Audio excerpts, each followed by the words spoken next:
well. Oh, fuck!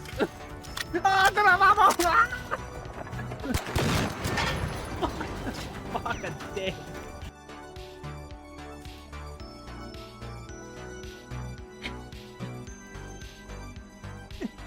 What is with the fancy face?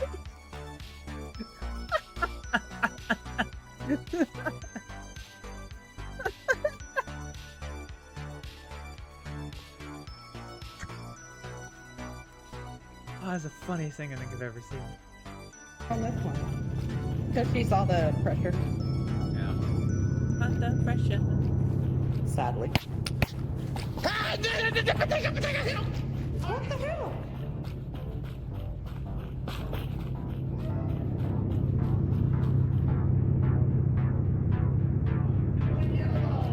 I will be the mighty beast to kill you!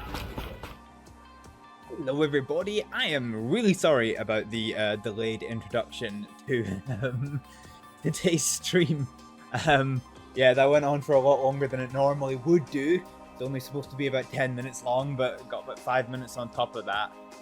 Because we got a bit screwed over by a technical issue that I couldn't resolve, and it's kind of important to resolve because as we've learned through our experience doing F1 Manager, sometimes it's better for me to sit down here in this little face cam off to the right rather than the circle that I normally use. Basically, just because it takes up just a little bit too much of the screen. Sorry about that one. We're doing a bit of an unusual start to this stream, in that we're actually coming in the middle of a round. So first of all, I do apologize for my infrequency of posting. I once again have been ill, which meant that I've kind of not been able to stream for the last couple of weeks just while I've recovered and all that noise. But I'm hopefully back to it, and fingers crossed if I don't get ill again, I can keep up with more consistent posting. Fingers crossed. So yeah, last time out we did round 5, which was in China, and that consisted of a sprint and then the main race, and we have done the Miami sprint, but we still have the race to go. So in terms of sprint performance, the sprint was wild. The Miami sprint was wild. There was a red flag, and then they did like a 1 lap, like just like a proper fucking green-white checker style finish, which allowed Daniel Ricciardo to get into 10th place. Which, if this was a normal race, that would have been us in the points. But sadly, with it only being a sprint, only the top 8 get points, which is slightly unfortunate. So yeah, Ricciardo finished really well, and even Raven Aerosmith finished 14th as well. So Ricciardo climbs 11 places to nab 10th spot, and Raven climbs 8 places. So confidence coming into the feature race for today is high. We still have main qualifying to go. The main thing that's going to be on the horizon for us is this moderate rain for the race that isn't going to be around today. So yeah, let's get into qualifying, shall we? So let's have a little look. So we look like... Ooh, okay. Now this is risky because we can change this, but once this event, like once we go out for the first lap of qualifying, I can't change it any more than this. So I need to be sure. Oh, it's kind of rough.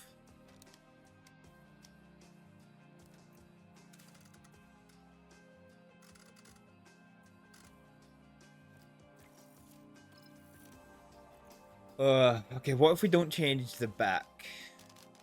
Let's change...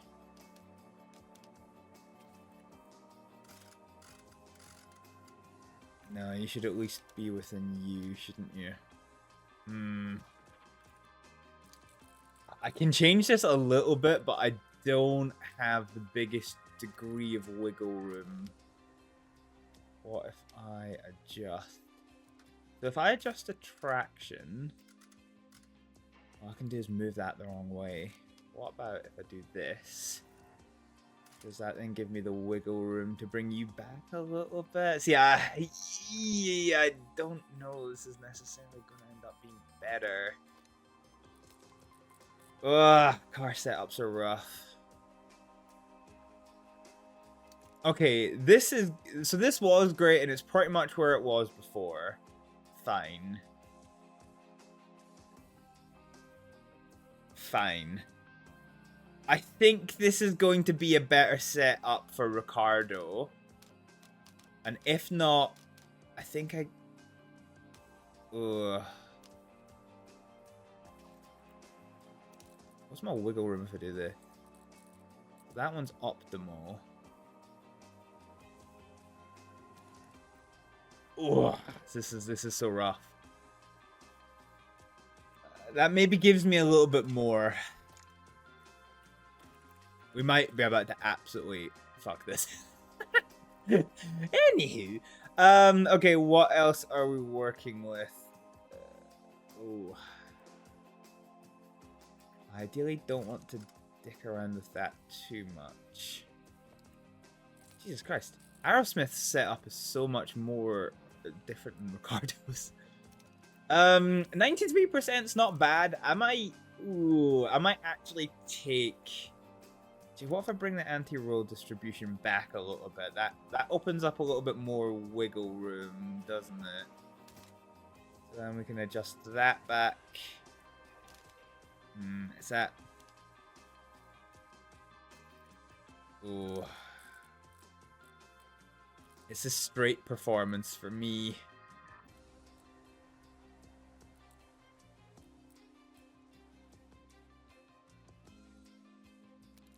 I think this might be better. It's a bit risky. 93. Maybe we should leave this well alone, but nah, let's just risk it for a biscuit. Okay, let's get qualifying underway. We have 2 untested setups, so let's just see how this goes. All right, let's get my little Hibble F1 cam on. Fuck is green. Right. I want as much time as I can to adjust as much things as I can. So, let's get these guys out on the outlap. And I'm going to leave you with the dulcet tones of a lap of F1 Radio is good. while we get set up for this.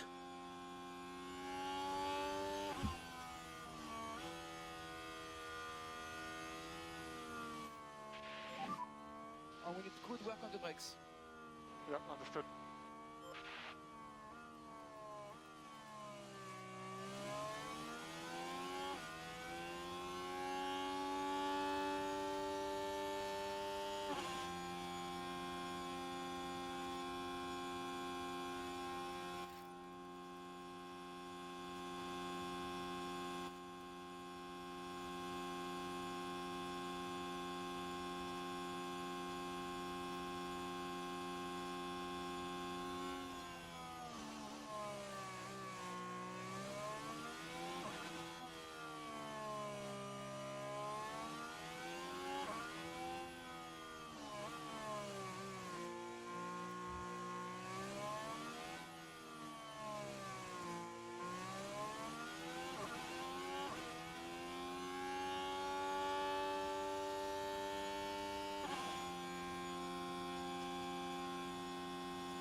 Tires are in a good place.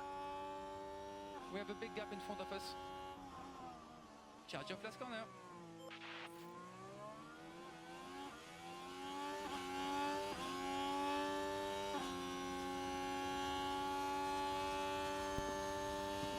All right, here we go. We're on for the flying lap.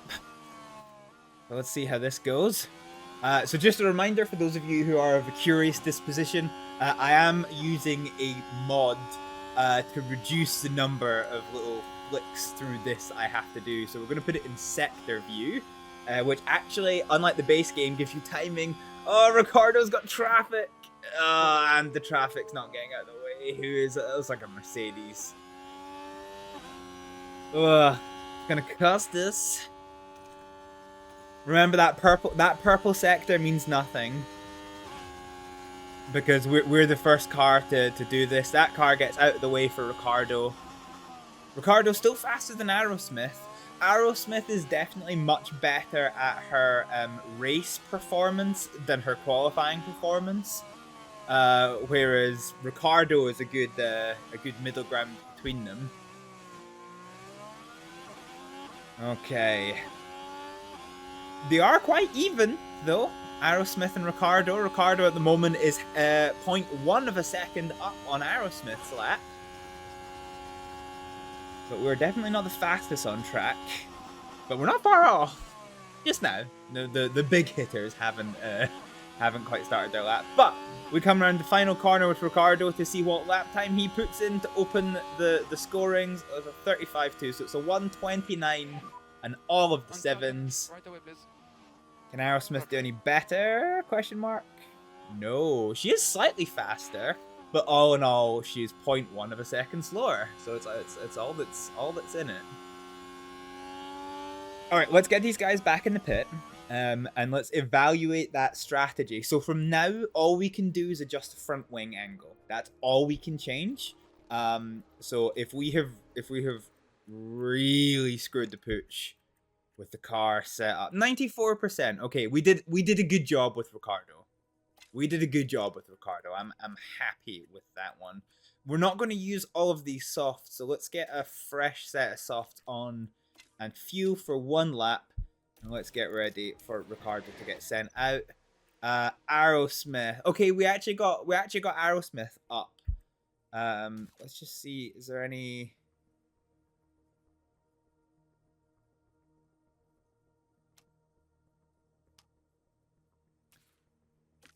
Okay, Aerosmith we're going to do something interesting with. Let's switch to this slightly used set of softs.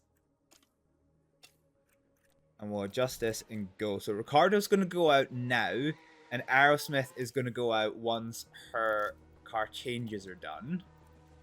And we should have one more lap in this, question mark. So Ricardo, this is do or die for him, and it's not good. It's not good. So currently P10. Yeah, it's not good from Ricardo.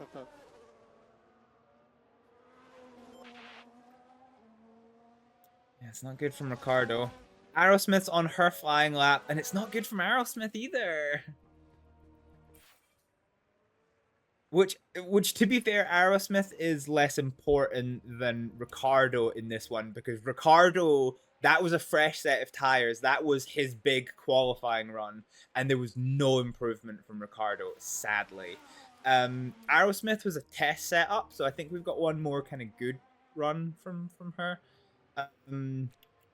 So let's see what it is that we're working with. Actually, hang on, I'm going to back out this for a second. So what's the lap time? Okay, it's 1.5 minutes. So if we call it 2 minutes. 2 minutes takes us down to 3:45.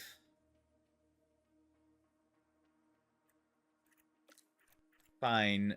Let's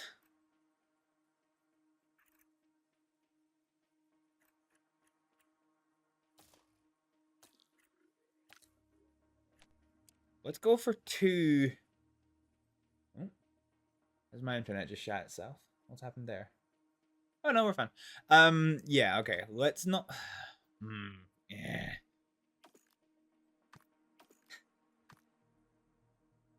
Five laps or 4? Okay, I think we have just enough time to do 2 flying laps. Yeah.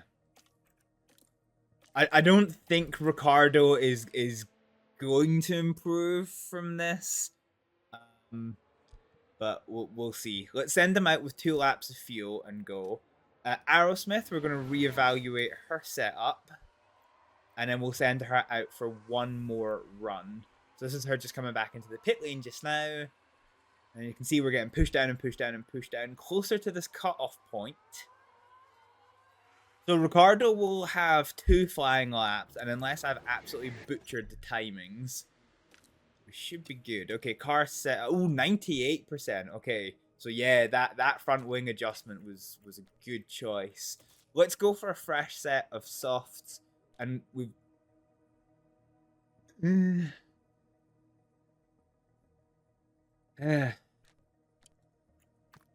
Okay, let's do 2 flying laps without a cooldown. Let's risk it for a biscuit. This is usually not not a great strat, but we're gonna try it in this case. So Ricardo is out. Let's see how this goes. Let's see how this goes. So Ricardo starts his first flying lap now, and he's quite heavy with fuel. We do make slight progress, but no overall improvement. He's now on his cooldown. Oh god, this could actually be really risky. Okay, perfect timing for me. He gets over the line with 10 seconds to spare to go on to the start of his second of this run and 4th flying lap. Aerosmith is on her flying lap, and it is no improvement across the board, sadly, for Aerosmith. Oh, wait, was this Aerosmith's outlap? No, that was her flying lap. Okay, no improvement from Aerosmith. So it's going to be on Ricardo to see if he can improve at all. So on the first sector, we've got no improvement. Oh, brother. Aerosmith has been pushed out, so she is definitely eliminated. There's no improvement on the second sector from Ricardo.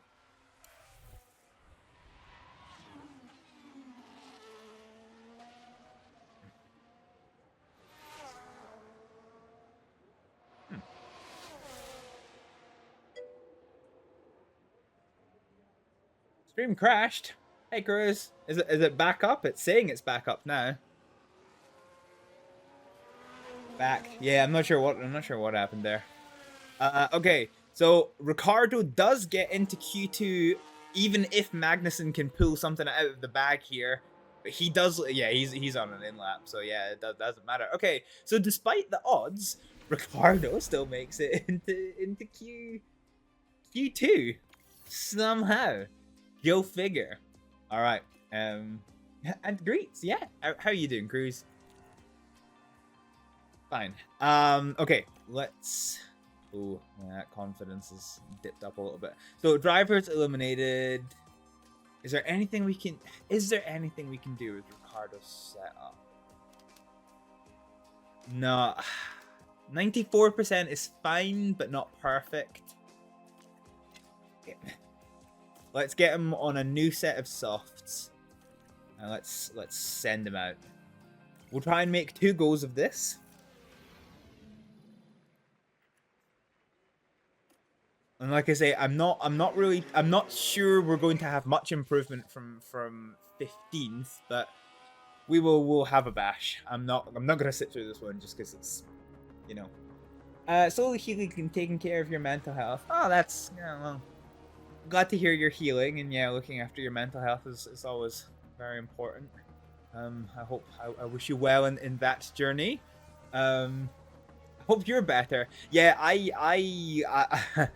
I just got so let's see what's a better tire. Let's stick on this set again and go for another run. Yeah, I managed to get not 1 but 2 separate illnesses at the same time, which absolutely floored me and was quite uncomfortable. So, you know, I'm glad to be on the other side of that one. Thank you for the wishes. Ah, you're welcome. You're welcome, friend. Okay, right. This is us. We do technically have time for another run, but I don't really think we're going to get anything more out of this. We're sitting at 12th place. I think a good chance of kind of remaining about 12th place. We'll just see how it goes. We're not going to go out again. In fact, actually, I don't think we have time to go out again. So let's see what it is who we're dealing with. So Bottas is on a belter. Yeah, Bottas is on a good lap here. What's it going to be from Bottas? Can he improve on his 15th place? Coming to the last little section. And around, he's going to push. He doesn't get into Q3, but he does push us from 12th place down into 13th. Let's see. Hulkenberg doesn't look like he is improving significantly. Albon is about to start a flying lap, as is Juan Manuel Carrera. So these could all be threats to us, and Carrera has just published a second personal best. Hulkenberg, I can't tell if he's going to be an in-lap or not. Oh, okay. So both Juan Manuel Carrera and Albon are at risk of pushing us down. Oh yeah, this is a good lap from Albon. It's still a pretty good lap for Carrera, even though it's not personal best in one sector. Hulkenberg is not going to improve, and Juan Manuel Carrera absolutely balls us up in the last sector and does not improve. So we're going to start 13th place unless Albon can pull something out the bag, which he does. So there we go. It's confirmed. We are going to start 14th place for the Miami Grand Prix.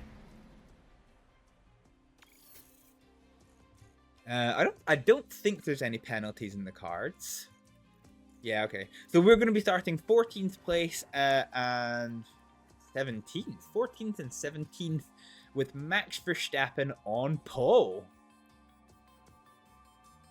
Alright, it's go time. We're almost ready to go here in Florida as we look forward to 57 laps of F1 racing. The Miami Grand Prix arrived onto the calendar in 2022 with much fanfare, and F1 history is still very much being written here. Drivers have to take chances around the street circuit and hope those chances turn into victory. Spectacle is the name of the game here in Miami, with a stadium at the heart of this track. With long straights and S-bends, not unlike Suzuka's Sector 1, proper ERS management is sure to give drivers an edge towards victory. It's race day, with the teams and drivers ready and raring to go. My boy Ricardo inspecting his car. All right, now this is where stuff's gonna get interesting, because this rain, this rain is gonna throw so much stuff into into the mix. I'm not sure how the starting grid says Ricardo is in 9th. That math ain't mathin'. Yeah, that math ain't mathin' to me. I don't know what's happening there. Anyway, okay, let's just continue onwards. Oh, botheration. So it looks like it's going to be soft and then a race of the inters. This should be interesting. Okay. Do you know what I need? Do you know what I need, guys? Do you know what I almost forgot? I need my paper.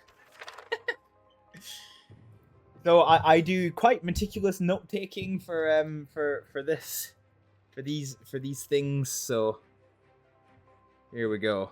So we are working with, so this is the race, and it's 57 laps. Our weight loss.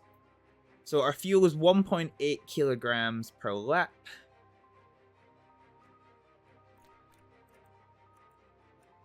Okay, so how does I see the weather? I know there's a way of doing it. Is it compounds? No. Driver options? No.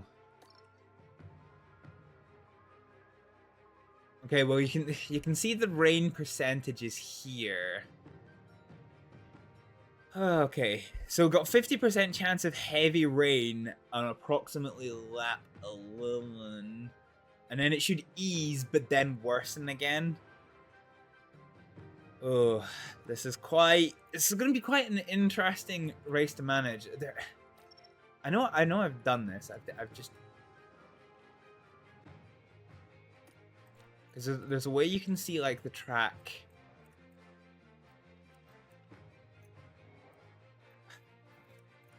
Wah. Okay, fine. It is what it is. Okay, so we're planning a stop for lap 12. Yeah, so lap 12 for both cars. So this is where our engineers really feel we're going to experience the rain, is this lap 12. It's only a 50% chance, but we seem confident, so okay, so let's go for Ricardo, who's gonna start in P14, and Aerosmith in P17. What happens if we delete this pit stop? So it's a 20-second delay. Let's just do normal use.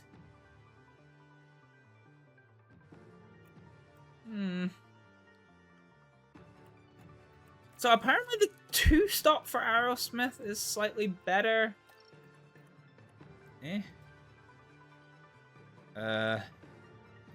What happens if we just be fast? We can save 19 whole seconds. Okay, fine. And then we can scale that back if the tires start overheating. Can we do the same with Ricardo? Let's explore this strategy just a little bit more. I think this is our first wet race. Okay, let's get rid of this. So this is a 31.16 is what we're working towards.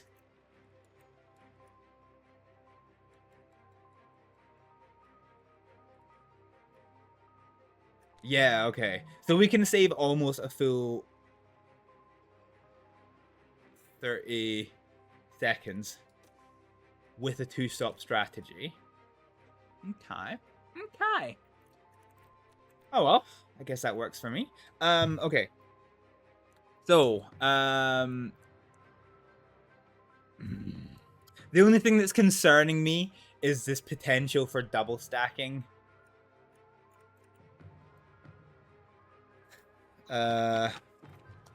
So we're going to go for lap 12 and lap 35. Lap 12 and lap 35. This is our planned pit stops, but we're going to start on the soft with aggression, expanded DRS use, historic safety car chances 50% here. Instead of using increased fuel use, what I'm going to do for both cars is I'm actually going to underfuel us by 1 lap. Only 1 lap, we're quite competitive, but you don't use as much fuel when you're in the rain. Pace is generally lower. You can't push the curb so hard, so your fuel use is generally a little bit lower in the wet. So let's underfuel by 1 lap and use that weight loss to our advantage. Driver confidence going into the race isn't perfect, but nevertheless, it's time to get started with the Miami Grand Prix.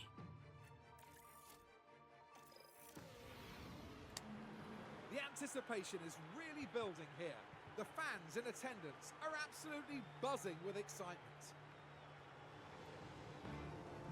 Now, this could be an important race for Pierre Gasly.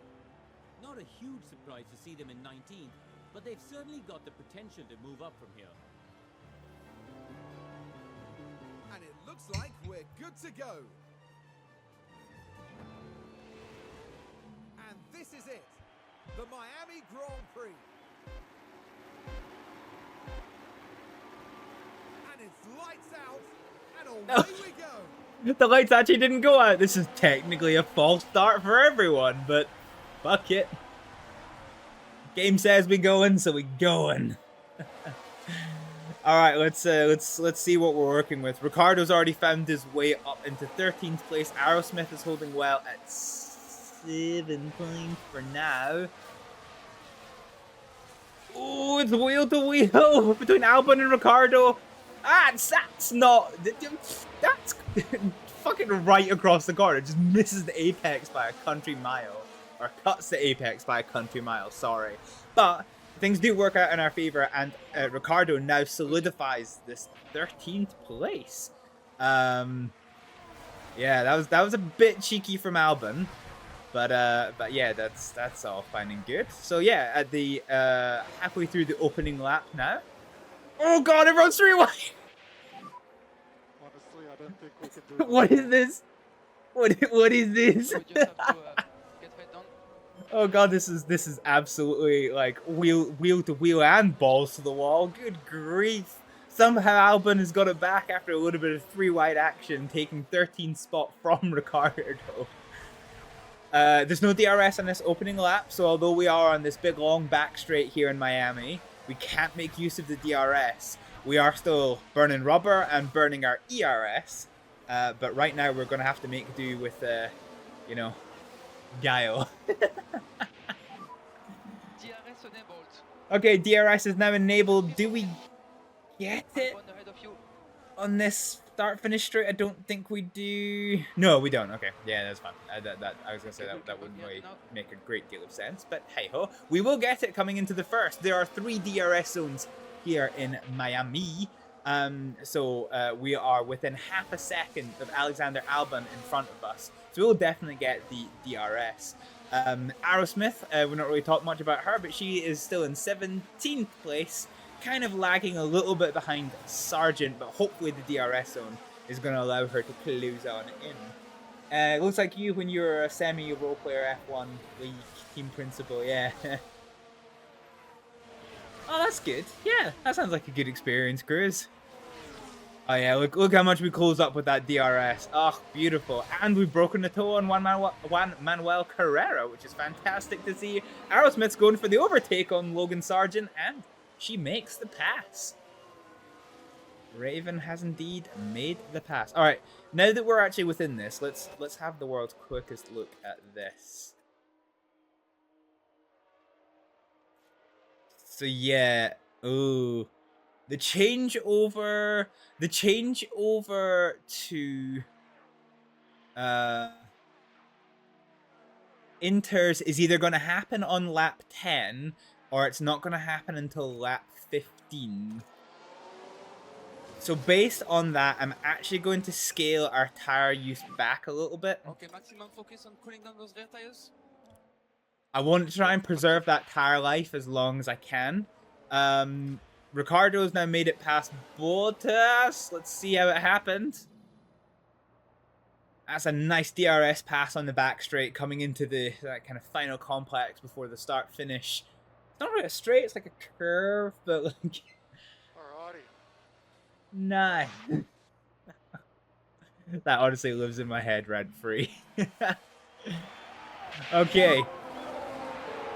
We can't get past Alexander Albon for 12th place, however. But we do seem to be evenly matched here, so we're continuing burning our ERS. And yeah, we've scaled back our tire use for now. And we'll see what we can make of this one. So Ricardo's goal is going to be staying in that 13th place ballpark. Aerosmith is up into 16th place.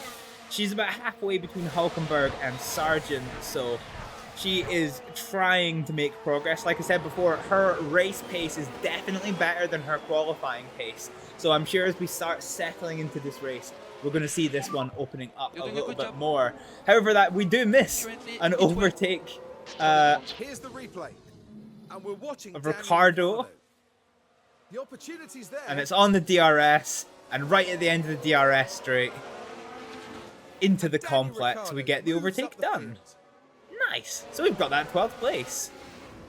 That's a great place. It's a great place to do it because that is the first of the 3 DRS straights. So you get a little bit of a tight, twisty, complex section in order to try and like break the toe. Whereas DRS, if you pass a car in DRS zone 2, you will like instantly get overtaken again in DRS zone 3. So it kind of doesn't really mean much. But Ricardo is doing a good job of opening up this gap to Alexander Albon now. However, we have run out of ERS. So let's switch both our drivers to top up. And Charger. Aerosmith has got Right past then, we can Hulkenberg. take a look now. Let's see how that happened. Now we're watching the action closely here. On the DRS, on that big long back straight, 8th gear, and using the toe to the Sauber in front. Nice. Using that to our advantage. Speaking of advantages, Albon's almost, he is alongside Ricciardo. But Ricciardo's going to have the inside line, and then the outside line again. This is going to be such a backwards and forwards as they come into this opening complex of the lap. And Ricciardo yields. He yields that 12th place to Alexander Albon. However, Ricciardo, Okay. with big brain, has hit the DRS zone. DRS is going to open up. Or is it? Did he break the 1 second gap? And directly behind you is Bottas. Nope. DRS is open, so we're going to use this to hunt down Alexander Albon and hopefully push that gap from Bottas, as Aerosmith is getting really close to the back of Bottas's tail. This is fantastic in terms of results, but giving me migraines because I know that my drivers are double stacked, so I need them to have a few seconds apart in order for this to you know, for this to really work. Let's take stock of this race. As it so happens, our leading Red Bulls of Verstappen and Perez are side by side, coming in to finish off lap number 4 and start lap number 5. They are side by side. This is going to be an interesting fight as this race progresses. Half expected to watch them just absolutely knock each other off the road there. Norris is 2 seconds adrift in 3rd place, with Leclerc 2 seconds behind him, fighting off Oscar Piastri. Alonso is 2 seconds behind, fighting off a little bit of a train of Hamilton, Tsunoda, Carlos Sainz, George Russell, Lance Stroll, and then Alexander Albon is 4 seconds adrift, heading up an absolute freight train of our very own Daniel Ricciardo. Valtteri Bottas, Aerosmith, who seems to be right on the tail of Bottas for a second there. Oh, this is getting really tight. Hulkenberg within the 1 second gap to them, as is Sargent, Juan Manuel Carrera, and then you have our stragglers with Magnussen, Gasly, Ocon, and Zhao. Our eyes are very much turning to the weather. However, in 1 minute there is a 20% chance of overcast, but no chance of rain at the minute. So we're currently preserving our tires, just in case we have to push towards the lap 15. We are going to have to adapt this strategy on the fly a little bit. No concern on tire wear. Good. I was just looking at that, Pierre, but thank you. Thank you for the confirmation. There's no concern on tire wear.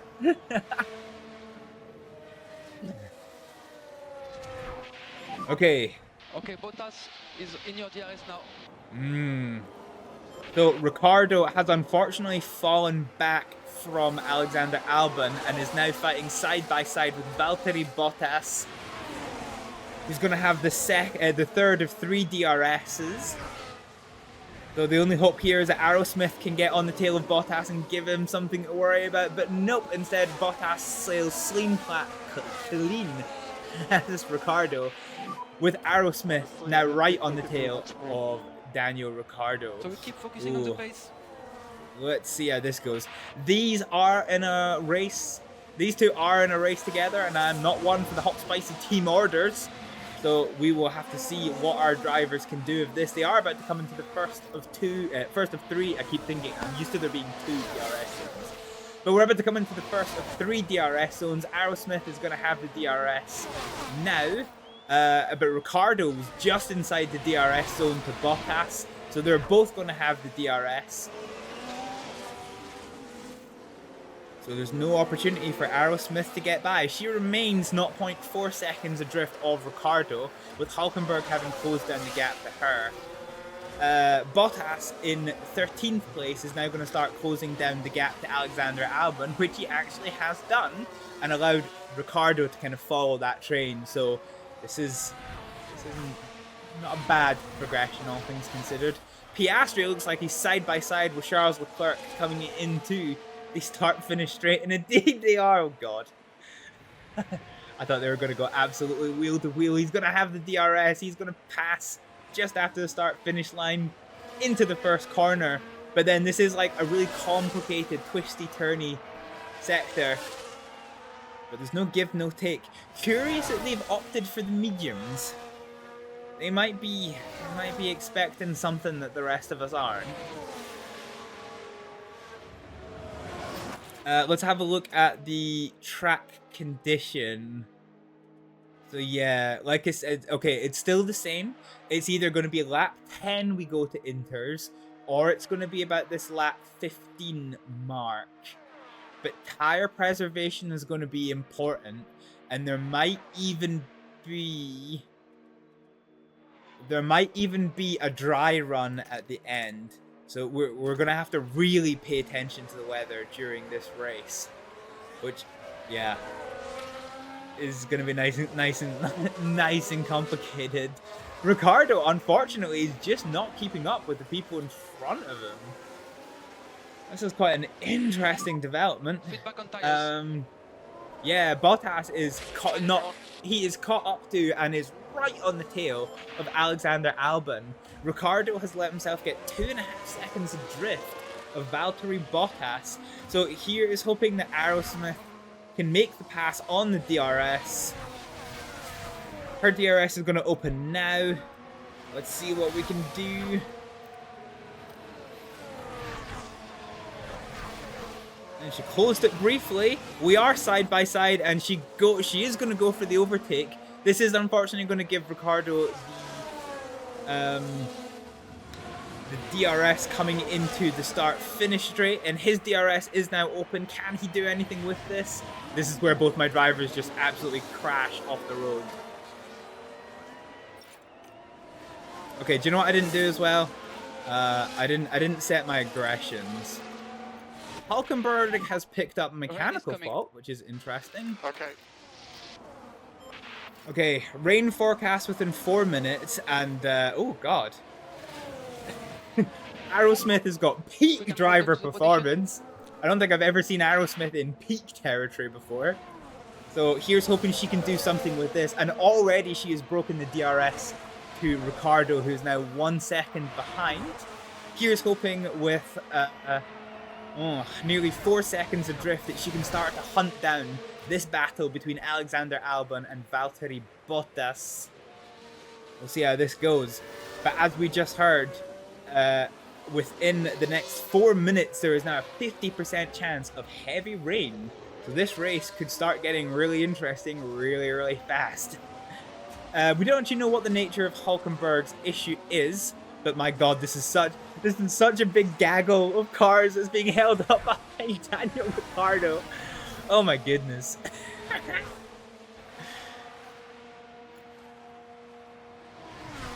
mean, it is causing commotion. Logan Sargent and Juan Manuel Carrera are almost side by side. Oh my god, I thought Sargent was about to go into the back of Carrera. Oh, good grief. The main change of underwear moment. Taking stock of the entirety of this race. This is my pace. Verstappen is in first position. Perez has dropped back now half a second adrift, with Norris remaining 2 seconds behind. Leclerc 2 seconds behind him. Piastri has also dropped off the pace with 1 second behind. And Sainz is still fighting off of Hamilton. These two seem to be going side by side. Now, I have to be really, really careful with these strategies. Because I need more of a gap of this between my drivers. So I'm going to have to start adapting this strategy a little bit. I really need this rain to start. When is the rain starting to come down? So in theory, it should be starting to come down now, although it started to push back a little bit. So my choice to not burn these tires is actually possibly sensible, because look at Perez with only 47% of his softs left. If the rain doesn't start coming down heavy now, he might actually have to pit for another set of softs. Whereas if it Oh, yeah, okay. I'm trying to balance like 400 things in my head right now. I'm small brain, so. Aerosmith isn't really making the progress towards Albon that I might have expected. But look how dark the skies are getting now. Oh yeah, look at that. Yeah, look how dark these skies are.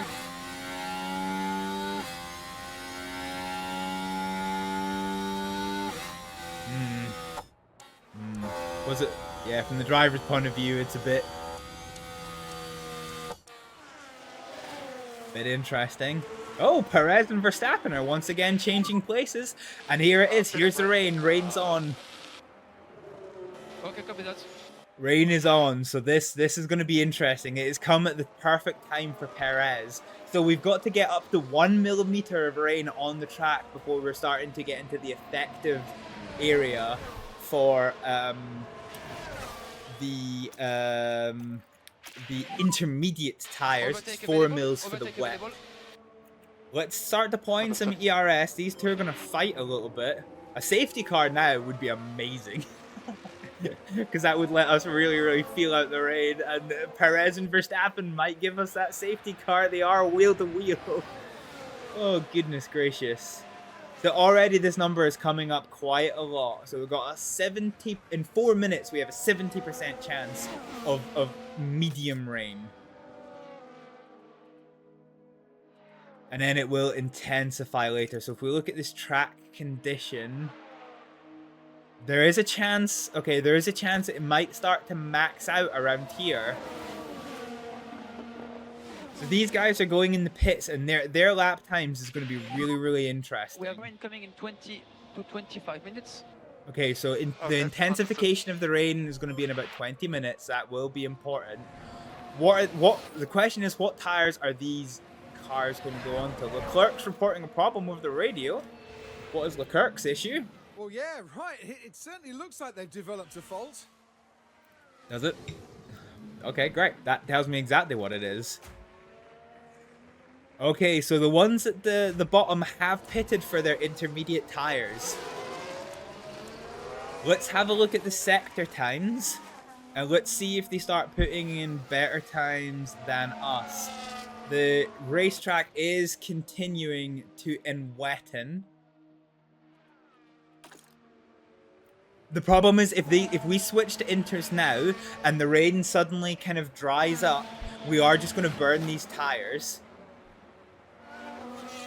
So these bottom 4, bottom 5? Yeah, this bottom 5, it's going to be really interesting seeing what they can do.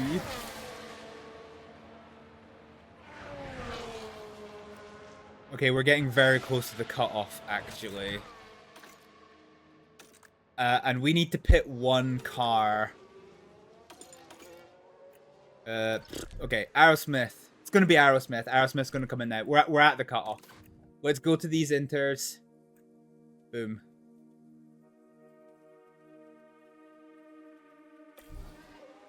Okay, Aerosmith is going to come in this lap. They are too close. They are too close for me to allow to Ricardo to pit on this same lap. So Aerosmith's going to come in. Let's see how this stop progresses.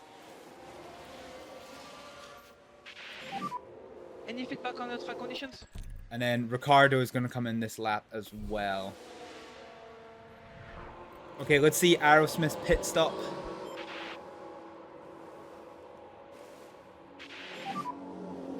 Box.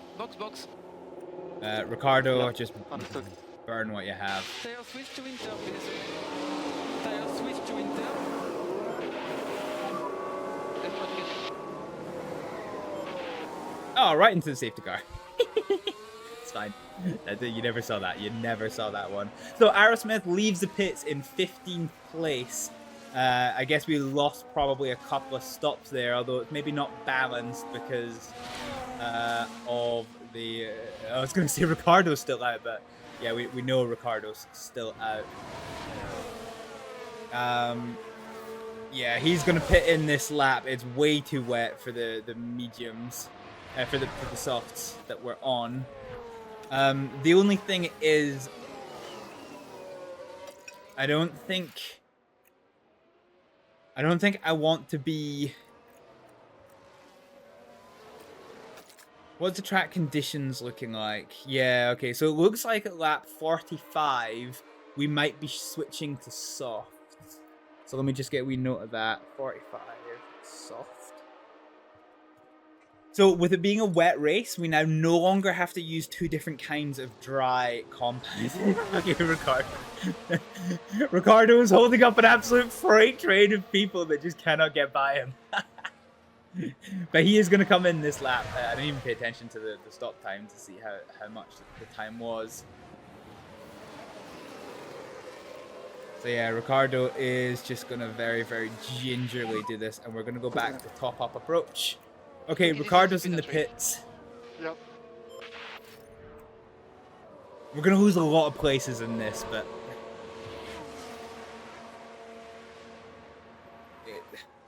yeah. My drivers were too close together. If I'd been a bit savvier, if I'd been a bit more confident in the weather predictions, I could maybe have... Ah, stone dead last, look at that. Oh no, not stone dead last. Focus on reaction time and no full throttle before pit exit. Okay, we come out in 21st place, so yeah, we lost a lot in that one. In front of us, Gasly.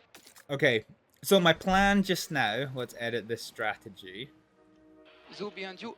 is we're going to go for a new set of softs on lap 45 to take us to the end of the race. And that means... Okay, so that means we can do medium pace. So with that as the assumption, let's do the same for you. So let's do medium pace and let's do a set of softs at lap 45. This is all very much subject to change. Aerosmith isn't as good on her tires as Ricardo is. Okay. Fine. Oh, got yellows. Why have we got yellows? What has happened upon this racetrack? Something in Sector 1. There's a yellow flag now. Let's have a Oh, look. Ocon! Esteban Here we Ocon are has had down a at spin. turn 7. That's it. That's the Nyong. spin. And once it started, Ah. we were pretty powerless to do anything. Well, that's going to allow Ricardo to gain 2 positions out of that one. That's nice. Ah, poor Ocon. Poor Ocon. Having a bad day. Wait, Ricardo did gain... Or was he not close enough to this? I could have sworn I saw him pass. Guess not. Yes, no. Okay, so our hope is that this weather prediction sticks true. So I don't think we're going to get close enough to use full wet.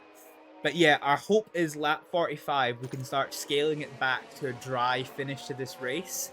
So hence, I don't want to fully devour these tires. Charge on, charge on. Okay, understood. Alright, well then, let's go back to interval view and let's see how this has gone. So because of the stacking, oh, yellows again. Let's wait to find, oh god, that's my car. That was, oh no. This is the problem with 2 blue fronted cars. Oh. Okay. Well, I clicked on the replay, but it didn't give me the replay. You see, it looked like Ricardo, but then it might have been Carrera. Yeah, this is the problem with 2 blue-fronted cars. The color schemes between Hibble F1 and RB Racing are quite similar. So I do sometimes mix them up at a glance, which is hilarious when you think that one of them is my own team that I fucking made. But hey-ho. It is what it is. Okay, so let us now take stock of this race. So, on lap 14 out of 57, Verstappen is in the lead of this race, with Lando Norris in second place. Because of having to stack their pit stops, Perez is dropped back. He's no longer side by side with Verstappen. He is now 3 seconds off the pace of even second place. Sainz is in fourth place, being chased down by Charles Leclerc. They are side by side. There's no DRS now that we are in the wet weather. Ignore the fact the red lights are on. In reality, that would indicate a race stoppage, but something's a bit bugged. It happens from time to time. I don't know why it happens. We're just going to ignore it. Hamilton is right on the tail of Charles Leclerc, with Oscar Piastri 6 seconds off the pace. Russell another 6 seconds off the pace, and Stroll 1 second behind him. Tsunoda is 2 seconds behind him, with Alonso right on his tail. Alexander Albon is in 12th place, with Bottas 3.5 seconds behind him, and Aerosmith desperately trying to reignite that battle for 13th place. Logan Sargent is 6 seconds behind Aerosmith, followed by Magnussen and Hulkenberg for a battle of the Hasses for 16th place. Battle of the Alpines is Ocon and Gasly for 18th, with Ricciardo 2.2 seconds off of the pace of Pierre Gasly, with Zhao and Juan Manuel Carrera bringing up the final 2 spots on the grid. Let's see who's got a good battle going on, huh? Let's look at the battle of the Ferraris, actually. They seem like they're having a good old time. Side by side, like I said, there's no DRS. All you've got is tires and guile. Tires, ERS, and guile.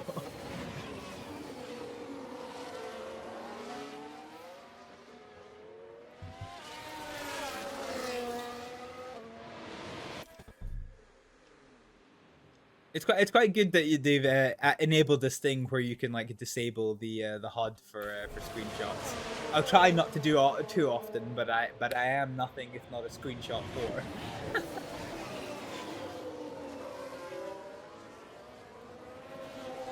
Oh, Alonso looked like he was starting to get really close to the back of Tsunoda. Tires are moderately overheating. Alright, let's have a little looky and see. Yeah, okay, we need to try and preserve the life of these a little bit, so let's scale And try back. to cool down the tires where you can. It's slightly coming up. Yeah, let's try and scale back on the tire use to try and preserve that Understood. heat a little bit more. Like I said, our expectation at the moment is that this rain is gonna start to ease. So, do you know what I need? Do you know what I need, guys? Do you know what I need? I need a ruler. I need a ruler.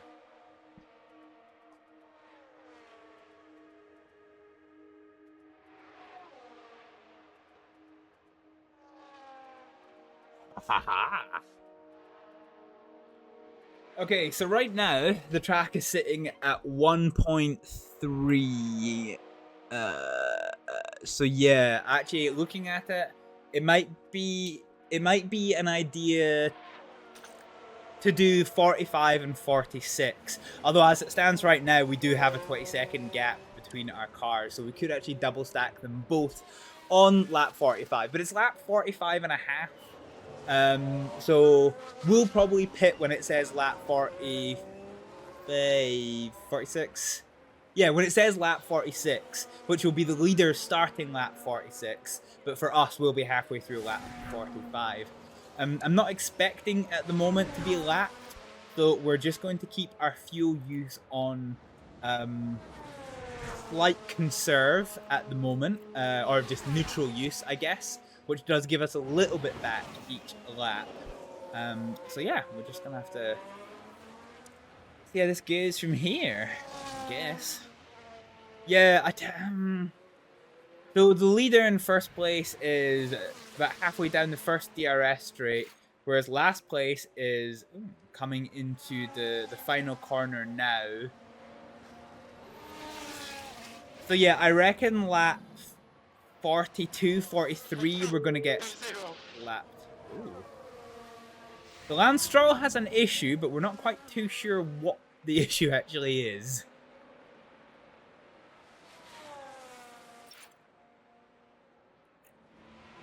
Okay, tire temperature now optimal. Let's just keep it here for the time being. We either want these tires to be slightly cooler than this, just before we start kind of pushing again. And see if we can't keep regenerating that ERS. Okay, is there any fun battles going on? Oh, Russell and Lance Stroll, the injured Lance Stroll. Oh, let's see how this goes. They are side by side coming through these complexes. But Russell's had to back out of it. Lance Stroll is an injured car. So we'll have to see how this progresses. No DRS, remember. But that doesn't mean you can't get the slipstream. You know, as a car goes through the air, it will push air out of the way. And that makes it slightly easier for the car behind to follow. In Formula 1, it's generally pretty difficult. Because the air that is behind the car is hot air, which can overheat your engine and lead to other complications. It's referred to as dirty air. But nevertheless, Russell has made it work, coming to the start-finish straight, but Lance Stroll is going to try and come back on the inside, and meanwhile, Tsunoda's... Oh, he's going side by side now, with Stroll trying to take this 9th place away. Russell's going to try and use this gap to solidify his advantage, and indeed he is doing that, and the positions do seem to cement themselves. So this is going to be an interesting battle to watch, but then so is the battle of the Ferraris. They are once again side by side coming into the corner. Sainz is going to go for the overtake, and he's done it. He has done it. I think that was the start-finish straight coming into the... Oh no, well, yeah, no, sorry. This is the end of the first DRS section coming into the second complex. So other than the toe that Leclerc is going to get down this back straight, that is a relatively good position for Carlos Sainz. We have cooled off our tires a little bit. So let's start pumping up the pace just a little bit more. You can keep the pace up on these compounds. Actually, I don't know if I want to. We're quite marginal on tires. We're quite marginal on tires, and I am slightly worried about some of these dry earth spells in between. So let's just hold on medium tire use and see if we can do this with only one stop. Oh, Sainz, what are you doing? What's Leclerc doing? Okay, we're about half battery. We're gonna go to neutral battery use. Our drivers, they're not really in positions to overtake. So I guess there's no harm in continuing the top up. If we get a safety car, obviously we're going to go for full harvest. I must confess to being slightly worried. I'm slightly worried about Aerosmith's tire use.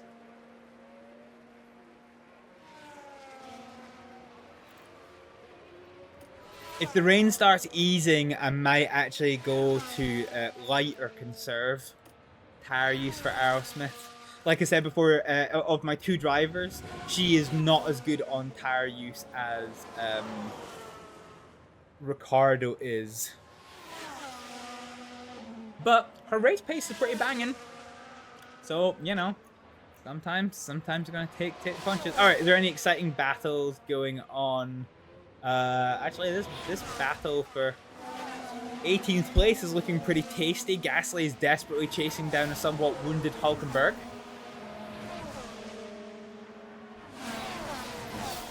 But as I say that, he's dropped back a little bit, so he's now 0.6 seconds off of the pace. Hülkenberg, however, has really caught up to the back of Ocon. Using the slipstream effect, can he make anything of it as they come into the second set of complexes? I'm right. Yeah, okay, I'm right. I don't know the Miami circuit so well.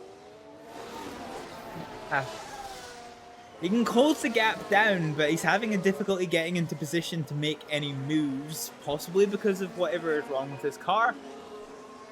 Who knows? The rain is indeed intensifying. We are now at 2 millimeters of rain. Remember, we have to get to 4 millimeters of rain before the wets become viable. Right now, we're quite comfortable staying on full inters.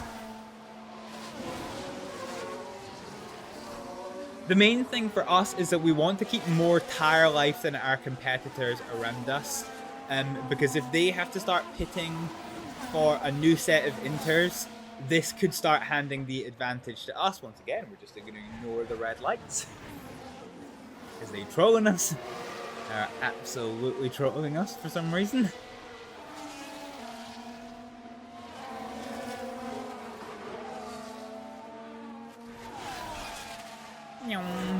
Alright, any other new battles kind of going on? Oh yeah, here we go. Tsunoda is... well, he had a bit of a go on Lance Stroll. We kind of caught it right at the very end of an overtaking opportunity. It did unfortunately fail, and unfortunately this battle for 9th place is now a battle no more, as Tsunoda has had to really back off of the pace. And is now 0.7 seconds adrift. The next interesting battle that I can spy is Magnussen is once again hunting down the back of Logan Sargent. Can he do anything through the complexes? Trying to get a little bit of advantage, and no, he just keeps dropping back. He seems to get a really, really good pull down the straights, which allows him to close up. But then when it comes to the cornering, he really just drops off the pace. So you'll see here, watch this number comes down. Magnussen's got the toe, 0.8 to 0.7, 0.67, 0.63, 6.1, 5.6. Keeps coming down, and now we're into the corners again. We're in the final couple of corners before we get into the another straight again. So you'll see this number come down again. Or it'll just hold even. So 0.5 as we enter into the open, or 0.4 as we enter into the opening complex, and then watch Magnussen just drop off as Sargent just loses him in the corners. So we're 6.1. Oh, wow, watch me eat my words. Look at me eat my freaking words. The only caveat is that look how much of his tires Magnussen is burning. Our Daniel Ricciardo is on 87%. Magnussen down on 66%. He's eaten all of the life in his... he's eaten a good chunk of life in his intermediate tires compared to the rest of the field. And as he drops off the pace coming out of that first complex, coming into the second the first big long straight of the lap, yeah, he is probably going to have to stop again for another set of inters. So is this pushing working, given he cannot make progress on Sargent, knowing that he's probably going to have to pit again?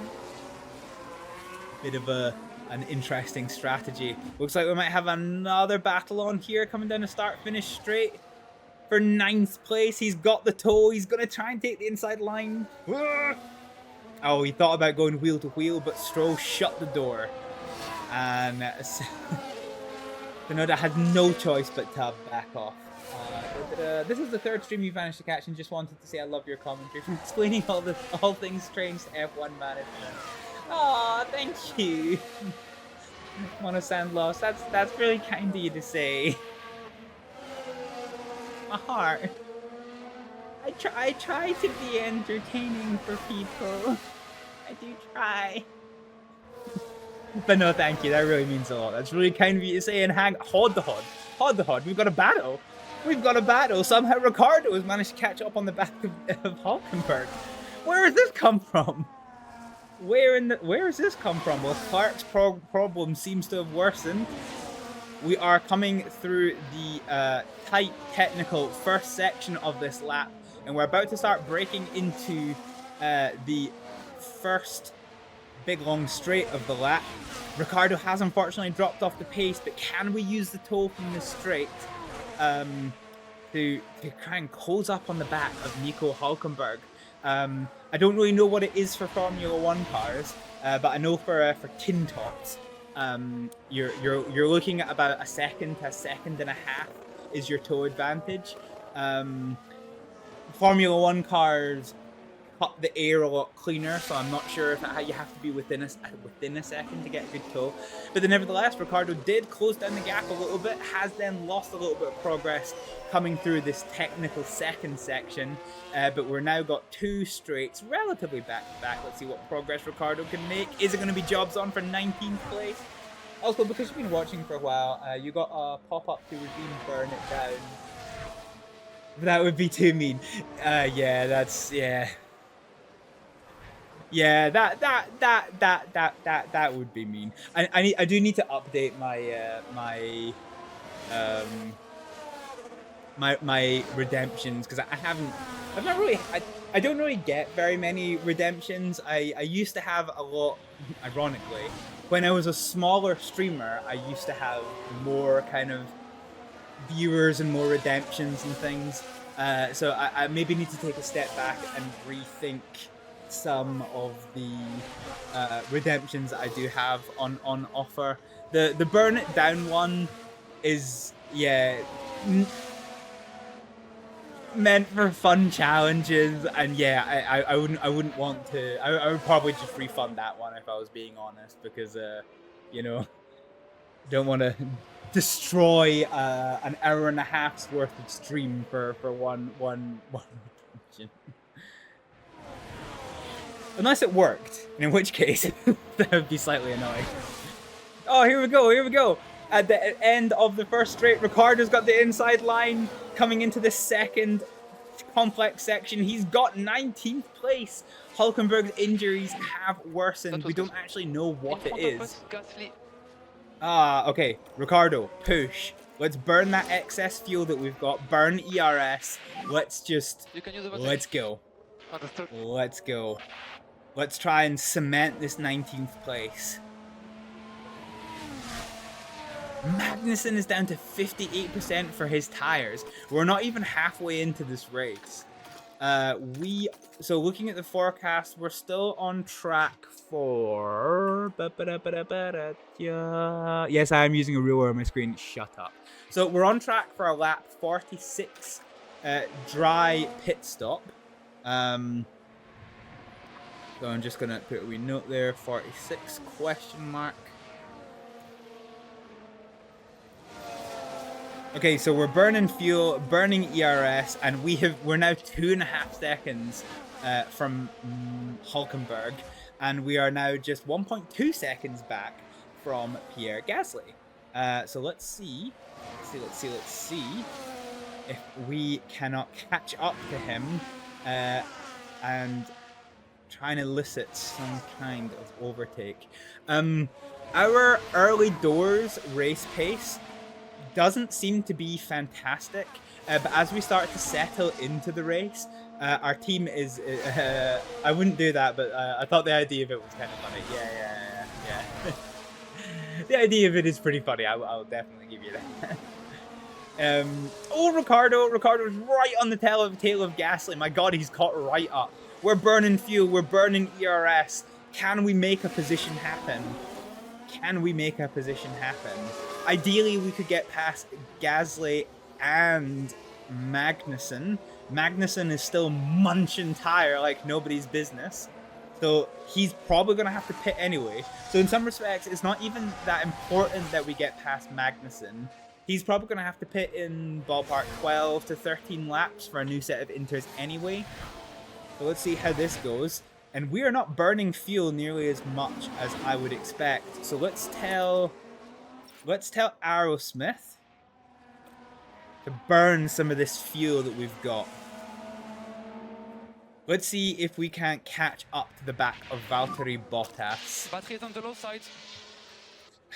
Okay, ran out of ERS, but we got the inside line. Please don't crash. Please don't crash. Please do not crash. My Daniel in Christ, please. But we've done it, just like that. We've done an absolute dive bomb down the inside line at the start-finish straight to secure 18th place from Magnussen. Let's watch it in glorious Technicolor. He's got the toe, and at the last seconds, he dives down the inside. Beautiful. And the overtake is made. Yeah! We've done it. Okay. However, Gasly also got past Magnussen, so it's still jobs on to see if we can get past Pierre Gasly. Let's see if we can't do this one. We're gonna watch Aerosmith with bated breath to see if she can't get on top of this 4-second deficit to Valtteri Bottas. Our tire wear trend is continuing in the right direction, although Ricciardo has overheated his tires a little bit. But yeah, this is really good. Let's keep watching Ricciardo. So we've now dropped a full second to Magnussen. So when you talk about Formula 1 tires, you do have what's called the cliff, which in this game is simulated as being 30%. So below 30% tire life, your tire performance drops off significantly, the cliff. But remember that tire wear does decrease slightly with normal tire wear anyway. So we are going to have a bit of a speed advantage on Magnussen. Ricciardo is really good on his tires. In fact, as we look at it now, we have more tire life than anyone else in this field, which is pretty huge. What position are you aiming for, ballpark? Honestly, at the start of this race, if we nailed the strategy, then I would have hoped that 10th place might have been an upper end possibility. But that was Ricciardo starting in 14th, and obviously he has fallen back quite a lot. A good part of that is my fault with the strategy. I made the call when I saw this little cliff that was going to be just under the 1 mil mark. Remember, there's no scale on this side, so it was a bad call, and that's cost us that one. For Aerosmith is where I want her to finish in 14th. Ricciardo, ideally, if he could get 16th, that would be a good recovery drive. But yeah, we're just kind of managing things at the moment. Okay, Ricciardo has closed right up to Gasly. The hope is that we can elicit an overtake. We don't have very much ERS. No, we don't have any ERS. And we have burned our excess reserve of fuel. So we're going to see if we can get past. No, he's had to back out of it. That is unfortunate.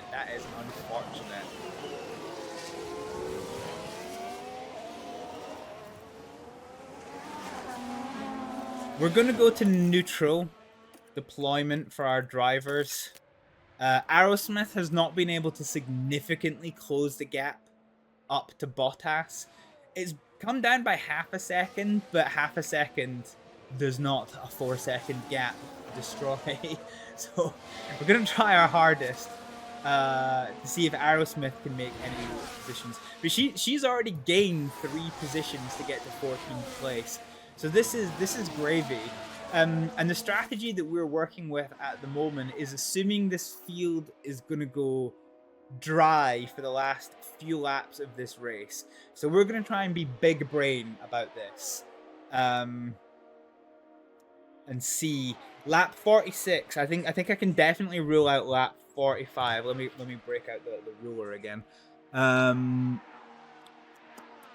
Yeah, so we might even be looking at 47 now. This weather picture is constantly evolving, but we might even be looking at lap 47 now for our change of tires.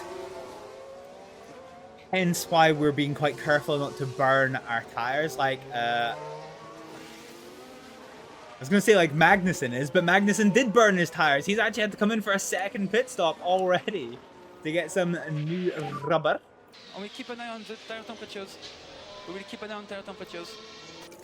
I'm actually going to... Let's just have a little look at our strategy. So let's work on the presumption that it is now going to be lap 47 for the tires. Assuming that, we can burn these tires pretty hard. And we can stay... As long as we stay above this green line, we should be fine. Let's see if it is the same for Raven. So if we go to lap 47, you can see this starts to get a little bit of fucky wucky with our tires hitting the cliff a little bit. So let's scale it. Okay, we just need to be above this line is basically it. One. If my stream crashes again, I do apologize, but everything just says welcome to the chat room like I've just reconnected. I think my internet's being a bit fucky wucky today. Anyway, it is what it is. Okay, let's continue, see what it is we're working with. So yeah, Magnussen is now a full lap down because of that second pit stop. So yeah, this is what we're trying to avoid. This is definitely what we're trying to avoid. Oh, Ricardo's right on the tail of Gasly. Come on, Ricardo. Aerosmith has also managed to closing the gap down a little bit to Bottas. I think this is probably going to take us another 10 to 15 laps to continue closing that gap down. So here's hoping we can. But let's watch Ricardo's progress trying to overtake Gasly. This is now a three-way battle for 16th place. Ocon is in 16, 3.5 seconds behind Logan Sargent. With Gasly in the tow, and Ricardo not only in his tow, but always trying for a little move, but then look overly on. Is Bottas in a train? Bottas is not in a train. Bottas is absolutely on his own. He's 10, 11 seconds adrift from Albon, and Aerosmith is 3 seconds adrift of him. So he is absolutely on his own. Yeah, the most exciting battle on this racetrack right now is Daniel Ricciardo, who's trying to get 17th place from Gasly.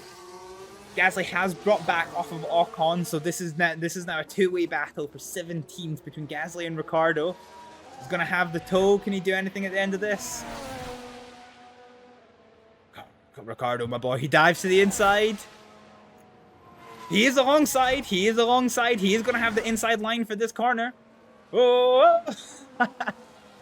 Oh, it's side by side. That was a little bit of wheel into side pod. That could have ended in absolute tears. But in the end, Gasly is forced to back right off. Okay, currently P17. Right of you is Ocon. Let's see if we can get any tasty views of that happening. No, not really. Basically the same one as we had. Yeah, look at that. Ugh. Alrighty. Nice. I just lives in my head rent free. Oh! Did he crash into the back? Did Gasly just crash into the back of Ricardo? I could have sworn I heard a thud. However, Ocon in front of us hasn't been looking after his tires. He is undoubtedly going to have to be pitting soon. Ricardo, with his hard racing, has overheated the tires somewhat. So I'm slightly concerned about tire life, but then all we have to do is keep above this green line, and we should be fine for a lap 47 change onto dries. Remember, this could all go Pete Tong, and the weather could change significantly on us. In particular, what's worrying me is this area here where the rain really dries up starting at lap 35. Not enough for us to warrant changing the strategy, like changing onto softs at that point and then back to inters, but it means we're definitely going to have to look after these tires. Look after these tires a dang sight. In some respects, I don't actually think we have to fight Ocon here. He is going to have to pit for tires very, very soon. Let's go to a balanced I'm really sorry, we need a bit of lift off where you can. strategy. And we're going to keep going with Aerosmith. So Aerosmith has got the gap down to 2.7 seconds. But there's now no battles going on track. So we are just going to pick up the speed a little bit. I'm not a fan of I'll do this in qualifying and practices. I'm not a fan of doing it in the race. But there's not really anything to sit and consider right now. Leclerc has had to dive into the pits What's this? Is this going to be for a new set of inters?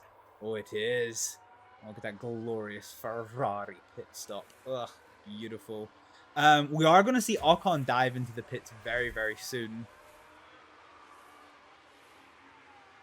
With his 50% tire life. Not ideal for him. It's lap 35 and probably in particular lap 38 that we're really going to see this like particular dry spell. Do you ever watch any Formula 1 content from Ham? No, I'm not familiar with who that is. Oh, we got yellows. Hang on. Why do we have yellows? What happened? Competitor ran wide. It was Logan Sargent. Of course it was. He runs That's nice where and they wide. Slightly run off the track. Oh, and you really this can't is do that too often with these cars. this is gonna allow for Aerosmith to catch right up to him. No, the Ocon to catch right up to him, which it has, and that is gonna bring Ricciardo into this fight as well. I'm slightly wary about Ricciardo's tire temperatures, but then he is still doing a better job of tire conservation than Aerosmith is. Yeah, we don't have to take this fight with Ocon. I'm not going to back him. I'm not going to back Ricciardo off, because if we can get past, then this is going to slow up Gasly, which is going to be huge. But to be fair, I think Carrera, Gasly, and Ocon, who were some of the first to get onto these intermediate tires, I think they're all going to have a change, because when the track starts drying up in a few laps time, their tires are just going to be destroyed. Like, I'm under no illusions I'm going to have to go to full conservation on my tires. Oh, he's going for the outside line. Can he get a sniff? No, he can't. Oh, but Ricciardo's right on his tail. Beautiful. They play Formula 1 games, get really into the commentary as well, so you're just wondering, yeah. Okay, there we go. It's happened. Ocon has bailed into the pits. That has freed Ricciardo in its entirety. So we are now up into 16th place with Ricciardo, which is huge. And I think we're probably going to get 15th place, because Sargent is almost certainly going to need one more pit for inters. Let's see if we can't cement this. Let's push this engine temperature. No more lift-off required. Let's push this fuel conservation that we have and see if we can't make anything of this. So this is probably the most intense rain is going to get for about 10, 15 laps or so, but it's going to start easing now, and this is where our tire strategy is about to become phenomenally important. The reason why we want to cement this advantage, remember what I said earlier, is even when you're not considering the cliff of a tire, you also have to remember that fresher tires, 99% intermediate tires, is going to have better pace than our 70% tires. In terms of the progress of the rain, the window for dry tires is pushing back and back and back.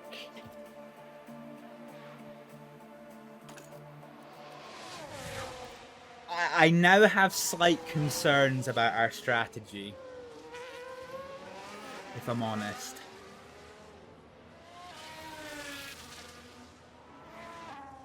This has the potential to go very wrong for us.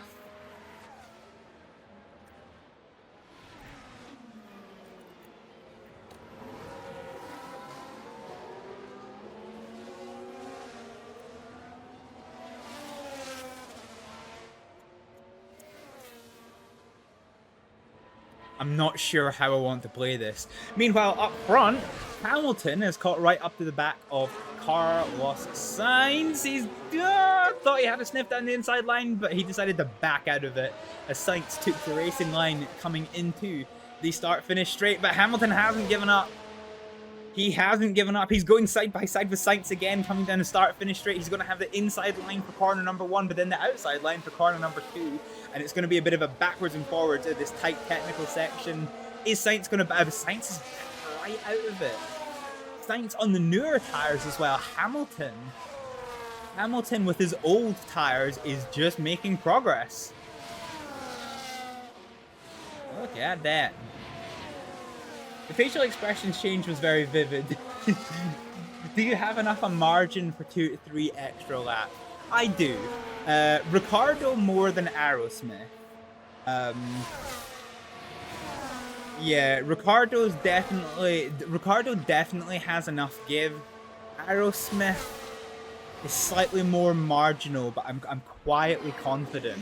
What is going to determine this? Oh, okay, this is huge. Albon's in pit, and we've gone past. Is he going to get out? What is the pit lane loss? Pit lane loss under green flag conditions is 21 seconds. So is he going to come out before? Oh, yeah, he is. He is out of the pit lane. This moves Aerosmith up into 13th place. And so this battle now between Alexander Albon and Aerosmith is really going to affect my strategy decisions. If he closes up on Aerosmith like this, I might end up bailing out of this strategy. We'll just have to see. Because the rain keeps pushing back and pushing back and pushing back.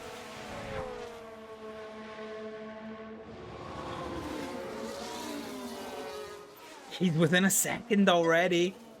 Oh, don't you want Albon to give Aerosmith a tow?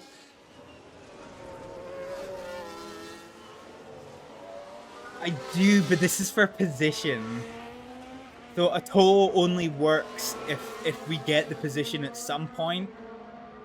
Oh, look at that pace difference. Alright, let's pick up the fuel use pace again, see if we can't cement this position.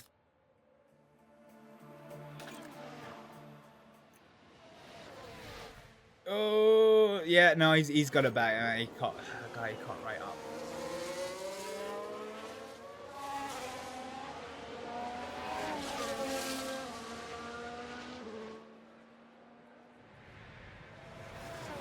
Ah.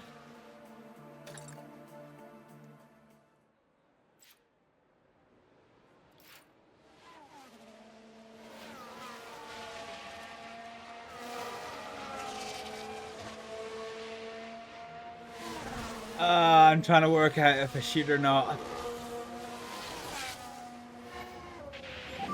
What is our lap time looking like?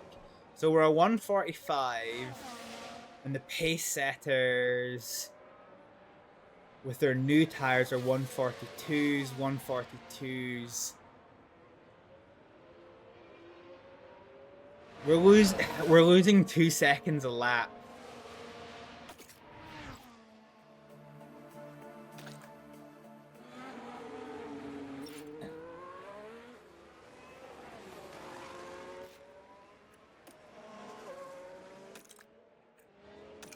I'm thinking about it, guys. I'm thinking about it. Okay. Ricardo definitely has better tire wear prospects than Aerosmith. Let's risk it for a biscuit. The leaders are going in for a pit. Let's get a new set of inters. So let's just burn what we have. And let's just see what we can achieve with Aerosmith. Because I'm concerned that this is now definitely looking like lap 48 territory. Well, 47 and a half. Okay. Yeah, okay. I'm not alone in this choice. So this isn't the worst thing. But yeah, we're way off the pace. So let's come in. Let's hope this is a good stop. 2.9 is a shit stop, but we don't get held up exiting the pit lane. So we leave in 16th place with Bottas just in front of us. Okay, let's absolutely munch these tires. Let's absolutely give it everything we've got. And let's see what we can do with this one. So we're now racing for position with Bottas. Remember, even if we finish at 16th place, we have still gained. We have definitely still gained. And we're gonna hold Ricardo out, and we're gonna. He's got 1:43, so his lap times are currently doing good things, which is good. But we are about to enter this dry spell, so this really is where things are gonna become interesting. We're watching Bottas's lap times, because if Bottas starts really gaining on Ricardo, then it's really not. In fact, let's go to the sector view. So we're faster. So we're half a second faster in sector 2. So yeah, this is going to be the big watch for us. We're going to keep Ricardo out for one more lap. For the sake of testing, let's just push. Let's just push. And let's give Sergeant a fight. Let's see what we can achieve here. Okay, so coming into complete lap 36 for our drivers. Ricardo does a 40.5. Second and a half faster for Bottas. Oh, that might have just been a faster lap for him. Because Aerosmith is also off the pace. This is a dry spell that we were starting to get worried about. Look at that track starting to dry up a little bit here. Okay, let's just do... Oh, yellows. What's happened? Okay, good job. Oh. Not sure what's happened with the yellow flags. But in all the excitement, we managed to miss Daniel Ricciardo getting past Logan Sargent. Great. Fantastic. Alrighty. Nice. Why don't you give Al... yeah, we just fly away. Wow. Okay, we still got yellows. I'm not sure why. Is it going to tell us what happened? No, okay, we don't really know why. We're going to ease off with fuel use because we have burned our shit. Let's have a look at these times. Okay. So Ricardo a 37.3, Sargent's at 1, Bottas a 37.4, Aerosmith. Okay. So it's 0.4 of a sector faster. 0.4 of a sector faster again. Let's keep Ricardo on these tires. I just have a feeling that Ricardo is going to be able to keep this pace. Okay. Yeah, Ricardo's doing a really skillful drive right now, and his confidence in getting past Sargent there.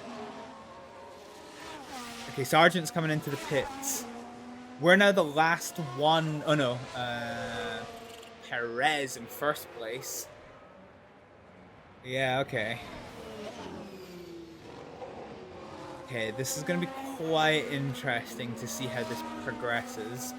We're at the worst of this dry. Well, it says it's getting. Nah. Actually, to be fair, it says it's getting dry, but actually it's getting wetter, and more rain is slightly better for us in this case. So I'm actually not that worried about the track getting slightly wetter. It's going to help us cool these tires off just a little bit more. You can tell they are way too hot, and we may have to go long on this strategy. And you can see by even keeping on like with a light tire use profile, Bottas is not gaining significantly on Ricardo, and Aerosmith is gaining on him a little bit, which is just huge. We might be able to make Bottas's day quite difficult, which would be hopefully quite good. We're still aiming for lap 47-48 for this changeover to dries, and Hulkenberg has got a terminal issue, and we've got yellow flags on track. Do we know what happened there? Reminder on the battery. Okay. Magnussen has had a lock-up. Here's the action at turn 10. So turn 10. Locks up. They were just unable to do much about it. Here is a picture that goes wide. What is ideal? Ricardo blocks Bottas for Aerosmith, or Aerosmith blocks for Ricardo?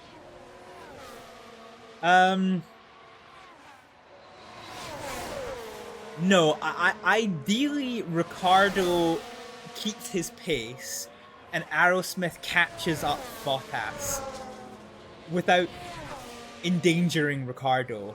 Ricardo is a fantastic qualifier, but Aerosmith is absolutely fucking dog shit in her qualifying pace.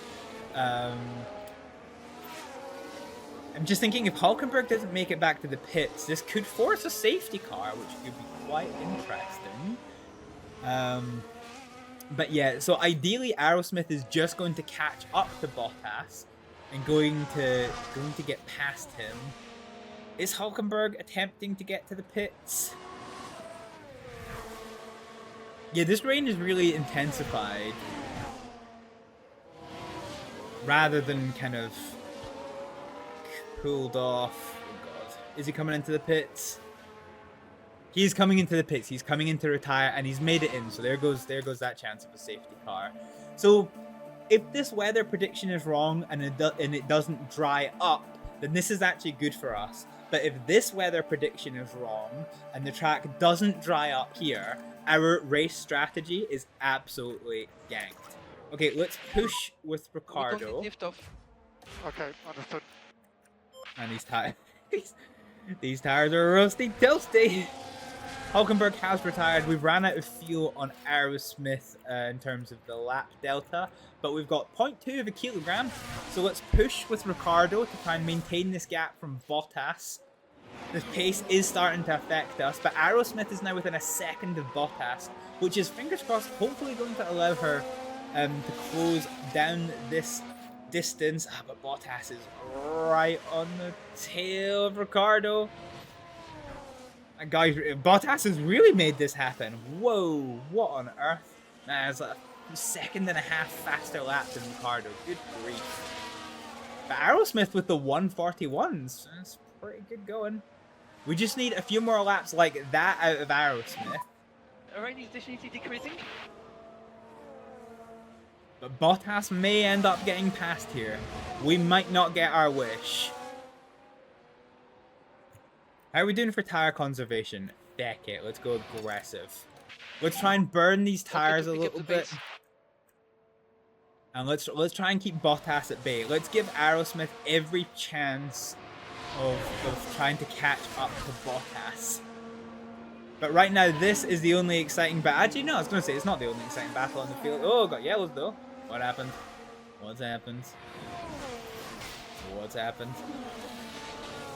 Here, Gasly ran wide. Okay, we're not going to look at that. But yeah, other than the Magnussen-Ocon battle, this three-way battle for 13th place between Ricardo, Bottas, and Aerosmith is probably the most exciting thing going back on track at the moment, which is good because it gives us something to look at. It makes me nervous, however, because it is a driver. So,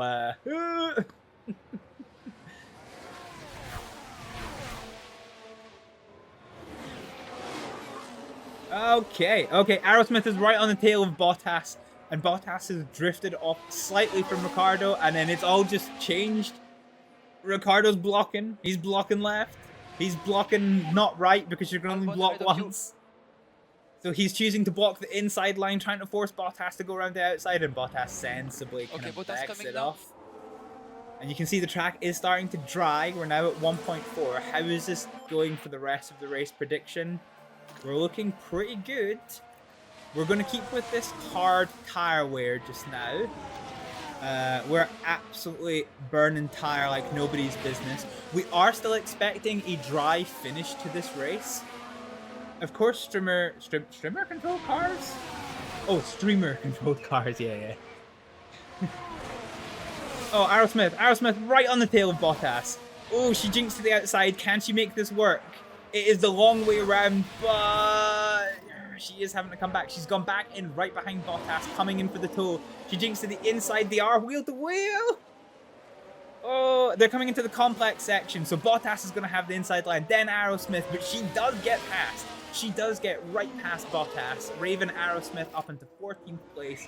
Bottas dropped it down to 15th. Oh, that is huge shit.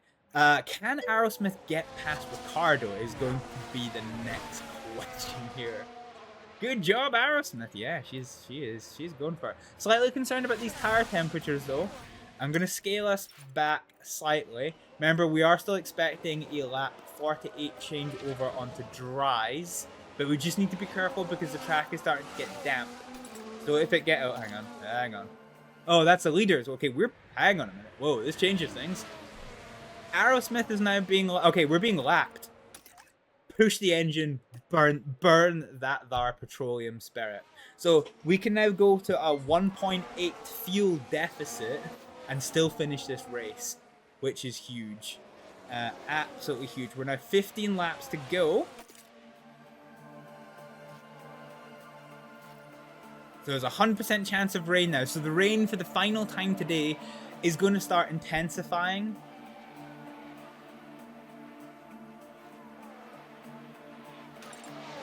And yeah, we're still hoping for a 10-lap dash to the end on dry tires. Both Ricardo and Aerosmith are out of their fuel window. They've been lapped, so we can just... Fuel is no longer an issue for us right now. Fuel is no longer an issue. Aerosmith is holding on to her 14th place. She's not really making as much progress towards Ricardo as I would necessarily expect. And unfortunately, that is keeping Bottas within that 1 second gap, which could turn into an interesting battle. Now that things have settled down a little bit, with 15 laps to go, Verstappen is in the lead of this race with Lando Norris 8 seconds off the pace in second. Carlos Sainz is in third, followed by Perez, Leclerc, Piastri, Hamilton, Russell, Alonso, Stroll, Tsunoda, Albon, and Ricardo. Aerosmith is now between a second to half a second behind Ricardo, and Bottas close on her tail. Sargent in 16th, 17 seconds off the pace, with Magnussen 4 seconds behind, followed by Ocon, Carrera, Gasly, and Zhou. Hülkenberg in 22nd place is our only retiree so far, with a technical retiration. Okay, this battle between Bottas and Aerosmith is starting to look a bit dicey. We, at this point, are just burning ERS. Use it as you've got it. And yeah, we're watching for this rain starting to intensify. Once it starts easing off a little bit, we should be in a good position to start changing to these dry tires and see how the race goes. Remember, we are expecting it. When it says lap 48 here, this is my estimation of when it will be ideal, because we'll be halfway through lap 47, and I think that's going to be a good time to do our first pit stop. The only caveat is that once again, with our drivers riding together, we do not have the luxury of being able to do a double stop without significantly compromising driver number 2. So I'm going to have to take a gamble with somebody, and it's probably going to be Aerosmith. Leclerc has developed a worsening of their mechanical fault. That's interesting. Quiet, big vibration. Big vibrations. That could be underfloor, that could be suspension. Interesting. That could worsen. Attention, tires. Okay. Yeah. Okay. We will be ready. Okay. Okay. Oh, Aerosmith is right on the tail of Bottas with her fresher rubber on the go. She does have a slightly heavier car than Ricardo, but she does have fresher tires. They're about evenly paced on ERS. This is probably going to end up having a bearing on who comes into pits first, because whoever leads on the road is going to be my second driver to come in, depending on how the weather looks. So we're at 1.5 mils, and we're expecting that to peak probably at about 1.65. Aerosmith is going for the overtake. She's got the inside line, and she is past. A very clean maneuver, and that looked almost like contact. Who's that? Was that Piastri? No, it must have been Norris. Yeah, Norris and Sainz are fighting the back markers to get through, and that was very almost a collision with Bottas, which is causing upset at the front of the field.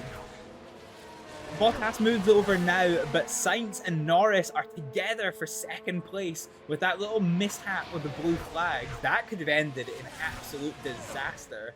Aerosmith is on the... No, Aerosmith is... She got past Ricardo, so she's in 13th place. Ricardo's in 14th place, pretty much on the tail of Aerosmith. And Bottas is now 3 seconds adrift of Ricardo. So Ricardo, with his worse off tyres, I think is probably going to end up being my guinea pig. I didn't expect the rain to intensify quite this much. We're being blue flagged now to let P2 and P3 pass, which we have. That'll give them a bit of a tow, but has unfortunately allowed Bottas to close the door by 1.5 seconds. Still got 1.5 seconds as the margin, but 3 seconds into 1 second, 1.5 seconds. Yeah, that blue flag incident has mean it is absolutely jobs on for P2 of this race, with coming up on 11 laps to go. How interesting. The rain, I didn't expect the rain to intensify this much. This could upset our strategy a bit. Because we need this to dry off quite a bit.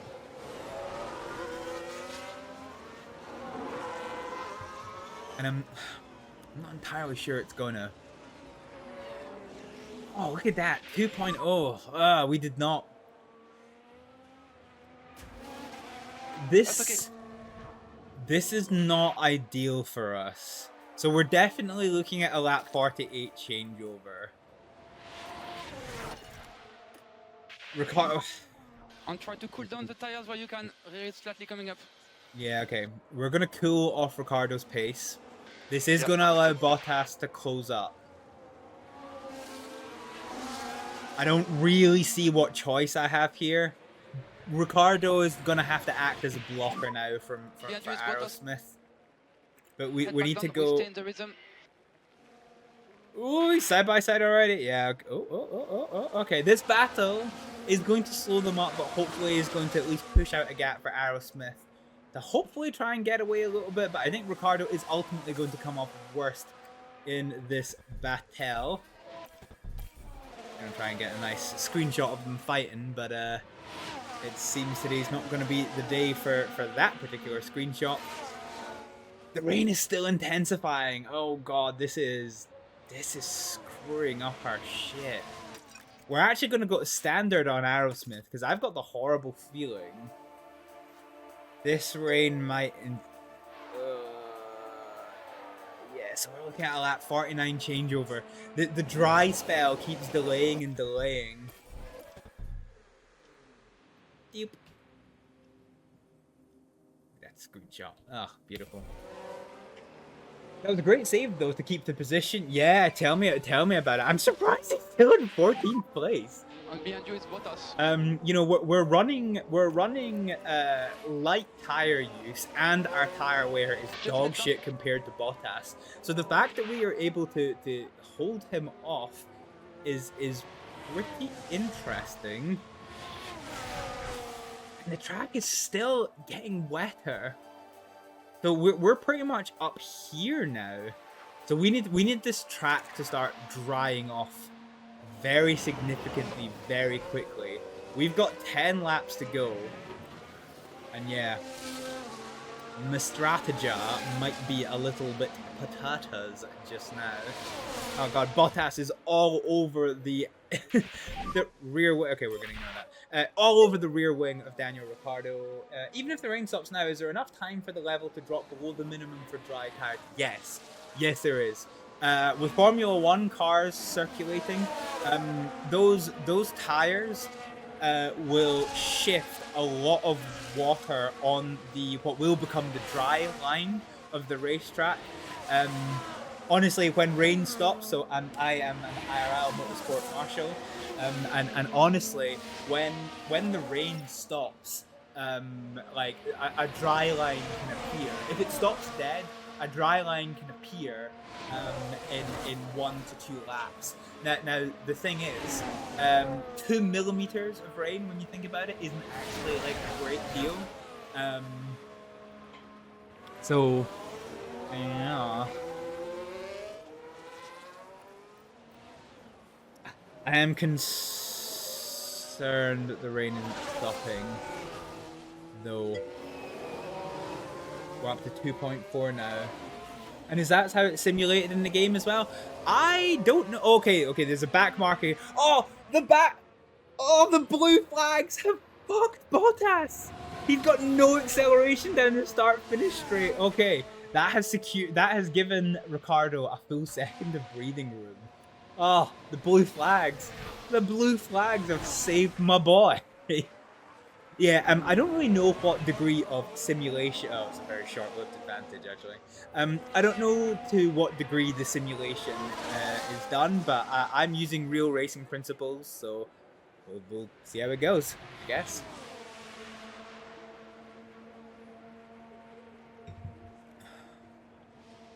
Matt, Ricciardo is still fighting off Bottas. How is this happening? Ricciardo was putting on the defense of the century to keep Bottas behind him. This is redonkulous. Okay, we are expecting. I think this is wrong. I still think we're probably about here for a lap. Whoa.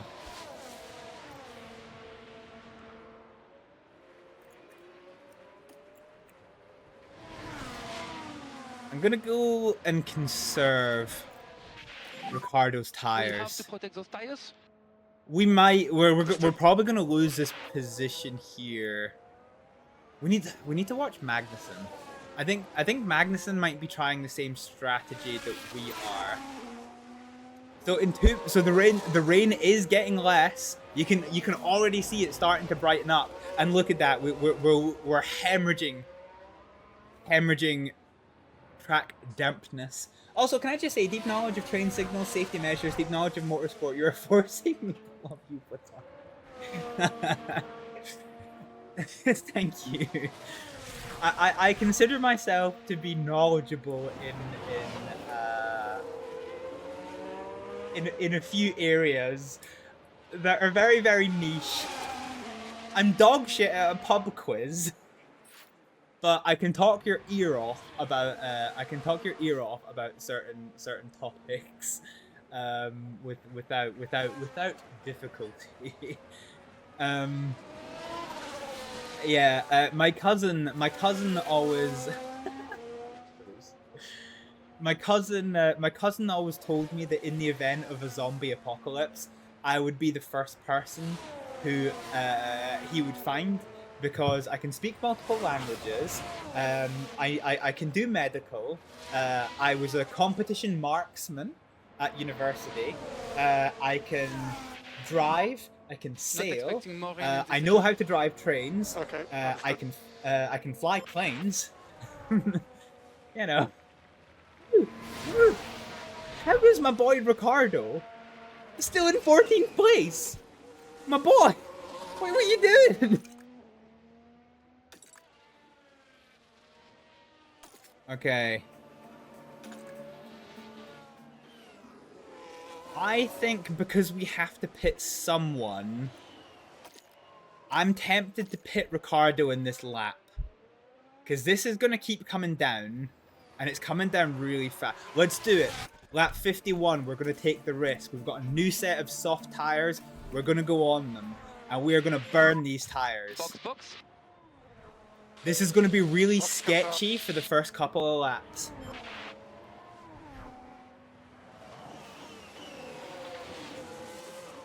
Yeah, the first couple of laps are going to be really sketchy. But, like, look how much... Like, even since we have made the decision to come into the pit lane, we've gone down by 0.15 mils. So I think by the end of lap 52, we are going to be in the window for dries.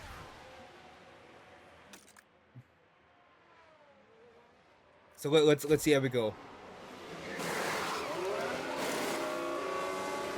So we're in the dries. Reminder, throttle and pit exit. Okay, Ricciardo, take it easy because it's still slightly damp out there. But I want you. P16. I want you to drive it like you fucking stole it. Okay. Drive it like you stole it. Magnussen behind. 3 seconds. 8 How are we for this one? Okay, we can push. Understood. I might wait.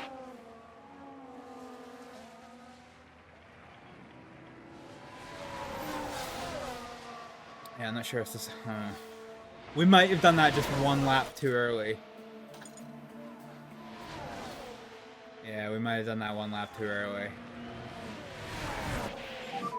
But we will get the undercut. Okay. Alright. Because I think all of these guys are probably going to have to pit again. We are going to... We're going to pit Aerosmith next lap. So burn it, everything you've got. Everything you've got. Okay, in for your dry tires. It's fine though. Tires up to temperature at the correct lap. Yeah, that's a big hope here that we can get the undercut. So we have already made this pit stop. So as long as we don't lose out too much on time to these guys, I think we should be okay. Honestly, I don't think we can do much more. That's okay, Ricardo. That's okay. This isn't your race. This is not your race. How are we doing for lap position? Yeah, okay. So we're still lapped, so we don't have to worry about fuel. It's kind of a bit too late to worry about fuel anyway. Aerosmith is going to come into the pit lane this time around. Where are we? We're in 13th. So yeah, 1.3. I'm quietly confident.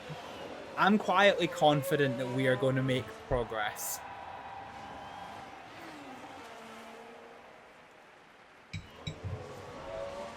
Quietly confident, but slightly unsure. I'm not sweating, you're sweating. Ooh, another car has developed an issue. Juan Manuel Carrera has developed a mechanical fault. What is the nature of this mechanical fault? The engine felt strange. Feels strange. A strange engine.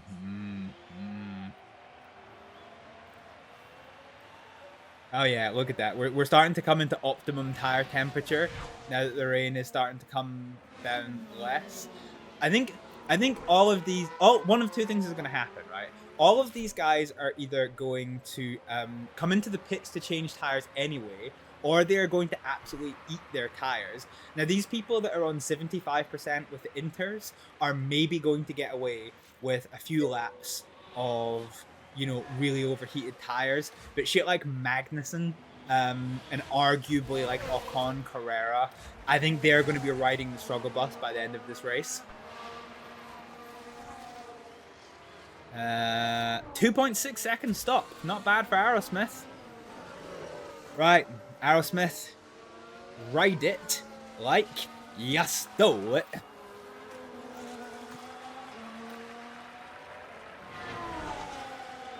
And now it's just going to be a waiting game to see if this was the right call.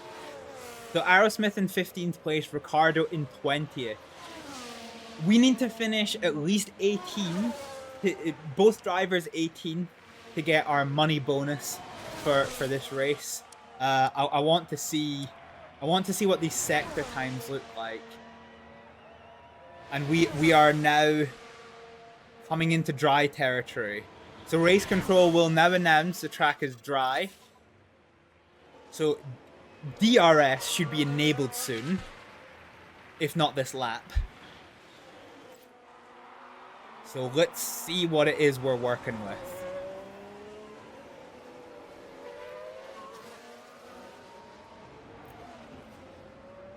So nervous about this. I've either just cost my race nothing for no reason. It's supposed to have a drier line on the track where the apex is. They're pitting. They are pitting. Okay. So people are pitting. People are pitting now. Bottas was okay. They're okay. Oh, this is gonna be. So Noda's got a technical fault as well. Okay, this is it. People are coming into the pits for new tires. I think people like Hamilton, they are going to risk staying out. But there's so many people that are coming into the pits. This could be huge. This could potentially be huge. So Bottas leaves the pit in 15th place. He is right behind Aerosmith, who is fighting off against Piastri. He's just left the fucking pit. Okay. Oh, this is going to be interesting. This is really going to be interesting. If Albon and Sargent come into the pits, Albon is in the pits. If enough people come into the pits, Sargent, okay. We might get 13th place. I think Albon is too far in front. Yeah, Albon is way too far in front. Oh god, this is intense. This is really intense. So he's gonna come out. And where is Sargent? Okay, Sargent, we need Sargent to actually pit first. How are we doing for fuel? Fuel is fine. DRS use, we're absolutely destroying it. Zhou's had a slow pit stop, so already we've gained a place here. I think the thing that's worrying me is Ocon does have these newer tires. We just have to give it everything that we've got. Keep looking after your tires. Keep looking after your tires. You did a very good job. Okay, Sargent in the pit. Sargent in the pit. Aerosmith should gain this position. So we were too early on the pit stop for Ricciardo. Aerosmith is going to capitalize. She is coming down the start-finish straight. She is passed. She is passed. So she is now in a race of her own. This is all we can do for Aerosmith. Okay, tires are hot. Okay. Ricciardo just has to give it everything and see if we can get past Ocon. And look at your dash on the line. Yeah, for the fuel, we don't really care about inters. Okay. The battle for the lead is going to be interesting because Verstappen and Norris are still on their intermediate tires. Oh, hang on a minute. Double stack, please. In front of you is Ocon. So Verstappen and Norris are still on their inters. I think they're going to try and finish the race on inters. This is going to be really interesting because Sainz is 11 seconds behind. This is going to be really interesting. Yeah, Aerosmith. There's no way we're going to make up 38 seconds in the space of 2 laps. So taking stock of this race, Verstappen is in first place on 61%. Still on their intermediate tires, as is Norris. Carlos Sainz is in third place with their soft, and everyone else is on dry tires. So Perez is in fourth, followed by Piastri, Hamilton, Leclerc, Russell, Alonso, Stroll, Tsunoda, Albon. Aerosmith is 39 seconds off of the pace of Albon, so I'm confident that she is going to keep 13th place.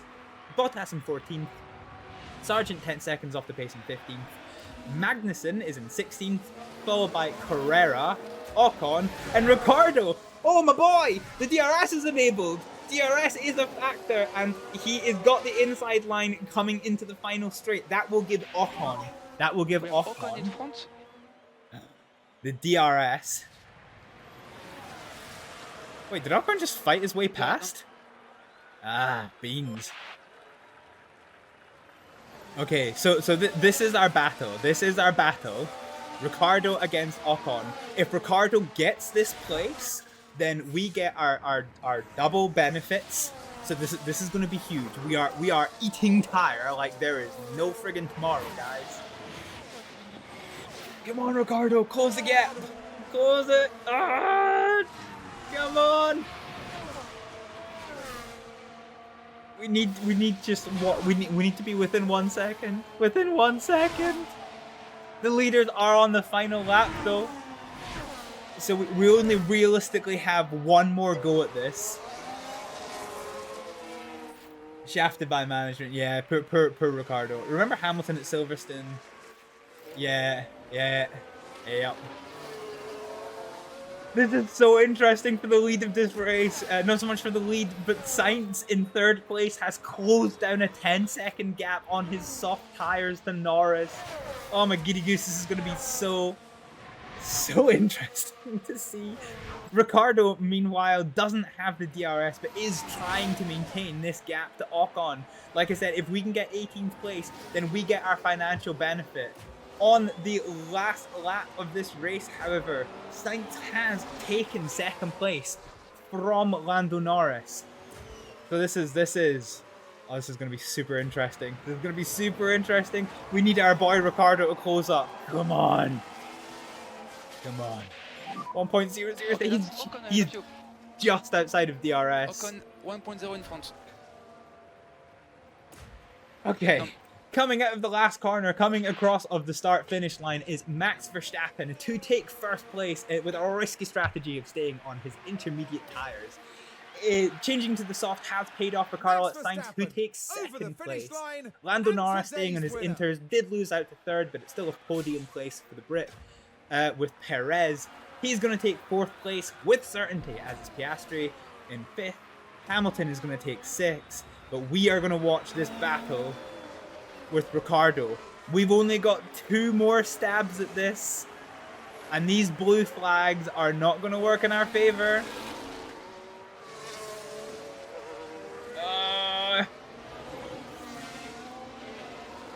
Ricardo's going to need to get out of the way here. And he does. Nah, that's cost it. We needed Ocon to get out of the way. So for the first time this season, we do not meet our race objectives with both drivers who finished a race. That is unfortunate. Aerosmith does come all across the line in 13th place, which is a gain of 4 positions. And poor Ricardo has lost out 3 positions. Sorry, he's lost out 5 positions to finish in 19th place.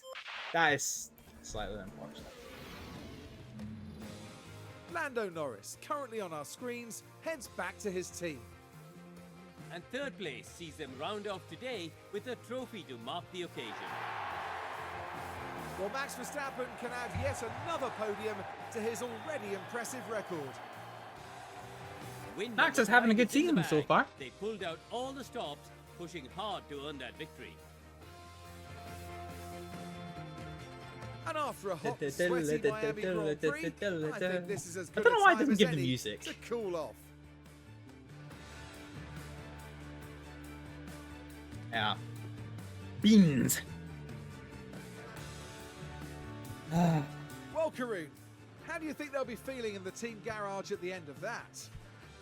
I love that Well, it Aerosmith was a never bit of a takes off her mixed bag helmet. here. Some things went their way, but others didn't. I think their main target now will be finding some consistency for sure. Yeah, okay. So the principles of our... Our weekend in Miami now draws to a close. Now the teams will be looking ahead to Imola, where the season progresses We're with going the to Imola? Emilia-Romagna Grand Prix. Well, we're going to Imola, Get ready guys. for some fierce competition. Got one more race in us for today's stream. Okay, so Carlos... So basically the principles of our strategy were sound, but we enacted them too early. That was the problem. Sainz gained 10 places to take second position. What a drive from Carlos Sainz. Raven Aerosmith did take increase 4 positions to take 13th, but the big story for our team is we fucked over Daniel Ricciardo, and he finished 19th. Yeah, guy. So in terms of the Drivers' World Championship, no points, but Raven Aerosmith gains 2 places to 18th place in the Drivers' World Championship. In the Constructors' World Championship, we hold steady at 9th. Remember, our season objective is to get to 7th, so we at least need to get points. In terms of the fastest pit stop challenge, unfortunately, we did not result. And our... Where did we lose time? So, is it run? So yeah, tires and raising the car is our slowest aspect of a pit stop. So we need to work. We need to do some work on pit timing. As you can see, we only achieved half of our team objectives. So we only get $500,000, as opposed to, you know, 900,000. Hey, Ella Randall is our sporting director. She goes up to level 85. Nice. Good job. God, look how happy they are. Fine. So let's have a look at this. We've compiled the data from last weekend. Track wasn't well suited given its low performance speed. Looking at the rest of the grid, our car underperforms on engine cooling. Imola will need medium speed performance, so that should be a focus. Our car is the worst, is one of the worst on the grid in that regard. So this will be a tough one.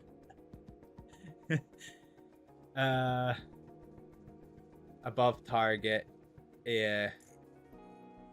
Fine. So we have some car part damage. Aerosmith was expected to finish 27. Why does my board have no confidence in her? That's the email language you want to read. Okay. Well, the good news is we are going to get some stuff. Okay. So.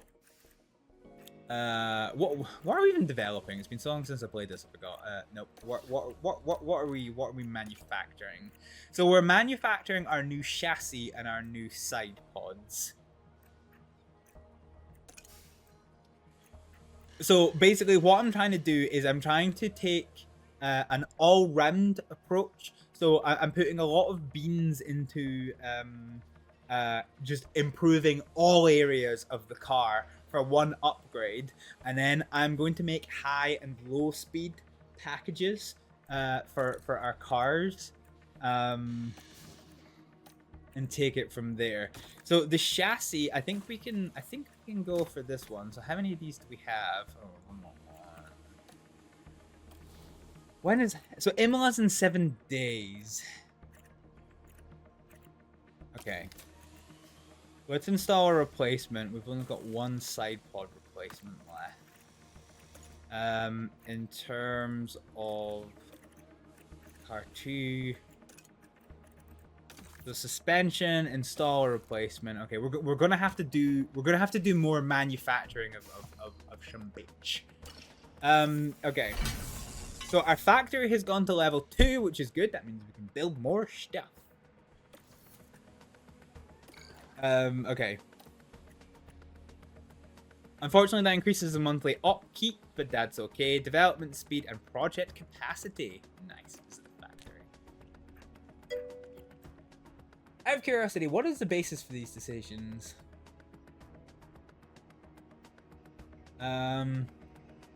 Define decisions. Like my development strategy or my race strategies? How much is it to build a new race simulator? Development. My development. So I did one playthrough of the 2024 season before coming to do an on-stream version just to test, make sure it's working. And what I found was if I did little and often, what it meant was that I was making small changes to many car components at the same time. So I was hitting the cost cap, and I was getting fined because I was going over the fucking cost cap, which isn't good. So on a monthly balance, we are generally making an income, which is pretty good. I've got 42 million of the cost cap remaining, which I think is probably going to be enough to warrant. Okay, we don't have any. Do we have memorabilia? How much does it cost? 44. Okay, that's easy money. Cute. Helipad. Oh, fucking easy. Easy money. Tour center. This improves our income and it doesn't cost a lot. So let's upgrade that one. Weather center. Do you know what? That race showed us that we need to upgrade our weather center. The hospitality area.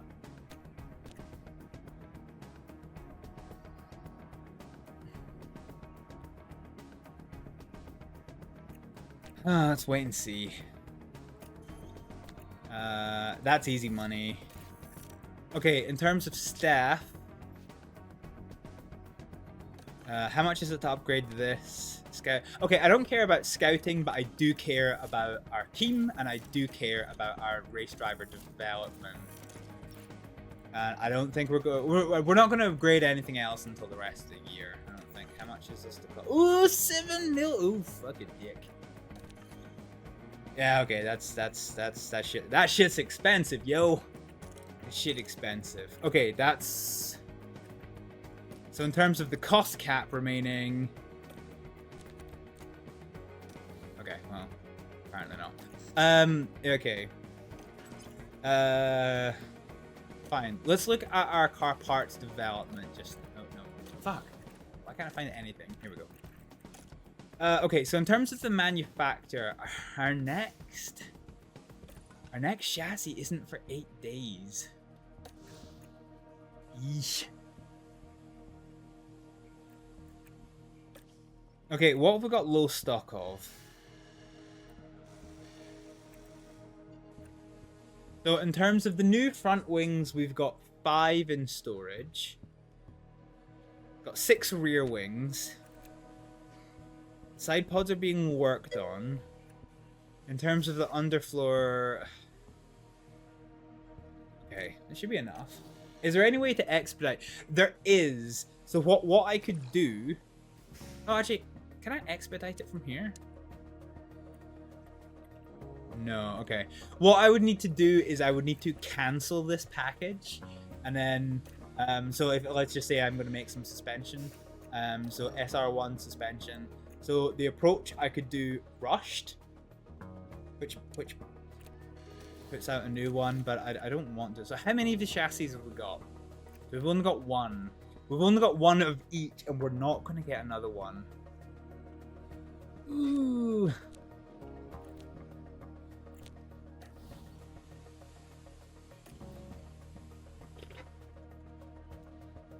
Decisions. Hi, sponsorship review. Cool. So we achieved our sponsorship target. This is going to give us nearly $3 million. Yeah! Bitchin'. Alright. Oh, hey.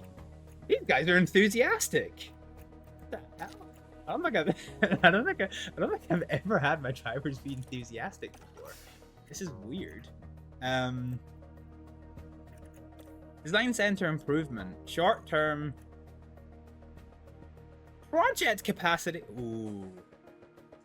Oh.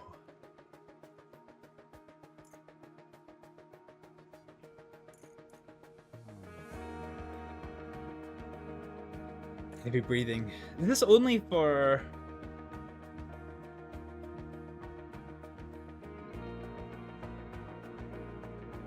$45 days.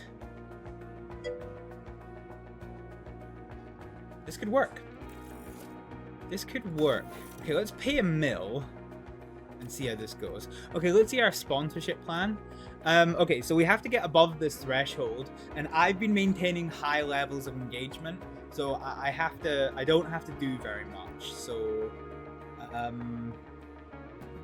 let's do.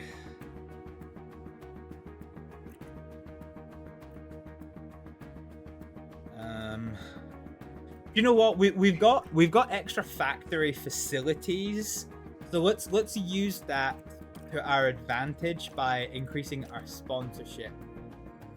Post-race debrief. Yeah, fine. Nobody cares about head of aerodynamics. Aerodynamics is important for Formula 1 cars. Okay, we don't want to impact the driver performance. Pit crew we need on top form. Race engineers. Let's do sporting director talk. For the last one. No, let's. Yeah, okay. Fuck our development drivers. Okay.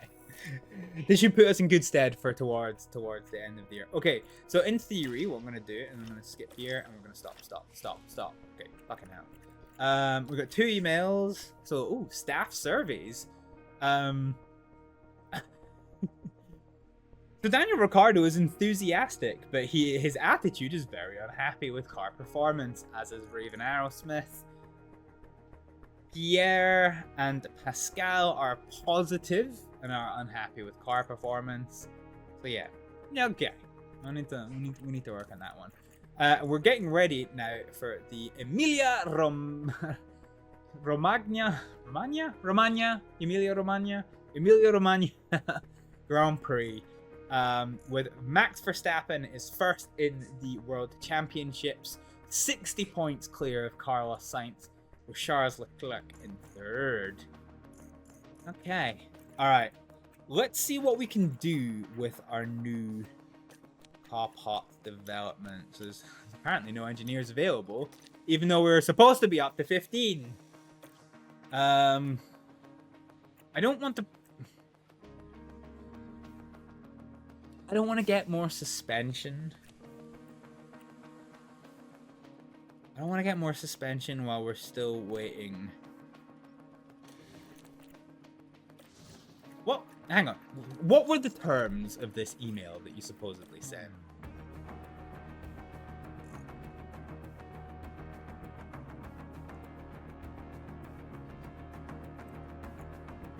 Oh, hang on a minute. Engineering team.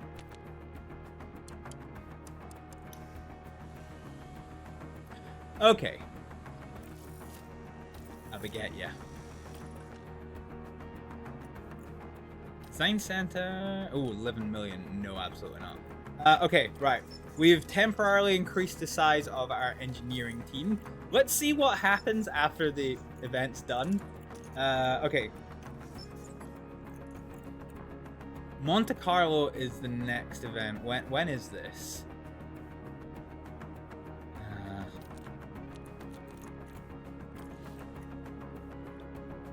Does it tell us the date? Does it tell us the date? Is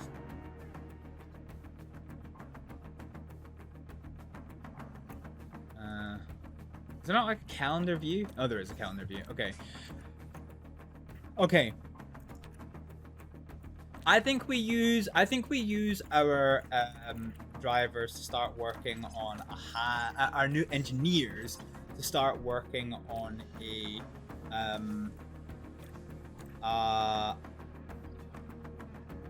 high speed rear wing. So the design focus for this one, so we've got we've got no simulator stuff, so we're just gonna have to do this on pure design principle alone. The design focus I want to be on high speed performance. So yeah, high speed performance. And this will hopefully be ready for... so let's look at Montreal. Wait, hang on. Okay, it doesn't really tell me. So it improves our top speed a bit. Improves our DRS effective massively. And high speed cornering is improved a lot with quite significant dirty air turns. So let's start working towards a high speed package. 45 seconds! Oh no, okay, that's fine. Can we do rushed? So this is gonna cost us...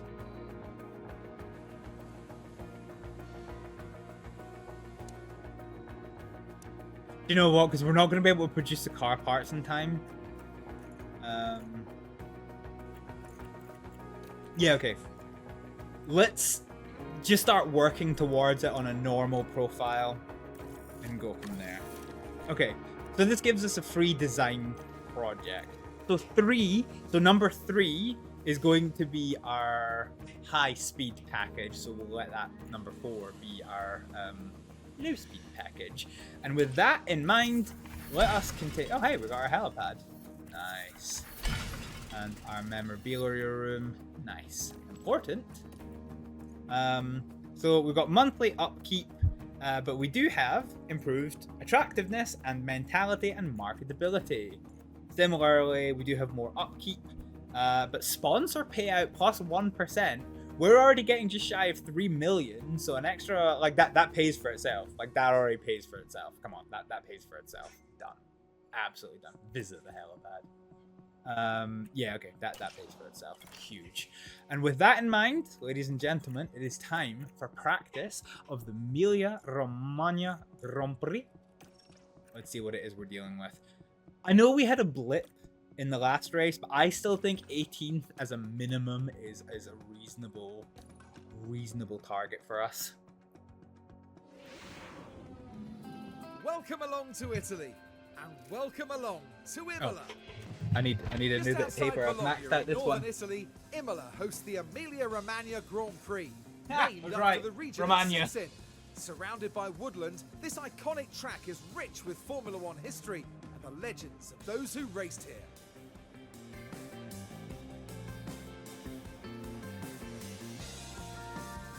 Let's get this underway. Yeah! Emilia-Romagna Grand Prix. So Imola. Fine. Okay. Ooh, heavy rain for the race. This is gonna be another. Ooh, gonna be another rainy boy for us. God diggity dang. So there is. Yeah. Okay. So the race is 63 laps. The historic safety car chance is 100%. So 63 laps. Safety car chance is 100%. Pit lane loss is 28 seconds. We don't know what it is with safety car. Do you pack Scottish weather along with the vehicles? Yay! Yeah, we do. Yeah, okay, fine. Light rain, fine. But do you know what we've not done in a while? So because we had 2 sprint weekends back to back, let's put our development drivers in the car. So we have Jean-Luc Marie. So this is our so Ricardo is our number 1 car, and Marianne Paul is our number 1 reserve driver, with Jean-Luc Marie being our number 2 reserve driver. So we are going to go out on a lap of intermediates, and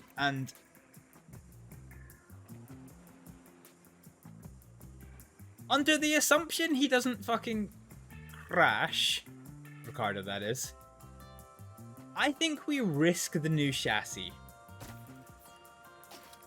Because we can always emergency manufacture if we crash. So the new chassis and the new side pods.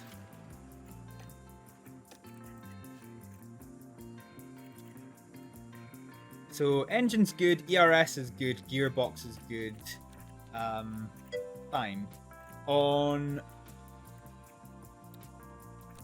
Jean-Luc Marie's car, we are going to keep with the older car components, which is going to give him the advantage of being, or it's going to give Aerosmith the advantage of being slightly more familiar with the car, so more confident. In terms of her car parts, I'm a smidgen worried about this ERS. This is only round 7 out of fucking 300 or whatever. There's like 20 odd rounds.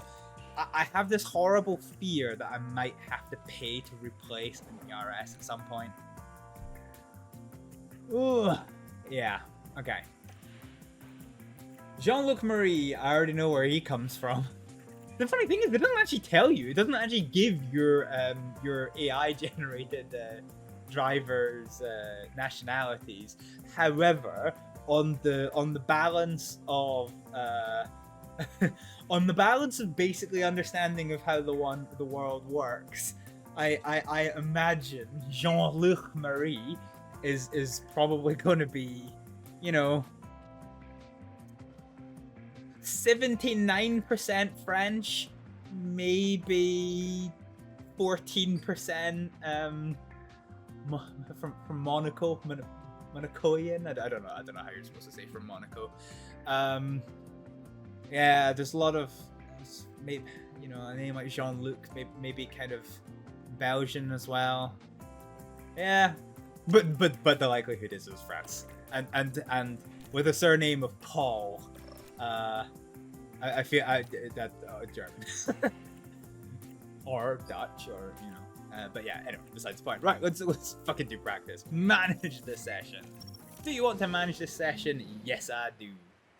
Yes, I do. All right, nothing else to do for these guys, so let's send them out. So you can see already, in terms of driver preparation, Marianne Paul is at 12% because we have changed 2 car components, whereas with his better car knowledge,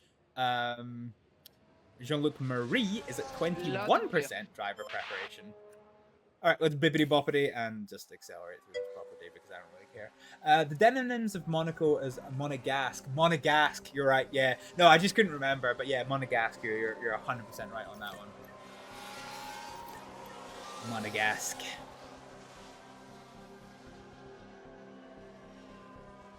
I was gonna say I've never been to Monaco, but then that makes sense because I'm also poor. So like, of course I've never been to Monaco. Shit's expensive. And here Yellow we've got a yellow flags. flag. Oh, it's Lance Stroll. God, what happened to Now, this Lance? one involves Stroll. Oh no, that's not Whee! how to do it. And there's Oh, not much they can do that was about that now. here. Jean-Luc can also be Canadian in Quebec. Yeah. Could also be Canadian. What's it all about? Miami ran wide. I don't know. Who's Miami a driver for? Right, let's have a look now. Around turn 3. And they just can't keep on the track. Push. And they'll find themselves at a disadvantage if they keep on doing that. It's funny to me because Kush is Northern English slang. It's not if something's cushy, it means it's like it's easy, it's good. Alright, we've almost car satisfaction bad. Bippity boppity, return to my property. Yeah, copy that. Of course. Okay, let's reconfigure Paul. So our straight performance. Yeah, okay. Fine. Our straight performance is a little bit questionable, not unlike my sexuality. Let's get this. Okay, let's get straights as far back as possible. Traction's kind of good there. Oh, fuck. Phoenix, thank you so much for the follow. Does a curb... Oh, hang on. Does a curb excursion have a chance to damage the underfloor?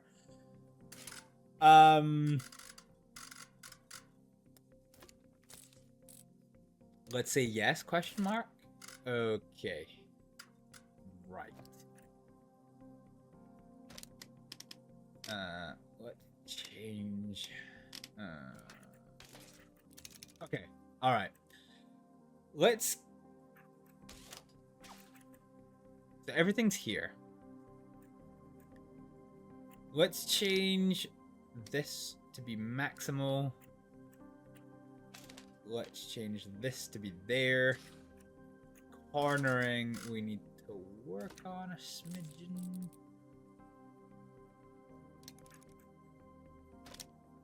Traction, I feel, needs to be just a little bit off kilter a bit more.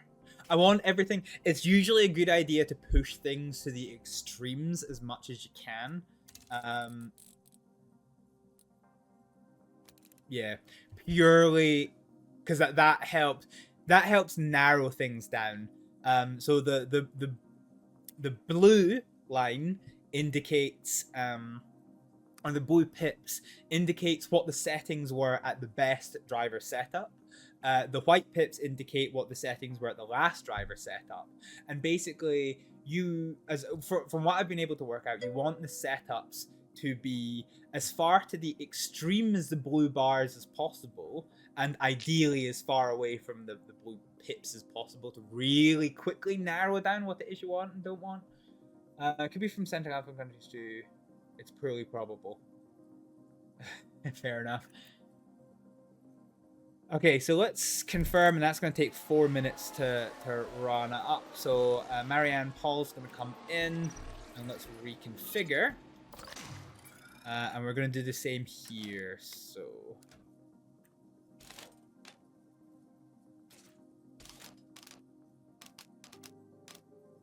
Okay, let's keep our traction about here. Can we do one more? Ooh. This is kind of rough. Yeah, okay. I definitely don't want that one. Okay.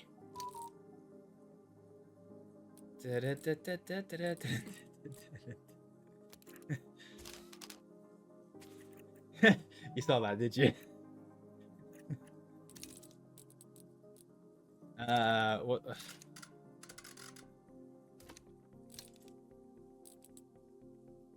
Okay, this is doing my left ball again. Alright, let's just get you to here, and then... Oh, that's all pretty marginal stuff. Let's bring you back by 1. Fine. I actually think this is going to be dog shit, but... Fuck it, we ballin'. Saw your message. Got my phone.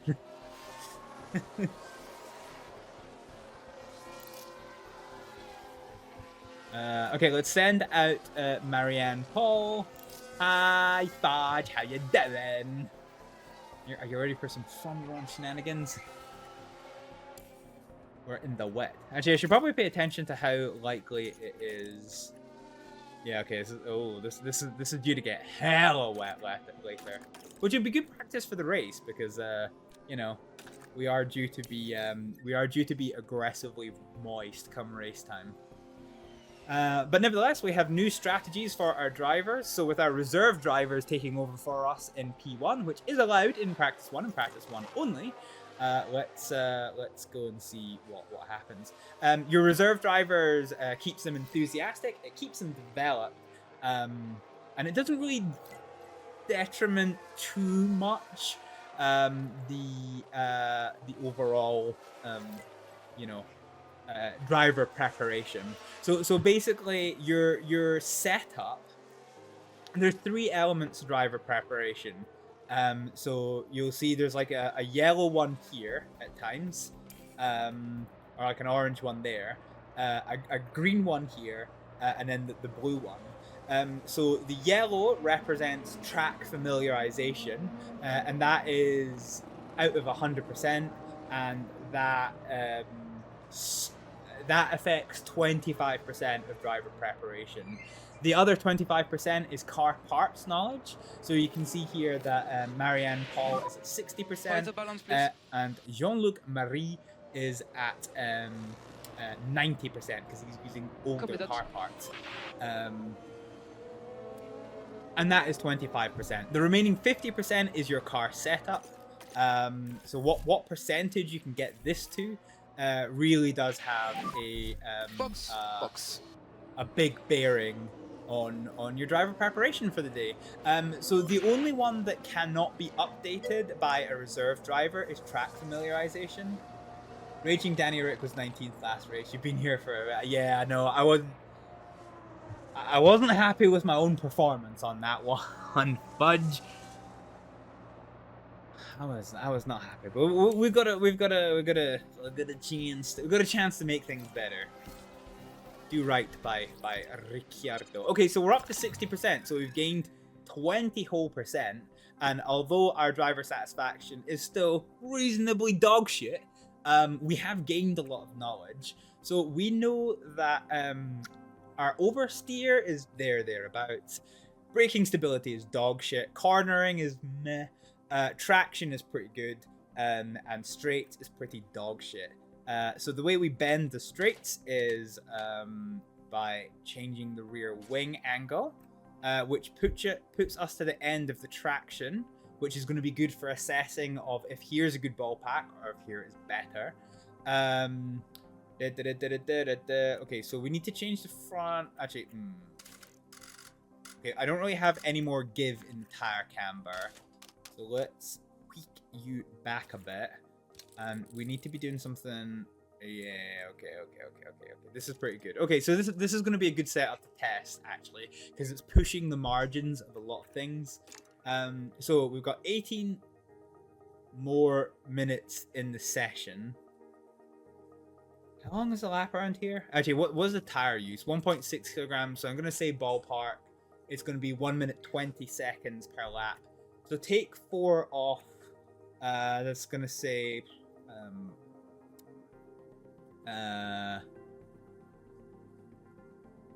4, 6, 9. 9 is going to be 12.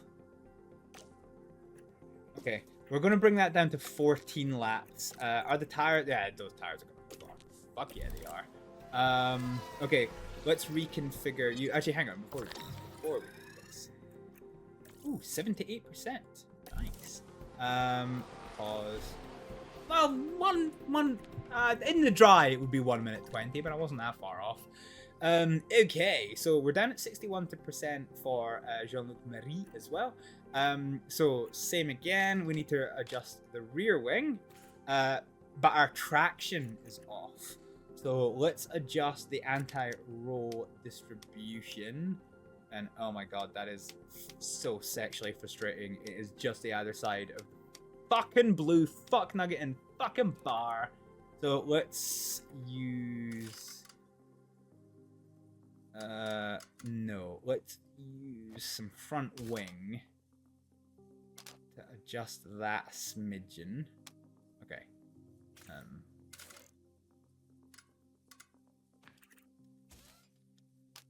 Dip.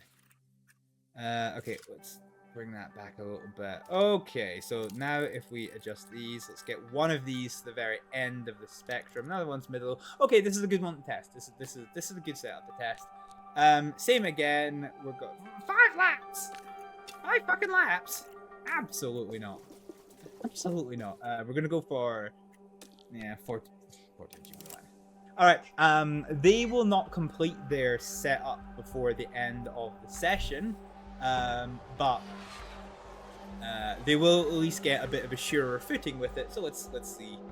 Let's see how it goes. Also, I realized actually that you didn't. I didn't realize actually that you didn't quote when Nightbot hit you with the big sad. Beautiful timing from Nightbot.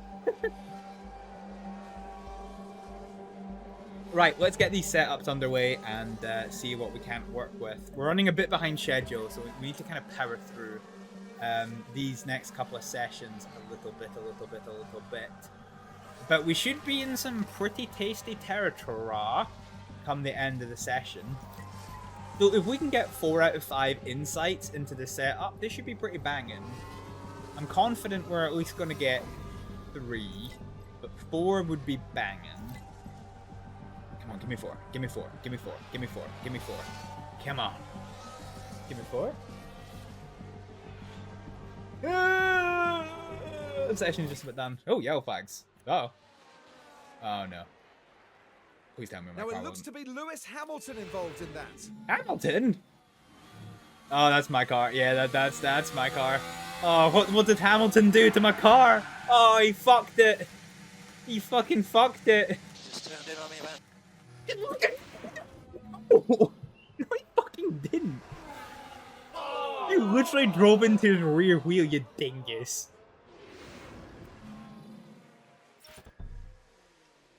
Tires are dead, super sticky. I wonder if it's probably because a fucking Mercedes absolutely cunted it into your rear wheel. Call car in early. Are you still driving? Oh no, you're punctured. You are riding the struggle bus like a champ. Nah, fuck. Well, I guess I'm gonna have to rebuild this motherfucker. Also, I like that the tire doesn't... Oh, sorry, I don't like that the tire doesn't visibly deflate when you got one of them punctury boys. I'm trying to get a good one of all the sparks, but yeah. Hamilton being Verstappen, yeah, tell me about it. Hamilton. Okay, we take the flag. My boy Big H. Well, the good news is the car isn't a complete write-off. I swear to God, if I get a grid penalty... No penalty. No penalty! Hamilton! It's fine. It's fine. It's fine. I have to rebuild a fucking car between sessions. It's gonna tire my pit crew out. So that's fun. Yeah, okay. Ooh, we are full wet. For this session, which is going to be quite interesting. Okay, so let's look at the car setup. So we now have Ricardo back in the car. And in terms of the car setup, let's see. So we are optimal. We don't know about this one, and we're pretty good with this one. I think I'm actually gonna round out. Yeah, I'm gonna round out this one. So we're gonna stick on the wets. And we're gonna round out this one for a very short stint. Oh my god, so much. So the chassis got fucked. So let's just put a new chassis on it. A new rear wing. We're gonna do, yeah. Okay. And new suspension. This game has so much potential, but so many bad details give me frustration. Yeah, I'd agree. I would agree with that one. Oh boy. That crash took a lot of life out of that gearbox. Oh, buggeration. Okay, how's the setup looking at least? So, optimal. Okay, let's just round this out with both drivers. No, let's just simulate the station. Easy. Let's just simulate the station, forehead. Watch me get told that both of my drivers like crashed. Okay. Ooh, setup satisfaction is pretty high. I do like that. 97%. The only thing I could really adjust is the straight.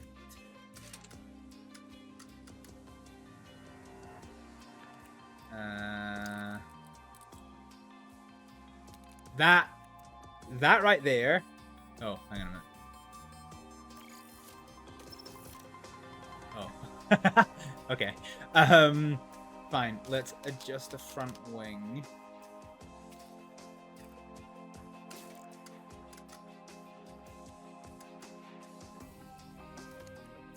And let's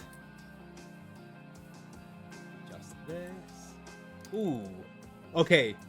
I'm willing to wager this is going to be a 100% setup for Ricardo. I'm willing to betteroni that macaroni. Okay, fine. Okay, I guess.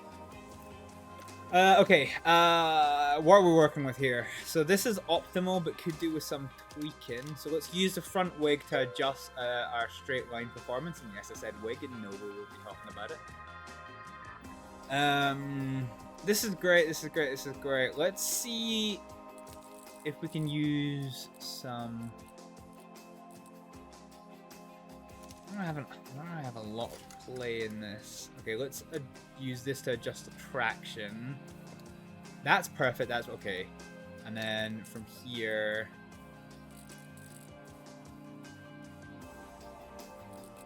So we still have the option of changing the toe. But I think this is going to be another pretty close to 100% setup as well. Bippity boppity, let's go drive this property. And I'm just going to leave this on 16%. DRS is enabled. Again, needed to know that one. The race has stopped. Nice. Cool. So if we do get to 100%, we're going to leave our drivers out on long runs. So the way the track knowledge or track familiarization setting changes is that it changes more the longer the driver has been on track. So if they go out for 1 lap, they will get 1%. If they come back into the pits and go out for another lap, they will get 1%. But if they do 2 laps, they'll get 1% for the first lap and then 2% for the second lap. I've just made those figures up, but that's like how it stacks. So the longer runs you leave your drivers out on, the more track familiarization that they get, which claps cheats. So if we nail these setups, we're basically just going to leave these drivers on long runs. And Leclerc, not sure what happened to Leclerc, somehow managed to hurt himself in the pit lane. Nice. Great, he's driving around an injured car. No idea how that happened. Ooh. Fuck, okay.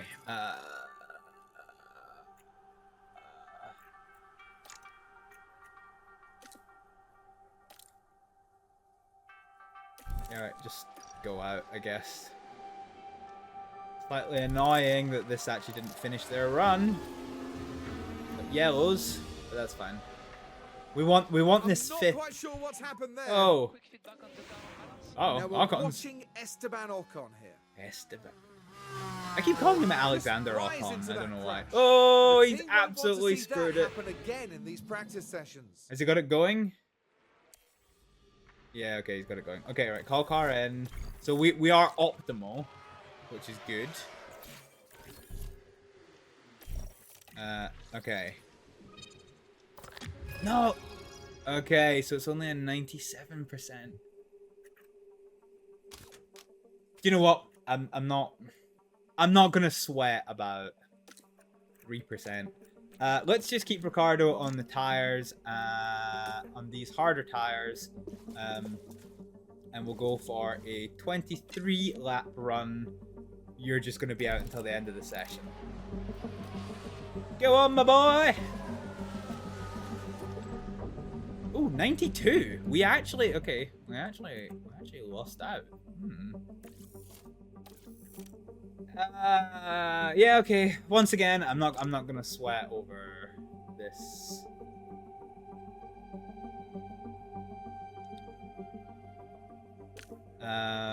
Let's just keep going for 15 laps. I don't think your tires will make it, but yeah, okay. We're gonna keep the drivers out for the remainder of this session. We okay on temperatures? Okay, 97 focus on and tires now. 93% are pretty good, so But we watch our meals. yeah, like I say, we ain't Okay, gonna Anthony, wake up the sweat brakes now. some Make sure you give small us a numbers couple for of good this. braking. Yep, understood. And we're gonna get ourselves ready for qualification. Aerosmith. Boop.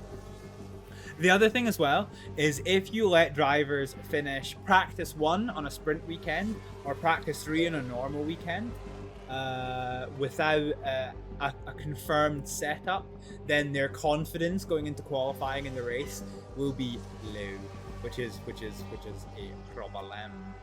Let's have a look at them juicy tires. So 37%. We're gonna have to pit Aerosmith soon.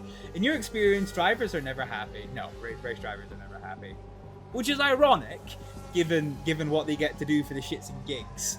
You know. How are your tires? Pretty fucking fucked, innit? You know what, Ricardo? Just conserve that shit. Let's get some soft boys on you, and let's call 14 laps. Beat. We just want to keep Ricardo out for as long as possible. It's like a double-edged sword because it does like increase wear on your car parts and components, but it does also give them more confidence for the race, which is kind of huge. So you can see how the fact that we've had to pit Aerosmith more than we've had to pit Ricardo's track knowledge is up at 60%, whereas Aerosmith's down at 46%. So you know, it swings and roundabouts because Ricardo has newer car parts, which means he's faster, but he's less confident with them. Whereas Aerosmith is less, Keep temperature got on the tires. slower car components, but is more experienced with them, so is more confident with them. So yeah, swings and roundabouts. Heading to Garagi. Oh, okay, that was unanticipated.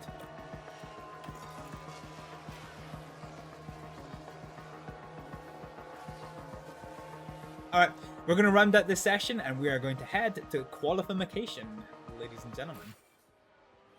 There's a checkered flag. Why wasn't it? Oh yeah. Leclerc hasn't been in yet since he absolutely flattened the barrier. So the other thing that affects driver confidence is, well, driver confidence. So for example, you'll see here, oh, so they both, so swings, the perfect example of swings and roundabouts. Ricardo has more track acclimatization, less car knowledge, but more setup knowledge. Whereas Aerosmith has less acclimatization, more car parts knowledge, and less setup knowledge. And they're both 84%. Swings and roundabouts, look at that. But what you'll see here is they both have the same level of driver preparation, but because Daniel Ricciardo is more confident as a driver, he is within his I'm happy, I'm confident band, whereas Aerosmith is kind of meh. So yeah. We're moving on now to the all-important qualifying session. Qualification. Oh, look at that Hibblejaybob. Race car.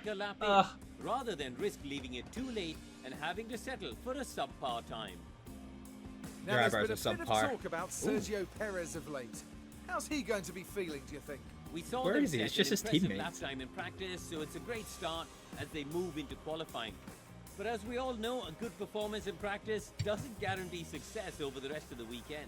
I love how slick the inbuilt uniforms are, but the ones you make yourself are like potato.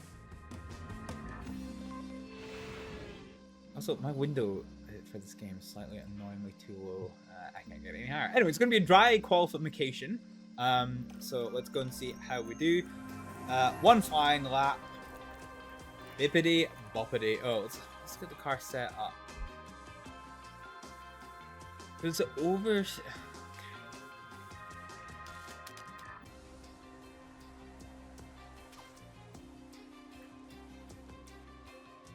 I think this front wing is going to give us a better setup, and it's the only thing that we've changed.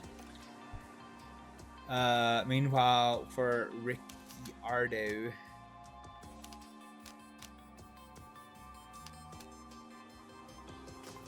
nah, I'm not gonna tinker with his setup. Fine, bippity boppity. Let's qualify for this property. Ricardo's out. Oh my god, this is a big gang of cars. Alright, let's go for the sector time. And again, we're a bit pushed for time, so I'm just going to 16% this one. So we're going to come around. Now, do remember, you're going to see Ricardo set purple sectors, but it isn't going to mean shit. So we open proceedings with being 2 seconds down on Oscar Piastri. Aerosmith is 0.1 of a second behind Ricardo. Got yellows. Ayo. What happens? Cons fucked it. So here we are following the Alpine. Now remember, as fine here. The wheels just look up there. Now they did leave it very late. As we have seen, a risky red flag in qualifying can see our team be propelled to stupid heights for a little potato team. But yeah, okay, so it looks like if we look at our time, our interval, it doesn't really give us a good clue. Okay, let's just keep on the sector time. Okay, ooh.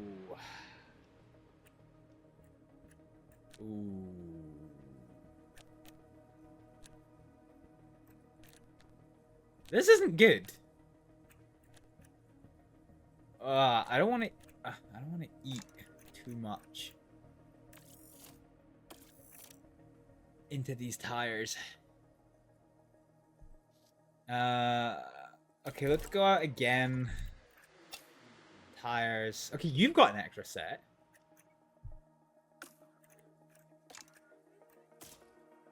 Let's see if Aerosmith can make some headway, and let's see if our setup. Oh, 90%. Okay, let's just fucking revert back. Fine, 93%. We can't make any headway with Aerosmith. Fine. Let's get on out. I want to keep one set of pristine softs for the race. Quite often the first lap out is going to be the best. Take it easy in your lap. Ricardo is on older rubber, so we aren't really expecting him to make a lot of headway. Aerosmith, on the other hand, has done a couple of quite good sectors. Is she going to beat Ricardo? Is this going to be the first qualifier? No, she fucked up the last sector. Right, I'm not sure our drivers are going to improve beyond this, because once I get them in, and then back out again, they're going to be in the middle of like hella traffic.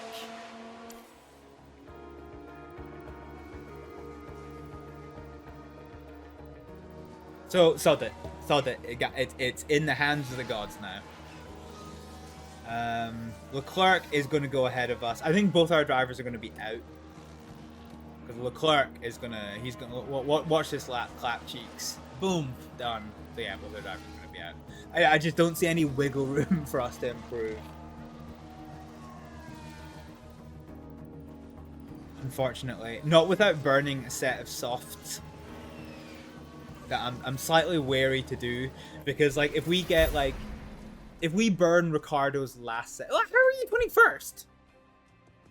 How the fuck did she end up 21st? Oh, right in the very last second of accelerated time. Okay, so fuck. Okay, all right. Well, I'm gonna go refill my drink.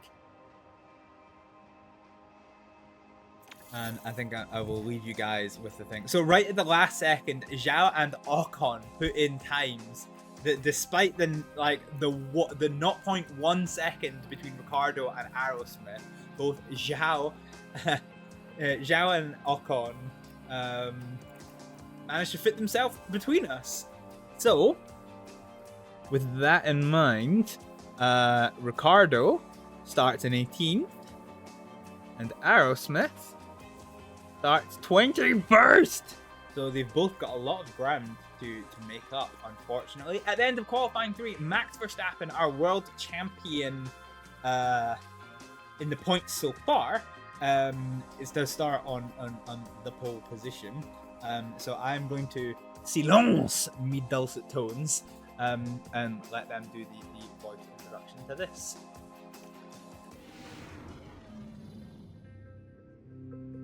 Not long until we get going here in Italy, with 63 laps of hard-fought motor racing. Imola can really reward consistency, as Nigel Mansell showed here in 1992, when he became the first driver to ever win the opening 5 Grand Prix of a season. Imola has no fewer than 4 chicanes, with the Variantes putting a slow-speed corner into every sector around this historic circuit. It's a high downforce track with sharp turns breaking up the straights. Race day has arrived, and the time has almost come for these drivers to fight it out, wheel to wheel.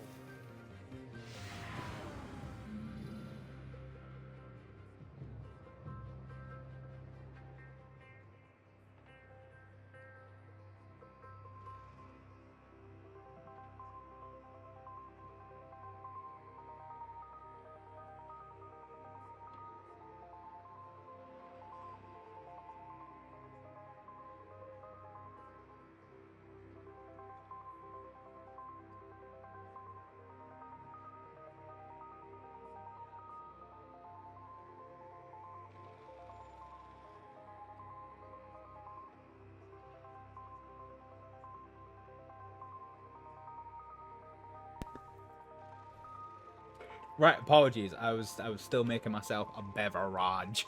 Okay, we have heavy rain expected for this one. Oh, botheration. Okay, so pit lane time loss is 28 seconds, but it doesn't tell me what the green flag pit lane stop is. Mainly because there's a 100% chance safety car, so it probably doesn't give us as much. Ooh, interesting. Very interesting. So it looks like we're going to be starting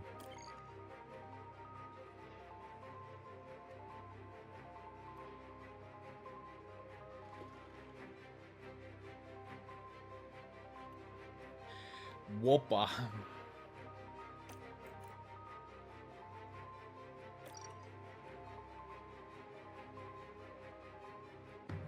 Okay, if this proves true, I definitely want Aerosmith. Ugh. Fuck. Okay, let's start with the shit that we know.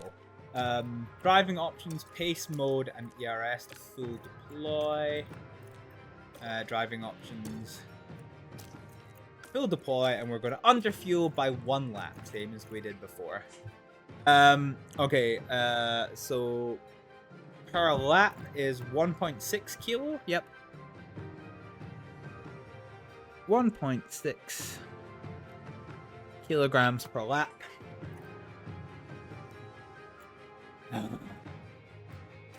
So we're thinking for Ricciardo's strategy that we're going to be changing around lap 25 onto inters.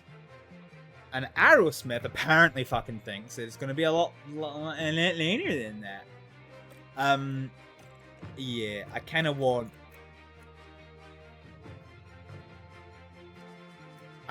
both drivers on lap 25. And then we'll just adjust the strategy as needs be. So let's go for some mediums.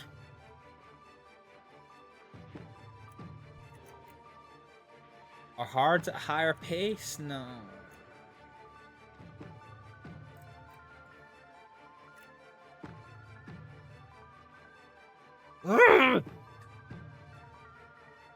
Fuck it, let's just go for the mediums. All right, okay.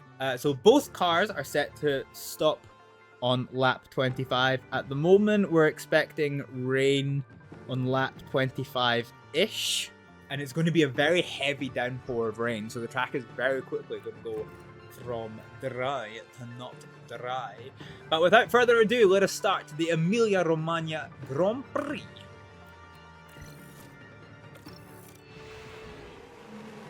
Final checks are being carried out by the teams, and it won't be long until we get this race underway. And this could be an important race for the RB driver. It's a P17 grid start for them in this race, but maybe they can get through the pack cleanly and move up the field. So let's see what today has in store, shall we? This is it. The Here we fucking go. And let's see if the red lights stay on this time. Nope, the red lights are working. Alright, let's tell our drivers to do the things. Defend and attack. We need to protect. Defend and attack. Alright, here we go. Oh my god, it's always, the first lap's always so fucking nerve-wracking. So Ricciardo, for the most part, looks like he is holding on to that 17th place. Aerosmith has, however, potatoed down into stone dead last. Interesting. Yellows. They're gonna safety car already. Oh, it's a Ferrari! Okay, understood.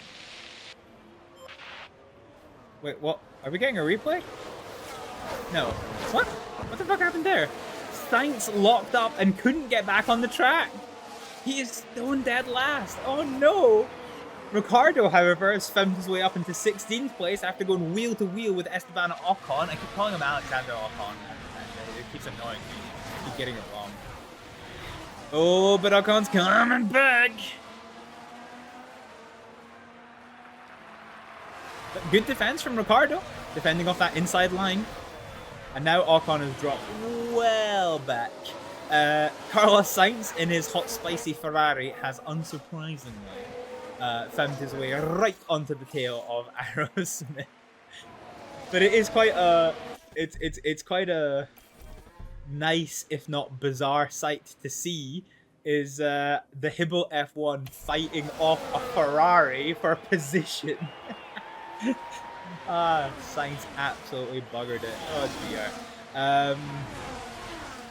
Fine. We're going to keep our eye on tire temperatures because we do need to focus on tire conservation, with most cars using these hard tires, and we are on mediums with a capital J. If we look at track detail, we are expecting right now, we're expecting lap 22.5-ish for the rain. Does it look like we're likely to go into full wet? No, I don't think we're going to go into full wet. But, yeah, lap 22.5-ish, we are going to go on to our intermediates. We are going to go back onto standard. We missed Bottas overtaking... No, we missed Ricciardo overtaking Bottas. He's down the inside. And Bottas runs wide. Both of those things help Daniel Ricciardo take 16th place. 16th whole place. Alright, let's ease up on the tires. And let's see how we go. Somehow, some fucking how, Aerosmith is still holding off the Ferrari and going for position on Gasly. I'm not sure how this math is mathing, but the math is apparently mathing in that particular way, so there we go. We are about to come into the DRS zone. You can see Ricciardo already has his DRS. Aerosmith's going to have her DRS, and she is going to fight Gasly for position. And she goes past. Can Sainz gets past as well. It looks like there's the wheel to wheel, which is going to hold them up coming into the first and second corners. Hopefully they two start fighting. It's lap 3, and we are genuinely holding off a fucking Ferrari. How does such a thing happen? Having said that, the Sainz is right on our tail. Thing is, he is going to be so tilted right now because he is second in... Carlos Sainz is second in the World Championship, fighting 20th place for position. And look, even with his hard tires, look how much of his tires he is eating to get past Aerosmith, and he can't do it. He can't do it. This is absurd. This is genuinely absurd. Like, We can consider a little bit of anti-deploy where you can. like what? Genuinely, this was not on my bingo card for this race. Taking stock of this race as we come halfway through lap 4. We have Verstappen, who is having a spirited defense from Perez, which is exactly like the start of round 6 before this, with Lando Norris in 3rd place, about 0.7 behind. Charles Leclerc, 0.8 behind him. Oh, it finally happened. Oh god, why am I so twice? Hang on, why am I on? Hulkenberg runs wide. Now here we are tackling turn 3. Oh, the Hasses were racing for position. The floor of the car there, because that won't do it any good. Yeah, so that definitely hurt the underfloor running over those bumpy boys, boy. But yes, Sainz has finally got past Aerosmith. Finally, it's taking him 4 laps. Anyway, we got a bit interrupted there, so let's take restock. Verstappen is in the lead of this race, still fighting off Perez close behind. Norris in 3rd place, with Leclerc in 4th just behind. Sorry, Norris in 3rd. Leclerc in 4th, Piastri in 5th. Hamilton 4 seconds off the pace, not sure what happened there, in 6th place, fighting off a freight train consisting of Alonso, Russell and Lance Stroll. Tsunoda Tsunoda is 2 seconds off the pace of them in 10th place, fighting off Alexander Albon, with Logan Sargent 2 seconds off the pace in a race of his own from Hulkenberg, 1.3 seconds behind. Hulkenberg is fighting off Magnussen, Ricciardo, Bottas, Esteban Ocon, Zhao, Juan Manuel Carrera, Sainz, Aerosmith, and Gasly. So it's a bit of a freight train all the way from 13th place to last. Well, I said that, but Gasly's not really doing much. Having said that, Aerosmith isn't really doing much either. So it's bright and sunny, the weather here in Okay, good job. Imola at the moment. However, we know that this is going to deteriorate very rapidly in approximately 15 laps time. Oh, that was Ricciardo, my boy! My boy, that was testicular fortitude doing that overtake. Nice. Alrighty. Nice. So Ricardo takes up to 14th place. We got past Magnus. Wait, hang on. This math ain't. No, we were 15th, and then we overtook Magnussen for 14th. Okay, the math is now mathing. So we are almost close to leading this freight train for 13th place. All we have to do now is get past Hulkenberg. We are coming into the final kind of couple of sweeping turns before the hairpin that leads us into the start-finish straight.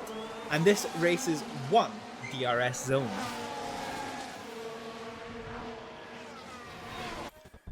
Ah, beans.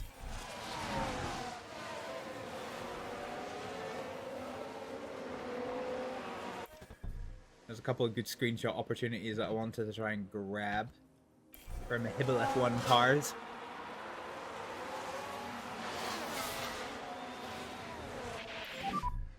Magnussen in your DRS. Ah, look at that. That's beautiful. All right, okay. So, the DRS is open. We are chasing down Hulkenberg. Magnussen is going to have DRS on us, but we've got the softer tire, and we've closed up the Hulkenberg. Can Daniel Ricciardo make anything of it? He goes outside, he goes inside, he tries inside. Oh my god. Jesus Christ, that that absolute dive bomb just gave me anxiety. We've got yellow flags somewhere on track. Not sure what happened there.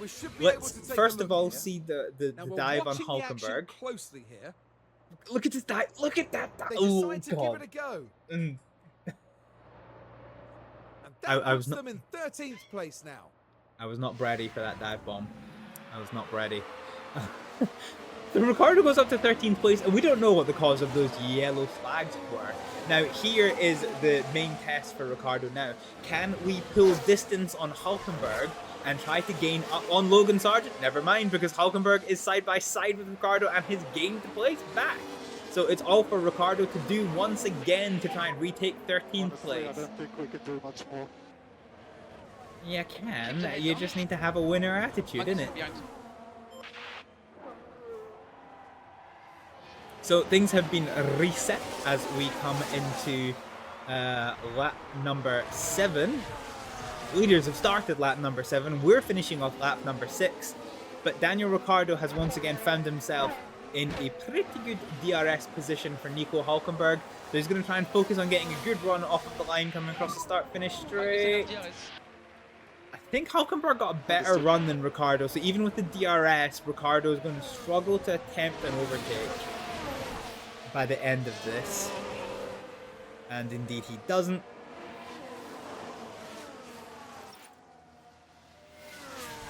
Wait a minute, hold on. How did Aerosmith get back how did Aerosmith get in front of Sainz again? Like, Sainz has only just retaken the position from Aerosmith. How did such a thing happen? How did Sainz lose position to Aerosmith again? Is he just having a shocker of a weekend? Like, this is genuine. Like, Carlos Sainz isn't reporting any... He's not reporting any, like, mechanical faults. So this is on merit that Sainz is... Like, Aerosmith is fighting Sainz for 20th place. This math ain't mathin'. This is going to give Leclerc 2nd place in the World Championship for sure. Like, Sainz is going to have to do something magical with his strategy to really progress from there. We're holding well with our tyre use. I know we're scheduled for a tyre change on lap 25 for both cars. But at the moment... Actually, 25 is looking pretty reasonable, if I'm honest. Maybe 1 on 24 and 1 on 25. We'll play it by ear, but I reckon... 24, 25, okay. Yeah, okay. 24, 25 is looking pretty reasonable. The other thing that we need to oh god, that's getting ballsy for 18th place. Sainz is so frustrated. He just wants a way past. And Sargent, Sargent seems to be dropping back. Hulkenberg's got past Sargent. And then Ricardo gets past Sargent and almost immediately loses a place again, but he does have the inside line for the next 2 corners. Alright. So that kind of cements the Nice. position for Daniel Ricciardo.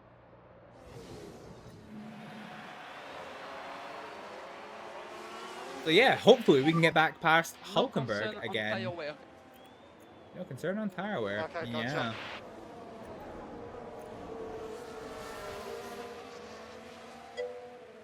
Alrighty. Nice. Honestly, it lives in my head round 3.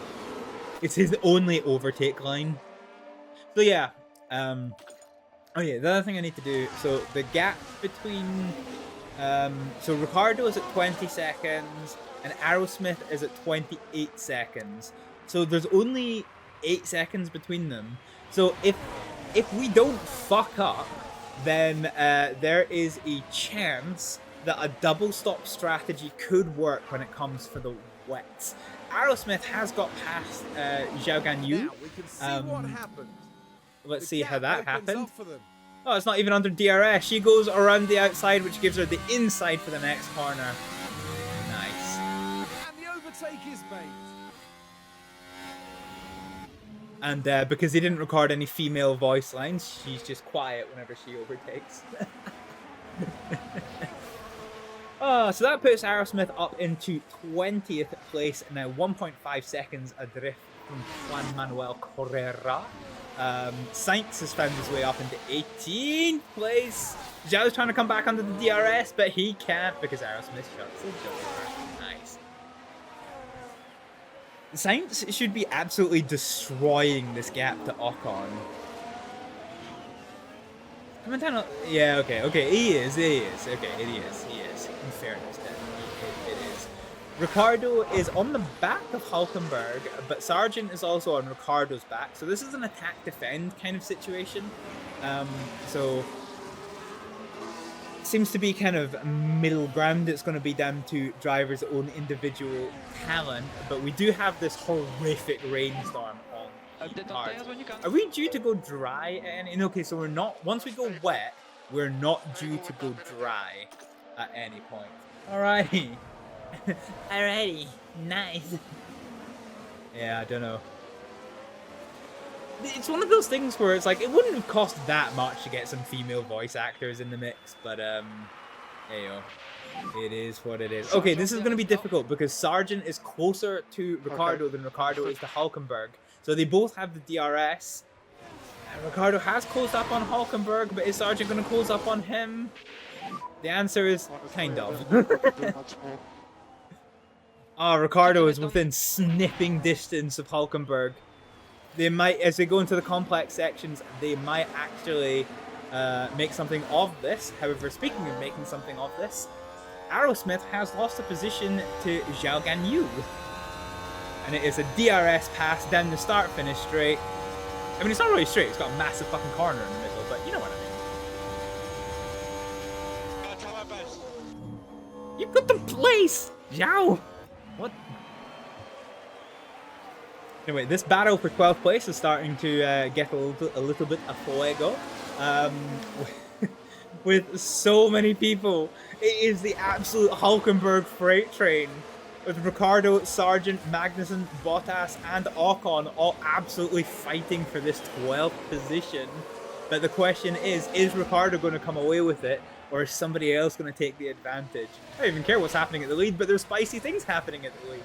Verstappen's in first place, absolutely fighting off from Perez. Norris just lost out under DRS to Perez and is now having to fight off Leclerc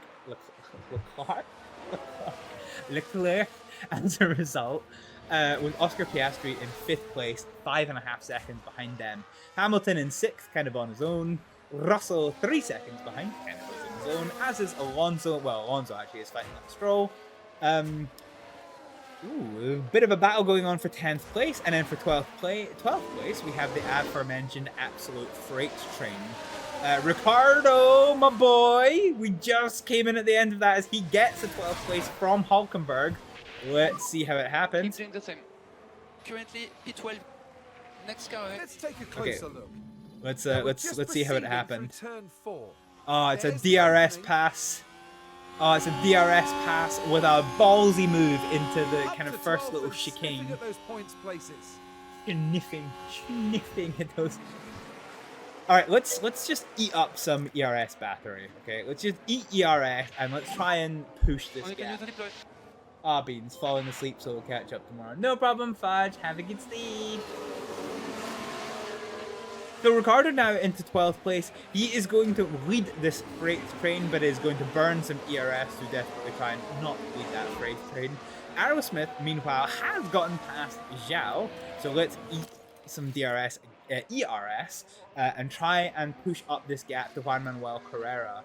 Sainz is still in 18th place. He has caught the back of this train to make it a 7-car battle for 12th place behind Ricardo, but he is not making the headway that you would expect a Ferrari to make from 18th place. This is, if we're perfectly honest, a bit of an embarrassing performance for Ferrari here. Now, as we discussed, strategy is going to become a major factor in this race, because once these heavens open, I mean, we are expecting this downpour. Okay, actually, things have changed. We were expecting this downpour to be sharp and kind of middle ground. But actually it's kind of got a bit more of an extended profile now. Either way, it's still about 10 laps away from happening. That's okay. So we're still ballpark aiming for 25.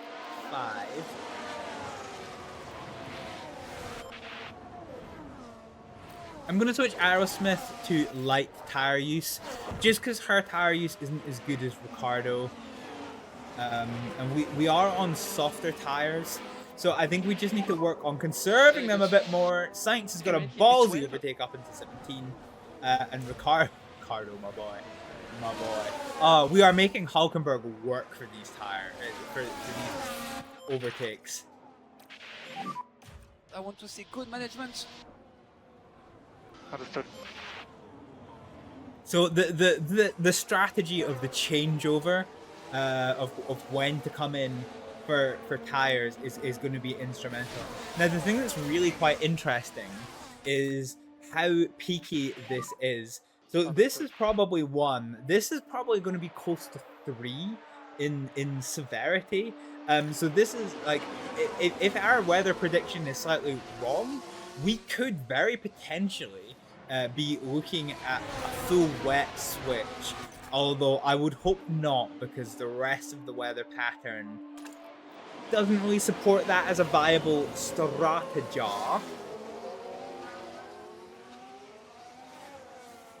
But also remember that there is a 100% chance of safety car at this track. History could be changed without a safety car, although my experience is this game does try to work whatever magic it needs to work in order to maintain that that safety car percentage. So as a result, as well as the strategy of when to change over onto wets, there will very likely be safety car percentages to work out. Chance of incidents doesn't really tell us a chance of incident, which is quite interesting. But yeah, we are just waiting on the... Oh god, is Daniel Ricciardo about to get freight trained? Oh, he's been overtaken by 1. Is he going to lose out to 2? He defends. He's going to have the inside line. He's got the overlap. Inside, outside, inside again. Nah. This is my pace. Hulkenberg takes a position from Ricciardo, but Ricciardo does successfully So we fight keep off focusing on the pace. from Sargent. And fucking Avec les Sainz. Sargent. Sainz is now in 15th place. Up to 14. Sainz is finally making progress. Like, finally. I don't know why this has taken this long for Sainz, but yeah, that's finally starting to happen. But I heard a really horrible thud somewhere, but there's no flags, so it's always quite good. Ricardo is trying to overtake Hulkenberg, but that's fine. I wouldn't really worry about it. On the way to as best as we can, okay? Oh, but we're side by side. Oh god! See if Ricardo calls the safety car again. Hulkenberg, what was that? What was that absolute switchback maneuver? Good That job. was crazy. In front of you, Albon. Okay. Ricardo is holding the 12th place freight train right now. Oh, botheration. Oh my god, everybody and their dog has DRS. Understood. Are we going to make it a three-wide battle for 12th place? Hulkenberg gets a position on Ricardo. Does Sainz get a position on Ricardo? Sainz is honestly not in this race. Like, he should ideally just be let pass, but at this point it's kind of funny. Okay, Sainz coming now. At this point it's kind of funny seeing him riding the struggle bus like that champ. Down here with the potatoes. I mean, to be fair, 13th place isn't potato territory. Although speaking of potato territory, we do need Aerosmith to climb another 2 places. We do want that $100 bill. Ricardo, even with his light tire use, is right on the back of Hulkenberg. We've got a couple of tight and twisty sections coming up. Oh god.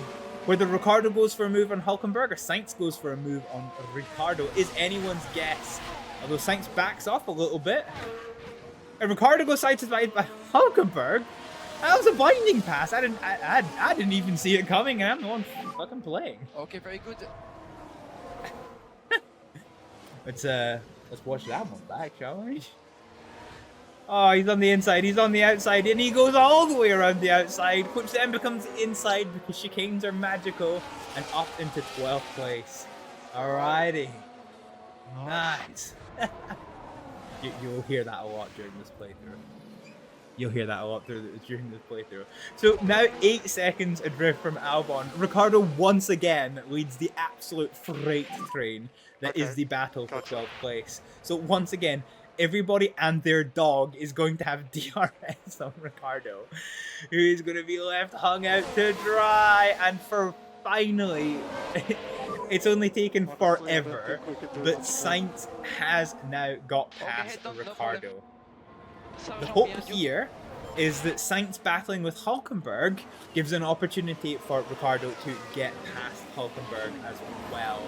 The good news is Hulkenberg is eating his tires at the same rate as Ricardo is. We're still waiting for this lap 25 rain. What is the gap between our drivers? So our gap is only 7 seconds. We've got yellows. Something's happened on track. We don't know where. Esteban Ocon. Esteban Ocon has had a wideroni macaroni. That won't Oh, help their chances. Fighting with the car, just a little, perhaps. just went right into the runoff area. That is unfortunate. That is unfortunate for Ocon. Oh, so I got his name right this time. Hey, progress. Oh, well, that's right. Sainz and Hulkenberg are side by side. Is this going to allow Ricardo to catch up? They're side by side in front, side by side behind. And they are side by side no more, as Sainz has just absolutely destroyed Hulkenberg. Yeah, not being on these hard tires has cost our pace a little bit, unfortunately.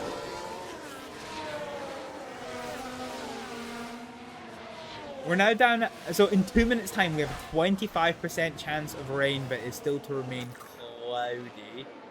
It's lap 25 that things are supposed to start coming alive, but actually this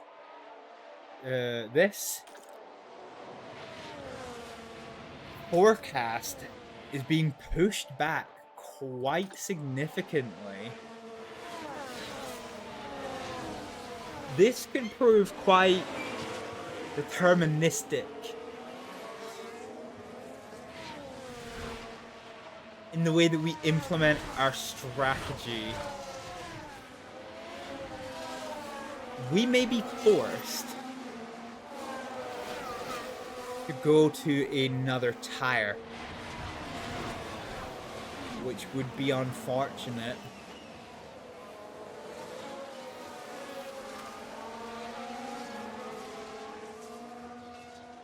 Okay. Yeah, our drivers have the lowest tire percentage of anyone on the field right now.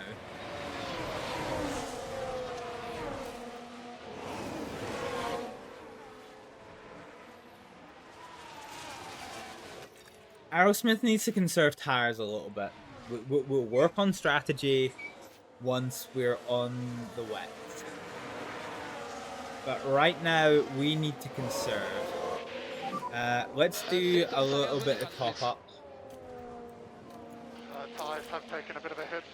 Yeah, they have. You're telling me, boy. Telling me. Champion. Okay. Honestly, I don't think we can do much more.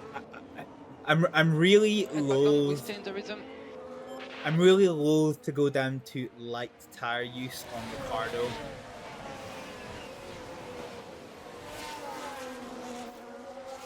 In 4 minutes, we have a 40% chance of rain, but the expected weather is still cloudy. So you can see this rain profile is really starting to be delayed and softened as well.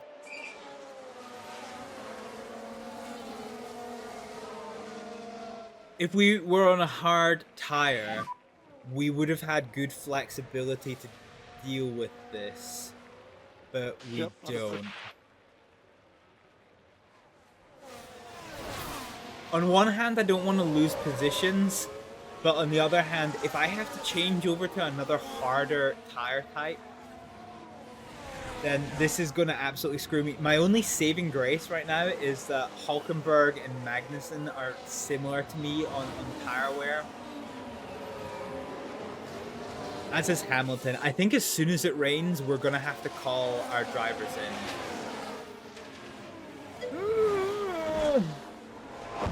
Yeah, I know. Tell me about it. Fucking tell me about it.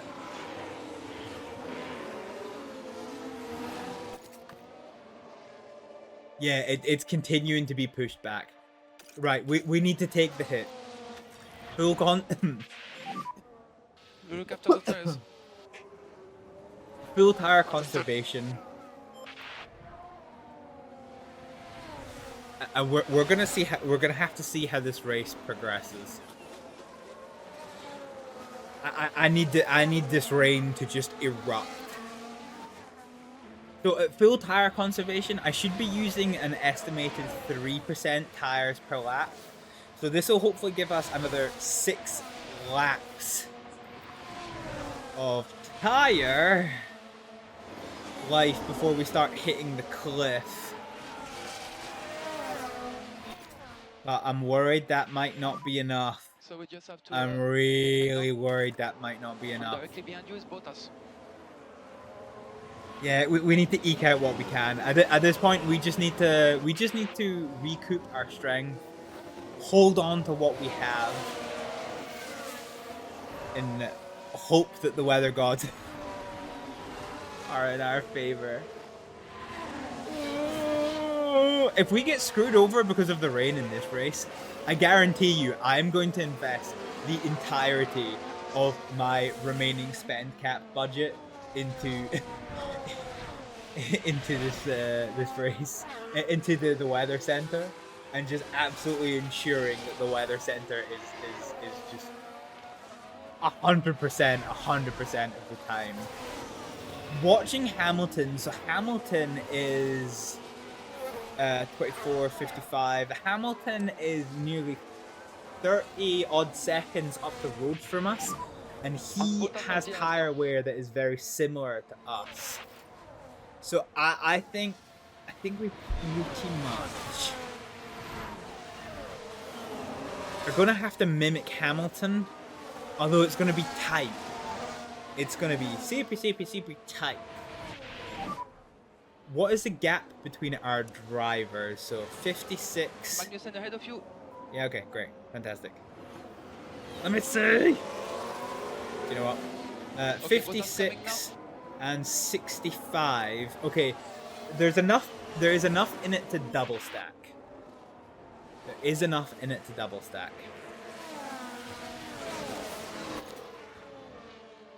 Oh, buggeration. This is gonna be. Oh, God damn it. This is gonna be so freaking tight. I am genuinely uncomfy. I think one way or the other, we are basically going to have to mimic what Hamilton does. So Hamilton is 35 seconds up the road from us. So, yeah. Hamilton is the only one on the same strategy that we are.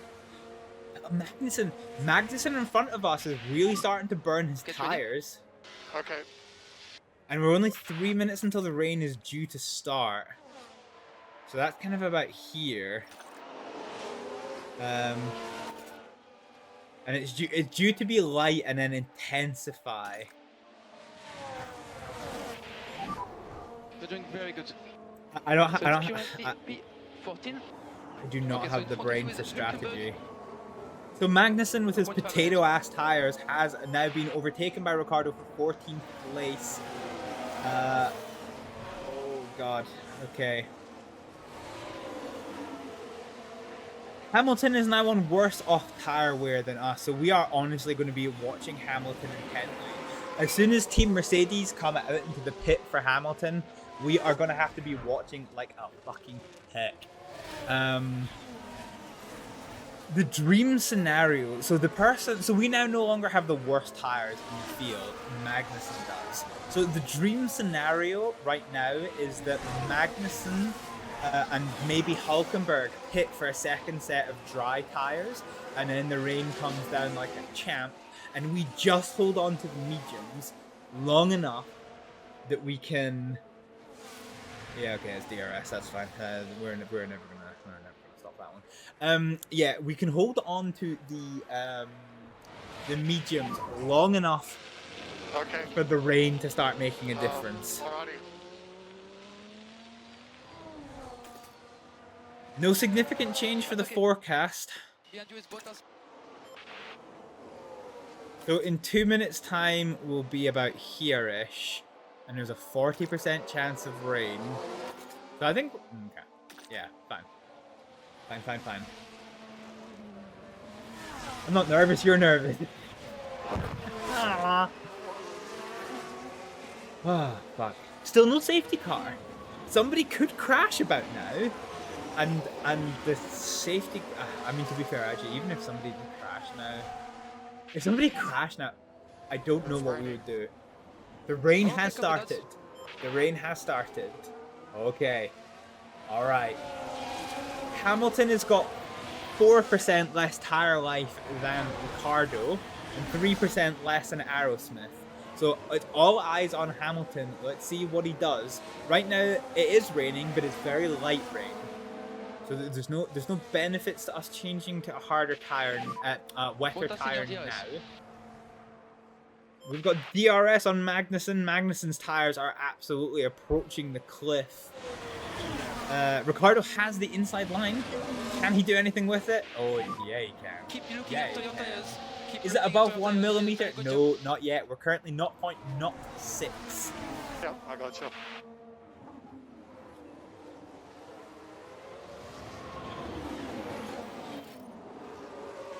Aerosmith has finally lost a place to Zhao, now that her tires are starting to absolutely potato off the cliff.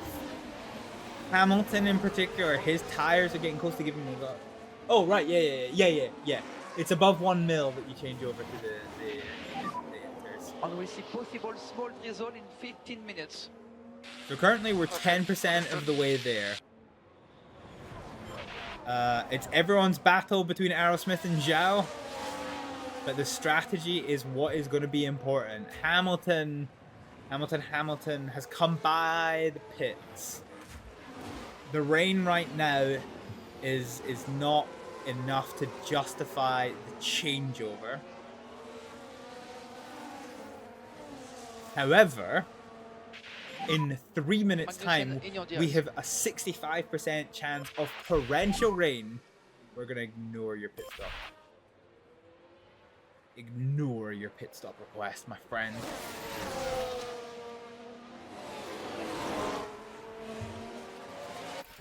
Magnussen once again is coming back. Hamilton's dive into the pits for inters is going to be instrumental for us. Yeah, Hamilton may have decided to try and like gain territory. He if the number starts going down quickly, he might be burning rubber because he's got nothing to lose because he's going to be coming off the pits this lap. Like, we can't watch the pit lane, but we will watch Hamilton. He does not dive in. He does not dive in. So we're going to follow suit and stay out. Remember, right now, although the situation doesn't look fantastic for us, both of our drivers are still up on their starting positions, but we have yellow flags somewhere. We don't know why. Esteban Ocon has once again locked Esteban up. Ocon here. Nothing at this point. Very heavy on the brakes. Oh, he And just we need to be runs mindful of wide. The effect that had on the tyres. We're just going to ignore the fact that the car turned on the spot there. And because of that lockup, look how much of his precious hard tires he has eaten. He's been eating hard tires for breakfast. Ah, okay. So the rain has started to get heavier. We can see that it's heavier, but still we're only 1/4 of the way towards intermediate tires. Hamilton's tire choice here is going to be instrumental. If he comes out down to 34%, I think it might end up being this lap for Hamilton. I think if it is... What are we doing? What are we Honestly, I doing? don't think Where we are we? can do much more. Bottas overtakes Ricardo. Yeah, okay, that's Okay, keep it clean. Focus on the sensible. pace. We have Sargent Hamilton, behind you now. I have a feeling Hamilton's going to come in this lap. I really do. But he's not. He's not. It's below 30%. Yes, yes. Yeah, so below 30%, you start hitting the cliff. And then, yeah, you're absolutely right. You start getting into puncture territory. Okay. We're not going to pit here because we've got rubber left. But let's burn that rubber, and we are going to pit next We can lap. still do it. What is our gap? What is our team gap? So the team gap... Oh no! Who went off? Logan Sargent just went off. He just absolutely speared off the track. Now tackling Rivazza at this point. Whoppa. Struggling with the car. And they ended Oh. up their own passenger. Oh, he came so close to taking out Aerosmith. Okay, we need to... Right, we're gonna do a pause. So, Ricardo and Aerosmith.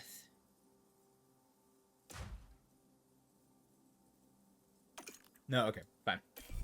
One more lap and then in, and it's going to be a double stack. I think this is the first double stack we've attempted to do. You can use overtake if you need. Understood. Yeah. Okay, across the start finish straight, 4 kilometers to go. We are going to change to a brand new set of inters.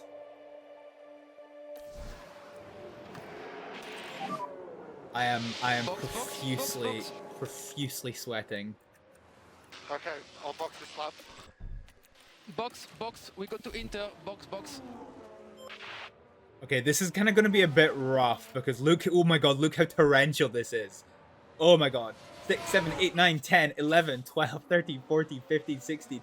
It is getting so rainy, so fucking fast.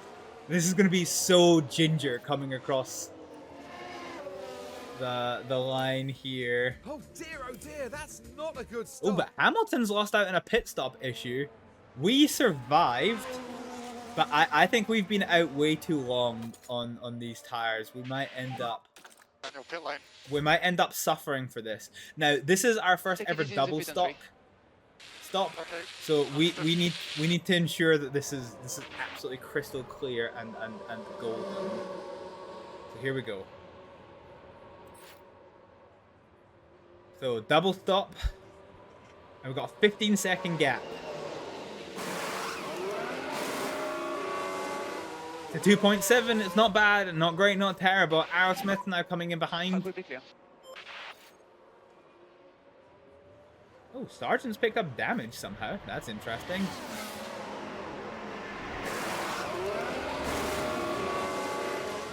.8, not great, not terrible, but Okay, so no it's gonna faults take in me 18. our pit stops. Ahead is of us good. is Sargent. Sergeant. I love the way he says sergeant. Sergeant. So beautiful, so French. Okay, that extra lap has cost us. I didn't think it was going to be that intense. Like, this profile is wrong. This is like boom. In the space of one lap, we've gone from 0.3 mils to 3 mils. Like, we're getting close to wet territory here, which is a bit beans. So we have reset ourselves now back to our starting positions. Potentially the only saving grace for us is that we have 1 lap fresher rubber than most of the other drivers.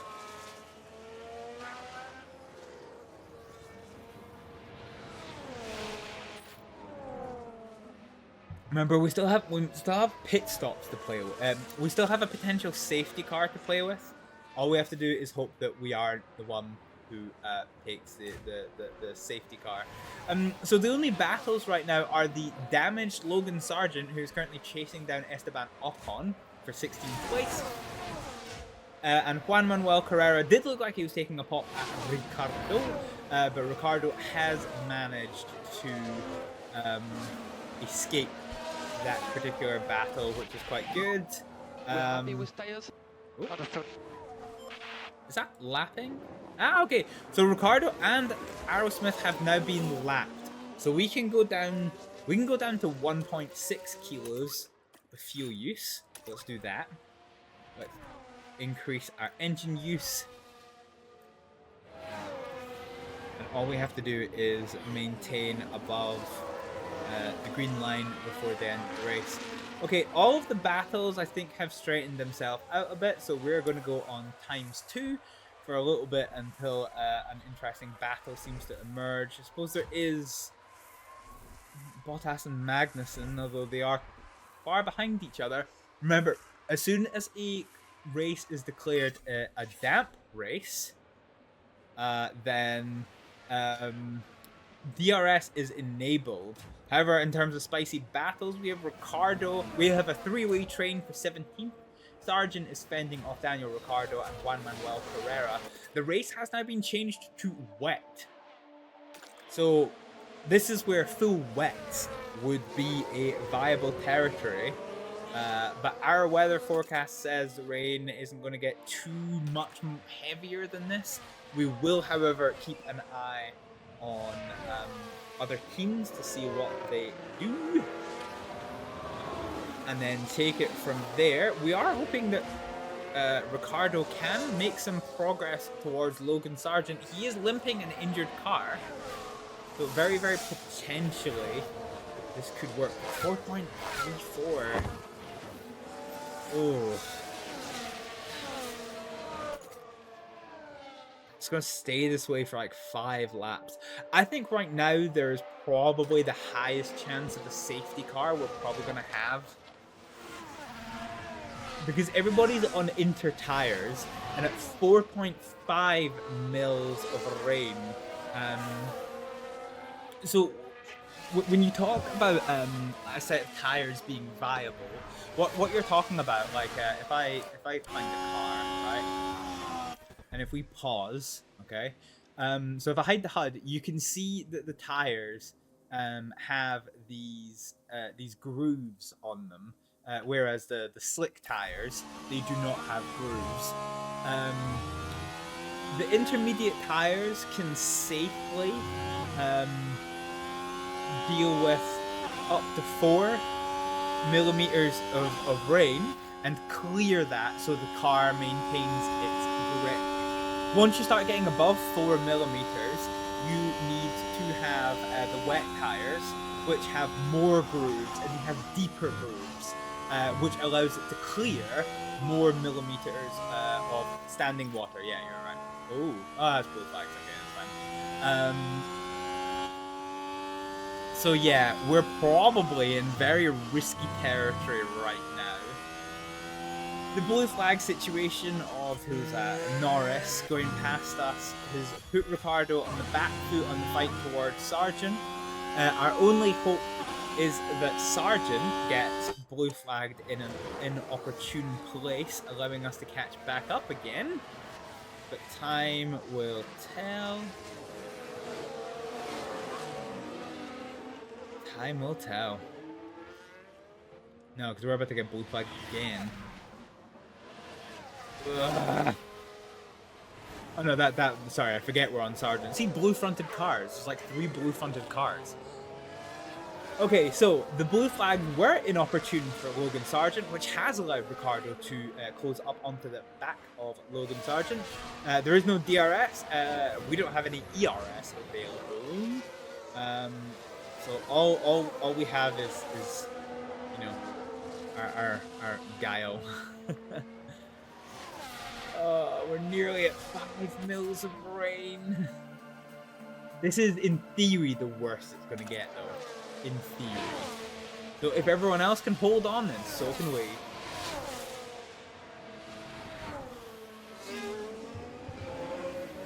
Aerosmith is starting to get close to the back of Zhao.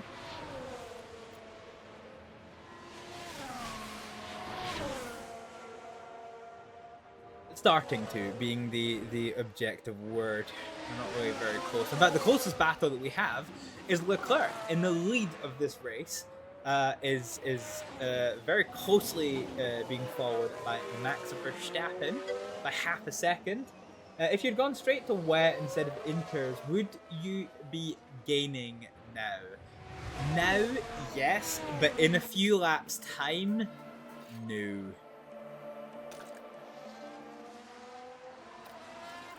Okay, let's scale back the pace because these tires are overheating a bit. Oh, Verstappen. Verstappen is going for Leclerc. He is going for him. But can he do it?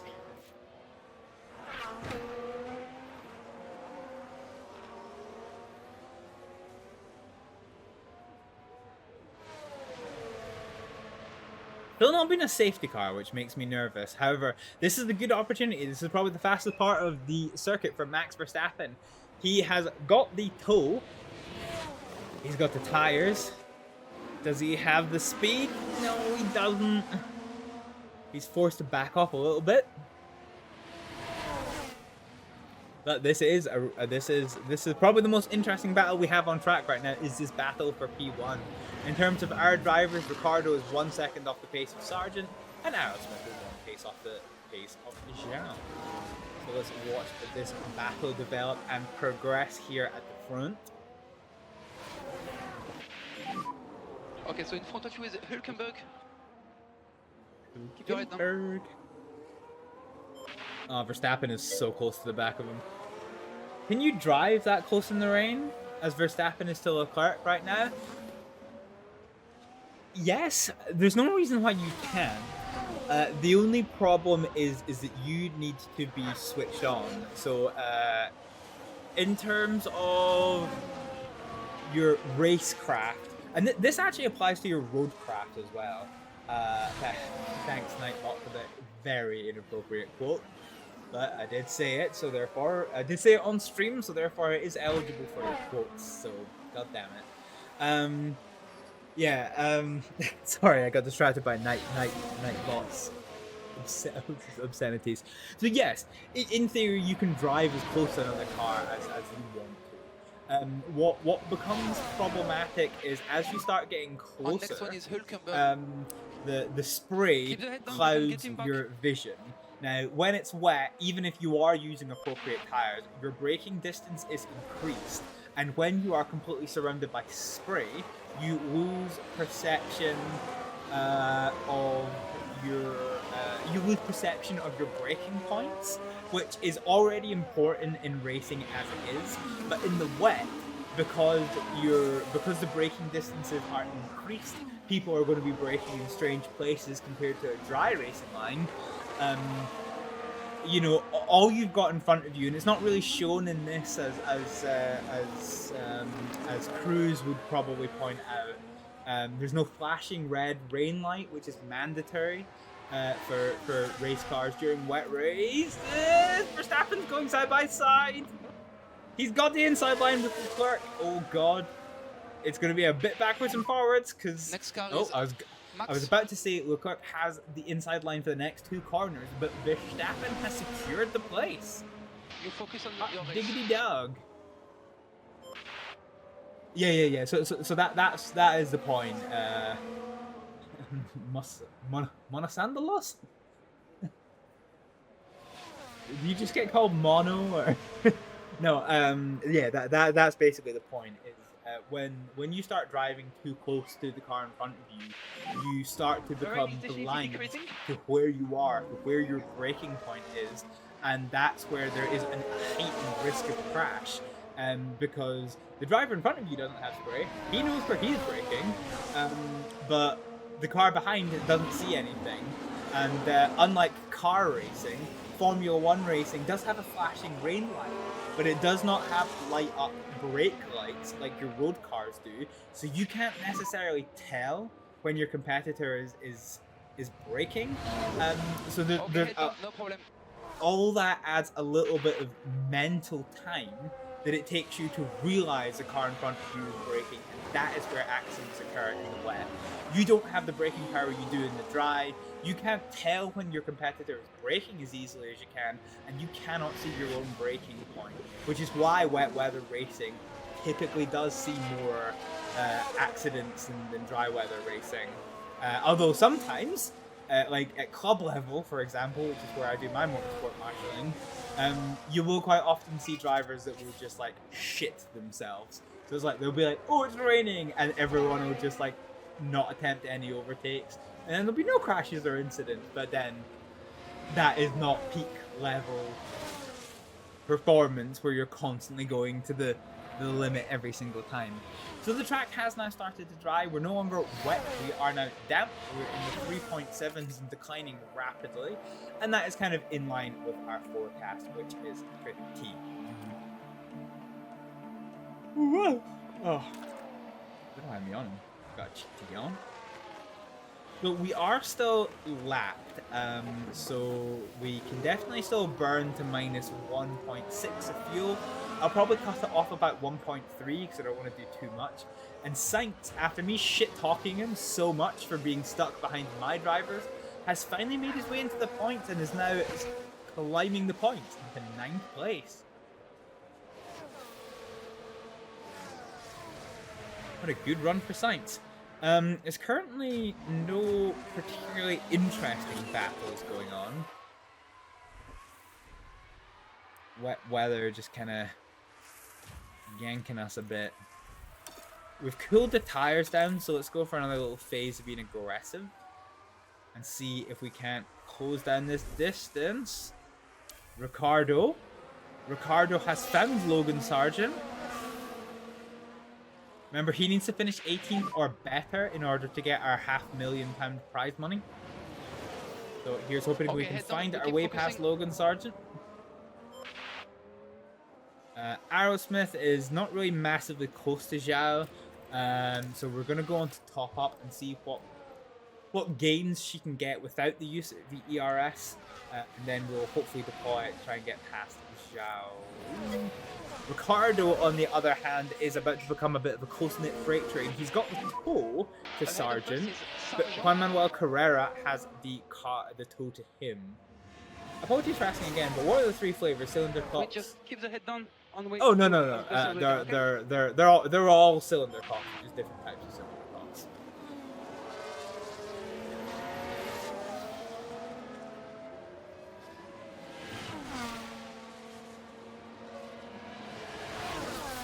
In the steam train that I was driving that day, there was one for the front cylinders, and then there was 2 other cylinder cocks for I can't remember what they were. They were non-functional anyway, so it didn't matter. But yeah, they were there, which is the point. Okay, Ricardo is remaining really close to the back of Logan Sargent. Oh no! Okay, I had a lockout. There's a safety car. Did we hit the wall?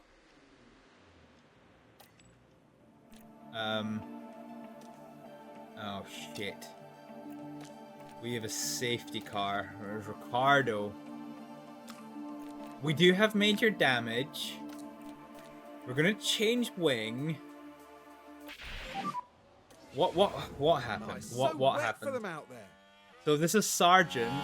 Oh no, is Ricardo just gonna dive bomb The behind cars them? there, unable to keep out of each other's way. And that won't do Yeah. their confidence any good. Fuck. So Ricardo locks up into the back of And Logan clearly Sargent. then, not what everyone in the garage would have wanted to see. Oh, there goes our prize money for this race.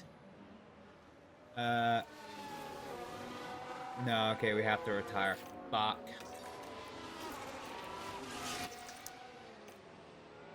Okay, Ricardo's out and Sargent's out. Okay, god dang. So here we get to see it from another angle. So yeah, Ricardo just locks up into the back of Logan. No, you hit him, Daniel. You hit him, my brother. As for the team back in the garage, that was a tough moment to watch. It's always Ricardo. Aerosmith hasn't crashed out yet, but this is the second time Ricardo has crashed out. Fuck. Okay, safety car is on track. Let's try and conserve our everything. With 87%, so we have one of the best intermediate tires. I don't see any value in pitting here. And indeed, if we don't pit, I think, and Ricardo gets a penalty, of course he does. I don't see any benefit to pitting here. Ricardo gets a 5-second penalty to his DNF for a collision cause. Is everyone gonna pit? Like we've only used so little of our tire. I do not see the value in pitting right now. Where's the leaders? Okay, the leaders are about to come in. So Norris is got the same amount of tire as we do. I want to see what Norris does. I don't think this is worth it. Because with the wet and the intermediate, I don't feel the tire percentage. And we saw this last race. The tire percentage does not have nearly as much bearing as it does in the dry. So Norris is not pitting. So if anyone else chooses to pit, we will have the potential of gaining some places. Yeah, I think we keep with the strategy. Because if we can serve from now,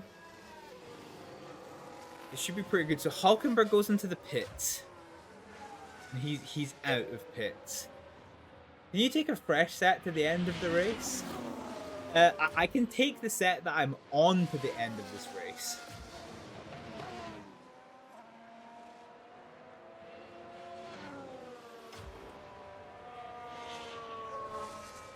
Yeah, okay. So Carrera doesn't pit. So by not pitting, we retain our 18th place, which is okay. So let's just time skip to when the safety car is done. The other thing we need to consider is we may be allowed to unlap the car.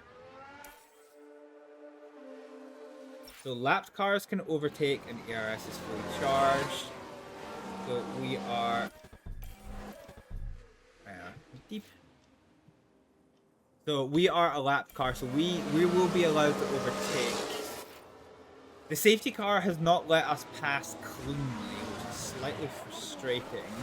So we have unlapped ourselves, but because the safety car hasn't allowed us pass cleanly, we find ourselves 8 seconds behind Juan Manuel Carrera.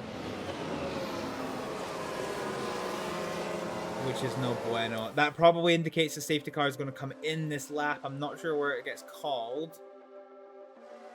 No, we're still waiting on the last few back markers to come in. So this will, fingers crossed, help us close in. Okay, safety car is about to come in. Safety car is about to come in now.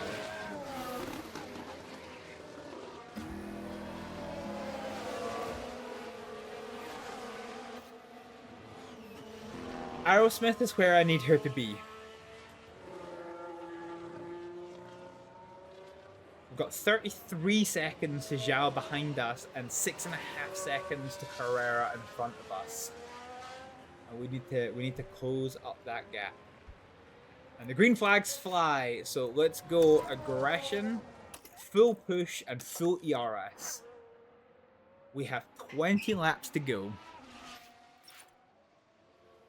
Well, there goes my new chassis that I fucking built for Ricardo, by the way. You know, great.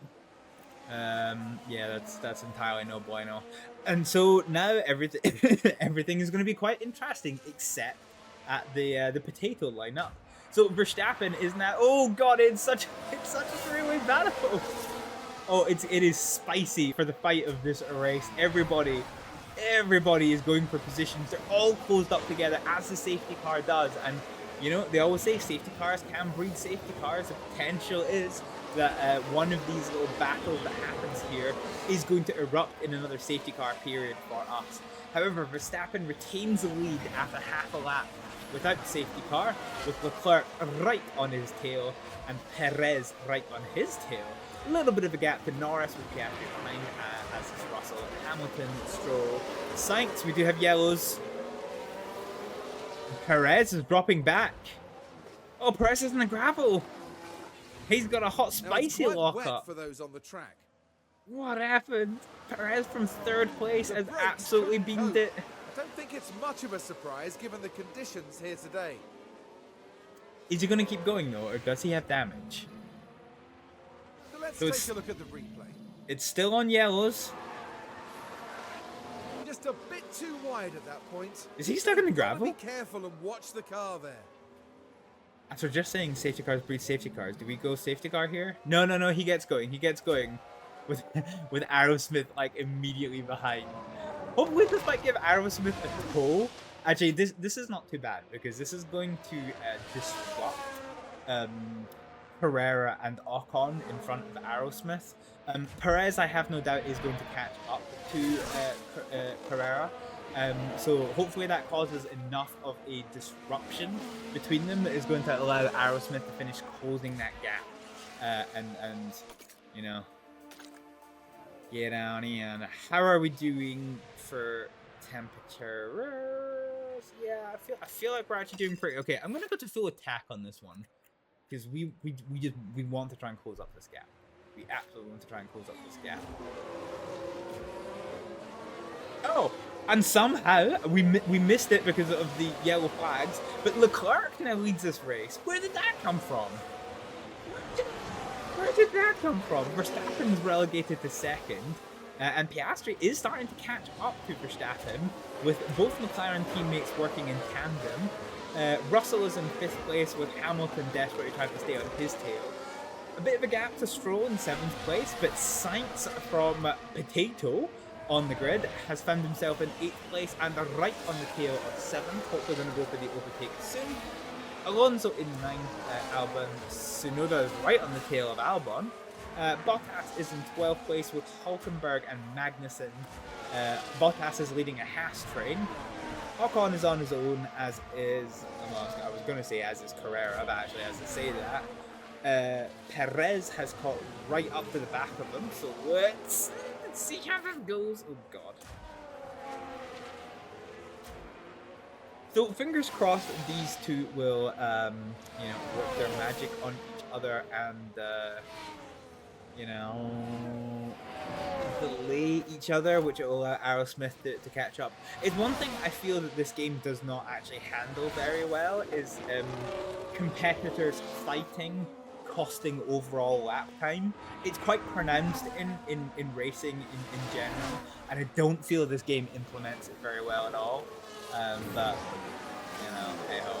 Unfortunately, Perez got past cleanly, which means Carrera is going to get a bit of a tow effect of Perez, which leaves Aerosmith going to have to pick up Carrera on merit. Leclerc is in the lead of this race, and the Verstappen gang is starting to get quite tight. Oh god. RB car ahead. Oh, actually, Carl Smith has closed the gap down to 1 second. It's huge. God, that is huge. hopefully 17th place is on the cards.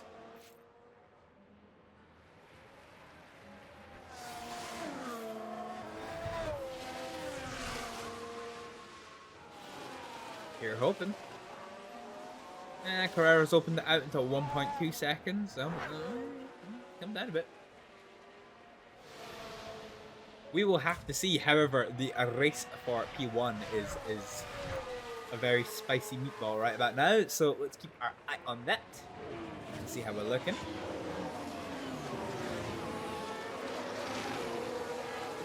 So Clerk leads. Verstappen is desperately trying to get this pole position. This number 1 position back from Clerk. Verstappen does have the fastest lap of the race. Yeah, it's going to be exciting to see how this battle progresses.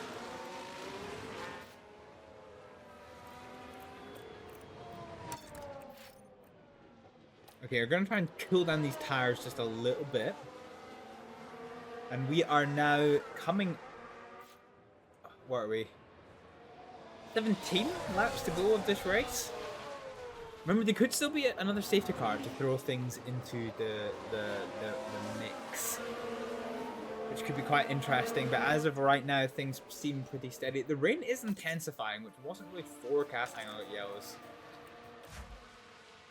Okay, it wasn't for Aerosmith. That's all I care about right now. Right there. George Russell runs wide. Now here we are at the final corner. Oh, we've seen a few go off the track there. Perhaps a little lapse in concentration, maybe. What would I do if there is another safety car? Oh, that is a great question.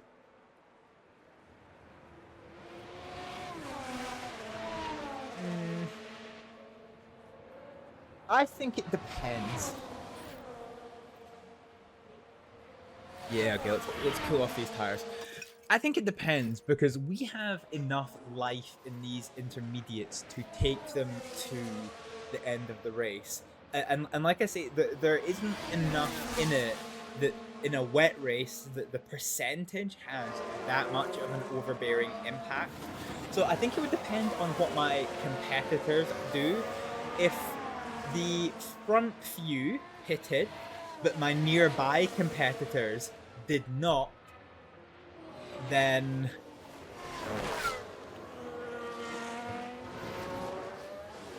I've got better tire life than them, so I would stay out.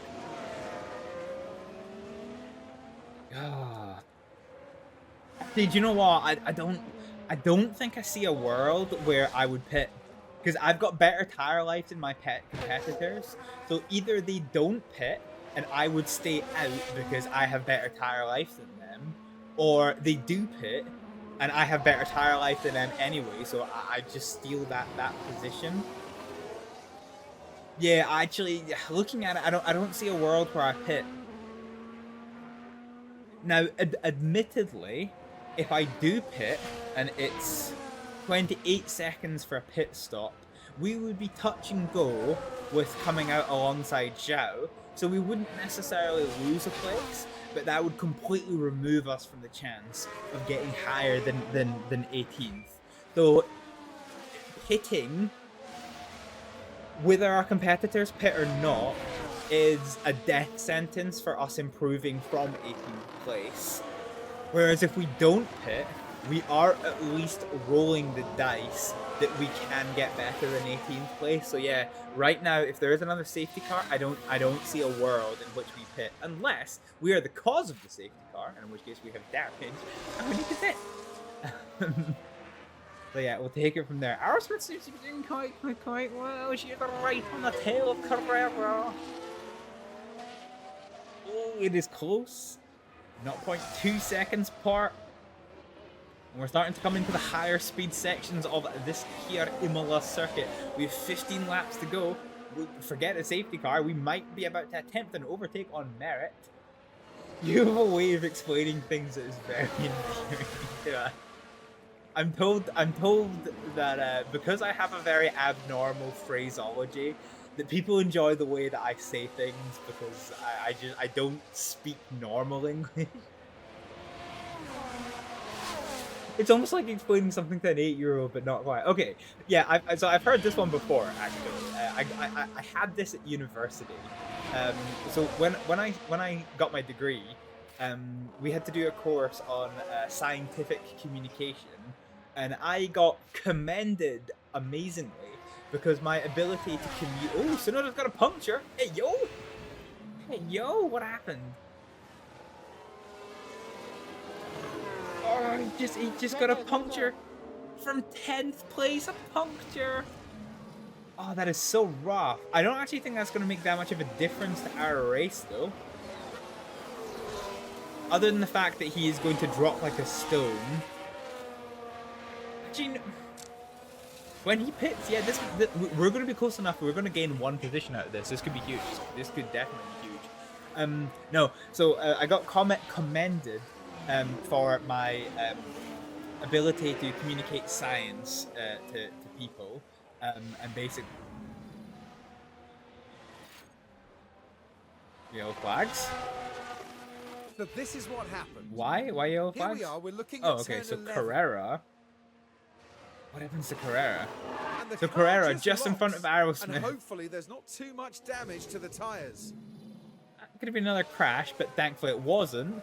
And this puts us up into 16th place. Happy days. We didn't have to do an overtake on there. Great. Yeah, no. So my scientific communication is quite good, and the reason for that is because I am so fucking dumb. Okay. Oh, potential powertrain issues. Botheration. Yeah, fine. We'll change that after race. Yeah. I am not a smart person, okay? So for me to understand it, I have to like simplify it down into the dumbest possible terms for me to be able to understand it. So as a consequence of that, I can usually explain it to other people in an accessible way, but it's basically because I'm a fucking dumbass. I'm a dumbass masquerading as somebody who knows things. It's great. My biggest achievement in life is that everybody believes that I am smart. I'm just saying, I don't have a clue what I'm doing. I just turn up and do stuff, you know? Okay, things have started opening out in this race. So we have been gifted 16th place as opposed to Carrera forgetting where the... As a result of Carrera forgetting where the track was, and Tsunoda getting a hot spicy puncture from 10th place, promoting Albon to 10th place, but things have opened up quite a lot, so Leclerc has cemented his lead of the race by Verstappen by 1 whole second. Piastri is now 4.5 seconds adrift, and he is really fighting off his teammate Norris. Russell is 4 seconds adrift of him, also really fighting off his teammate Hamilton, but also Sainz from the absolute potato end of the grid. Sainz is now fighting for 5th place in a 3-way battle between Russell, Hamilton, and Sainz, with Alonso 2.5 seconds off the pace, Stroll 2.5 seconds off the pace. Hülkenberg has somehow picked up some damage. Curiously, there must have been some contact there. So Albon is in 10th place. And Bottas is in 11th place, fighting off a very close freight train of Perez and Hülkenberg, with Magnussen in 14th place and Ocon in 15th. Aerosmith is desperately trying to catch up to the back of Ocon. I'm not sure if she's going to do it. But Carrera, Zhao, Tsunoda, and Gasly are all in various races of their own. So, while this battle's starting to look a little bit spicy. The way you break things down into their component parts is analytical and a sign of intelligence. I'd say you know you are not dumb. I feel that my ability to inherently understand information is very, very poor. I feel that my ability to break down information and process it on a simpler level is pretty good. But yes, my ability to walk into a complicated situation and inherently understand what is going on, no, absolutely not. Oh, this fight's getting spicy. Perez is still out the points though. Fortunate for him, he was giving Verstappen a run for his money earlier. Now he's fighting for 10th place. Well, fighting for 11th, but he had just secured 11th place from Bottas. And we're just waiting to see if this interval down to Aerosmith starts to close up a little bit. Not necessarily sure it's going to, but oh well, we are apparently gaining on our competitor.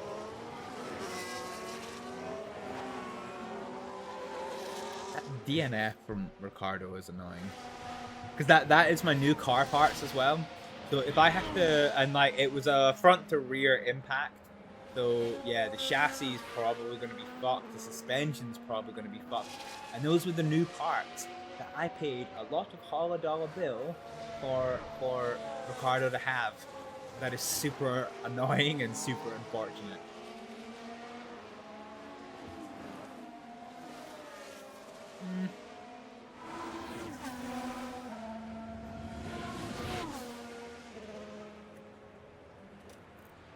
Let's go for a push on the tires again. I just want to see if I can close down this gap. 15th place would be putting on the cake right now. Remember, Team Haas are in 7th place on the Constructors' Championship with 1 point. So if we can start beating the Haases, that's going to be huge.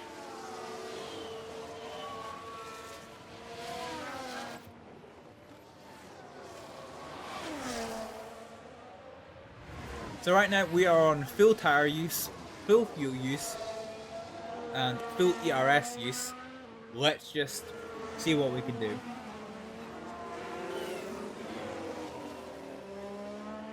Ten laps to go and we've already closed the gap down to 1.2 seconds. So in a few laps time, this could be jobs on for an overtake on Ocon. Beating the Haas sounds dirtier than it should. I mean, on the racetrack.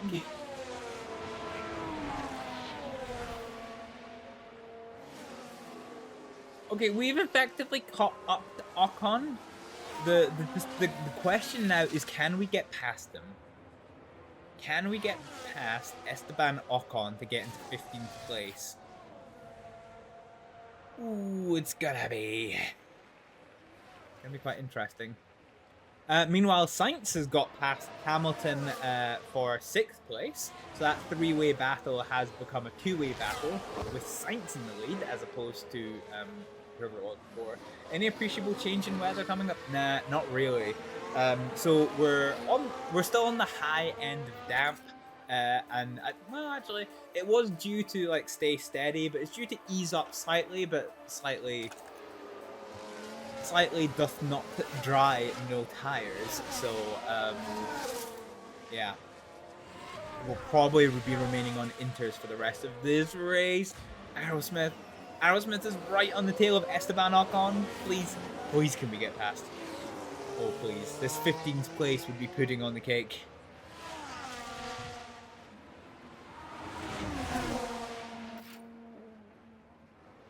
The gap is currently 0.1. What Renault means, Aerosmith, is that you can sniff him. The only thing that's concerning me is the ERS and gearbox condition are not great right now. Not great at all. That gap's opened up a little bit. I'm hoping that something can come of it. Meanwhile, an injured Hulkenberg is about to attempt an overtake on Bottas. He's going for the inside line. Oh, he's got it. He has got the position. That was a good decisive move from Hulkenberg. With probably a degree of front end damage. Has just sailed past Bottas. There's no threat for Aerosmith. Aerosmith's nearest competitor is 6.5 seconds behind Aerosmith, and is 0.8 seconds off her pace. So no, I don't think there's a great threat from Carrera at the minute. Carrera is literally Aerosmith's opposite. Juan Manuel Carrera is a really good qualifier, but then in the races, his pace is not good. Whereas Aerosmith really struggles with the qualifying, but her overall race pace is pretty good. Now, another thing to consider here is that we still have, what, 6-7 laps to go until the end of this race? Maybe even 8 laps to go until the end of this race. Bottas and Magnussen are starting to get really marginal on their tyre levels. If they cannot manage their tyres and they are forced to pit, this could be another 2 free positions for us, because we are definitely within the window that if anybody pits, so what are we, 28 seconds, so that's 1, 3, 6, 12, 13, 23, oh, got yellows. So if anybody up to Alonso pits, we will get a free position. Lance Stroll, what happened to Stroll? Looks like a run wide. Let's have a look as we go into the 13th corner. So he is chasing down somebody and he just runs it wide. Well, hopefully not a sign of things to come. Unfortunate. Yeah, so if any of these guys have to pit all the way up to 8th place, maybe even 7th and 6th, if any of these guys have to pit, we will gain places. We might lose them again, but we will gain places from the act of them pitting. Which may potentially... Ooh, yellow flag. Oh, we've got yellow flags. Okay, this is pretty steady. And it's Sector 3, where we're coming into. Now we can see Albon? what happened. Now here's our drivers. So in 11th place, Albon.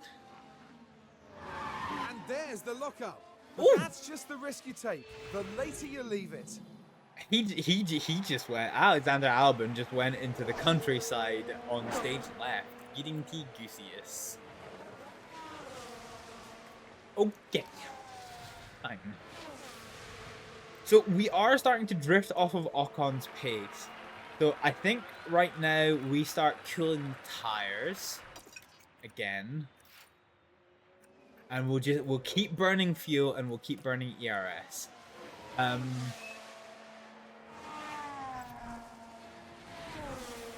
Our big hope at the minute is that Bottas or Magnussen has to pit for tires. I don't think either there's going to be an accident, a safety car, or a red flag. Or they pit. But other than that, I don't think we're going to achieve another overtake on merit, unfortunately. Ideally, both of them. What, a safety car and a red flag? Yeah, no, ideally if both of them hit, then that would be quite good.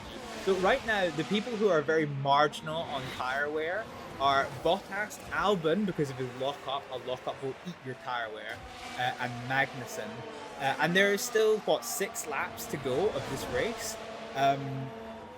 So yeah, even with good tyre... so like light tyre usage, will still use your tyres 2 to 3% per lap. So yeah, it's very, very marginal for these two. It says we're gaining on Ocon, but we're not. However, the battle between Bottas and Magnussen's starting to become one spastic meatball. AI will risk a puncture if so close to the end of the race. I've got no idea what the AI race behavior is. I have seen them do some really weird pit stop strats at the end of race. But yes, of course, the other option is that Bottas and Magnussen forget a pit stop, might just barrel roll into each other. That might be an option. And for the lead of the race, Leclerc and Verstappen. Oh, Verstappen's about to go side by side. Oh, botheration. We have 6 laps to go in this race. Oh, Verstappen is trying to get his lead back, but he's not going to be able to do it. The rain has eased up a tad. We're now down at 2.4 millimeters of rain. And Aerosmith has closed down to within the second gap on Ocon, so this might be jobs on at some point. The battles we're watching for right now is the lead of this race between Leclerc and Verstappen. The teammate battle, the battle of the Mercedes for 6th place between Hamilton and Russell. And Hamilton had a little sniff down the inside, but that ain't quite gonna happen. That ain't quite gonna happen. Bottas and Magnussen are having an interesting battle for 13th, which is kind of eased up a little bit. And honestly, Aerosmith keeps either being very close to Ocon or very far away from Ocon. It's going between them. But we have cooled the tires down. And Magnussen is now down to 39%. With 6 laps to go. This could be really, really risky for him. This could be really risky for Magnussen. Albon, who had his lock-up, is honestly not that far behind him. So yeah, let's try and keep our tires as good as we can. Let's watch the battle for lead, please. Oh, Max Verstappen has got the overlap. He's down the inside into corner 1, and he is about to reclaim his lead of the race. Or is he? Because Leclerc does the switch back, but to no avail. His best hope now is to try and follow Verstappen and gain the toe, and hopefully use that to try and pass. But Verstappen, with 4 laps to go, is in the lead of this race. Hot diggity ding.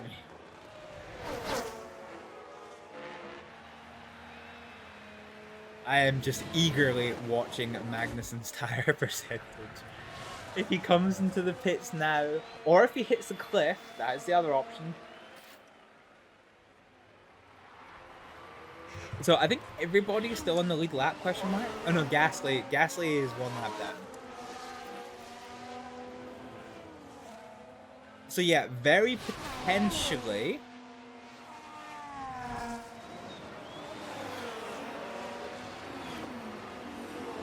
I think on the last lap, Magnussen's tires are going to hit the cliff.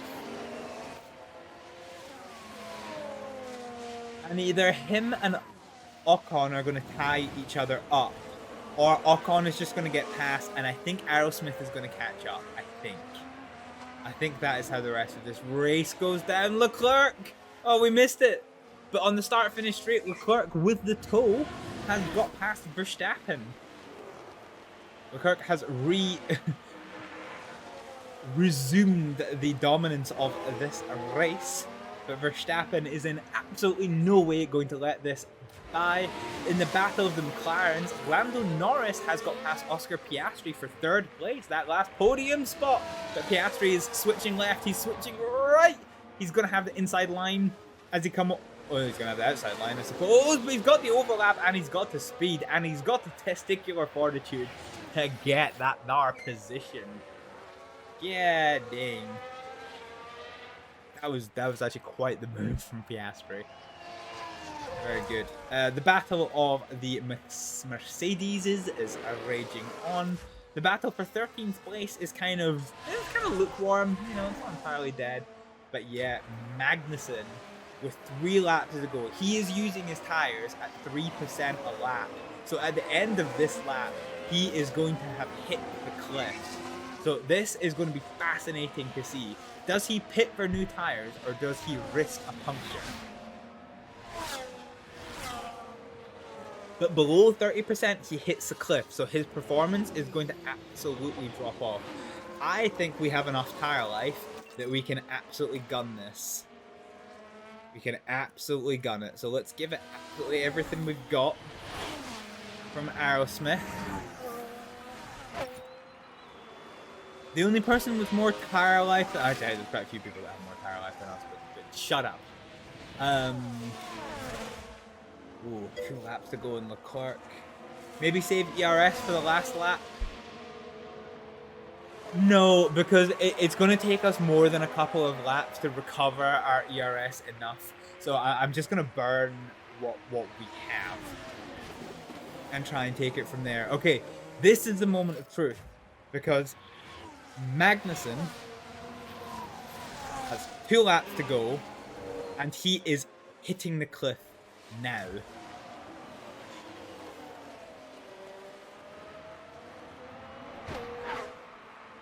There might be one more position in this race.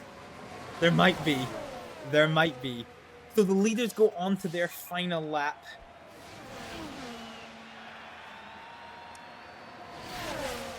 But we will still, we have half the lap to go, and then one more lap again.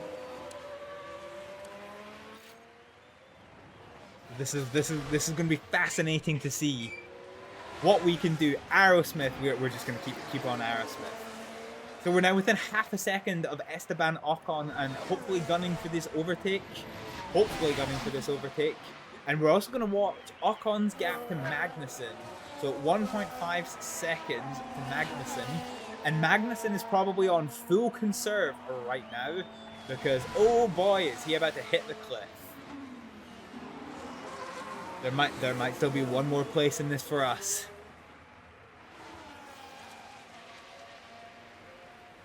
Is it a good run from Aerosmith? It's an okay run.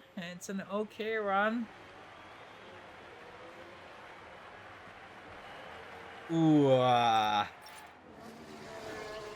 Okay, Magnussen is on full conservation, but as the leaders come down to the last corner, Leclerc somehow has managed to retain control of this race, and he will now take the checkered flag in first place with Verstappen second.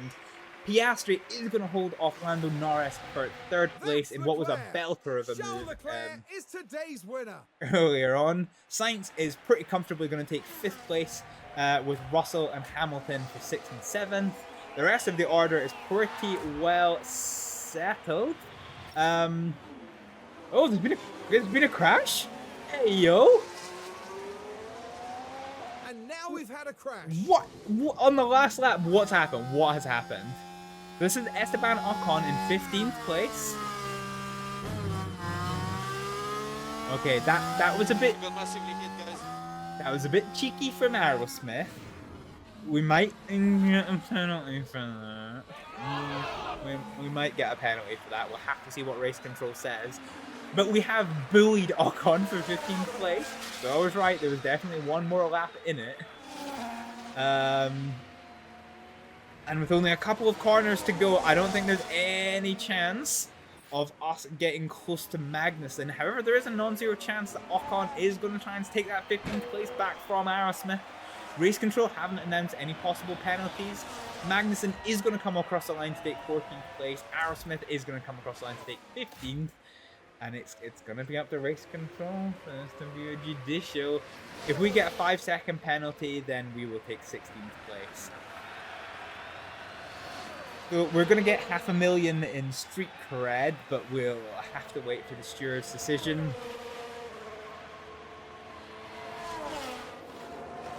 Yeah, botheration. But yeah, so Ricciardo crashes that. I doubt we'll see a smile on the face of Daniel Ricciardo after that one.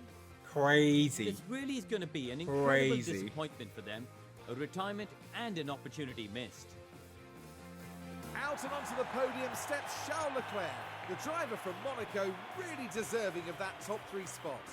Monegasque, we've learned something today. Monegasque driver. And that's win number 1 of the season. And it's sure to provide them with a real confidence. That move from Piastri on Norris was to regain that third place was huge. Piastri really deserved that third place. Like those 3 feel right at home too.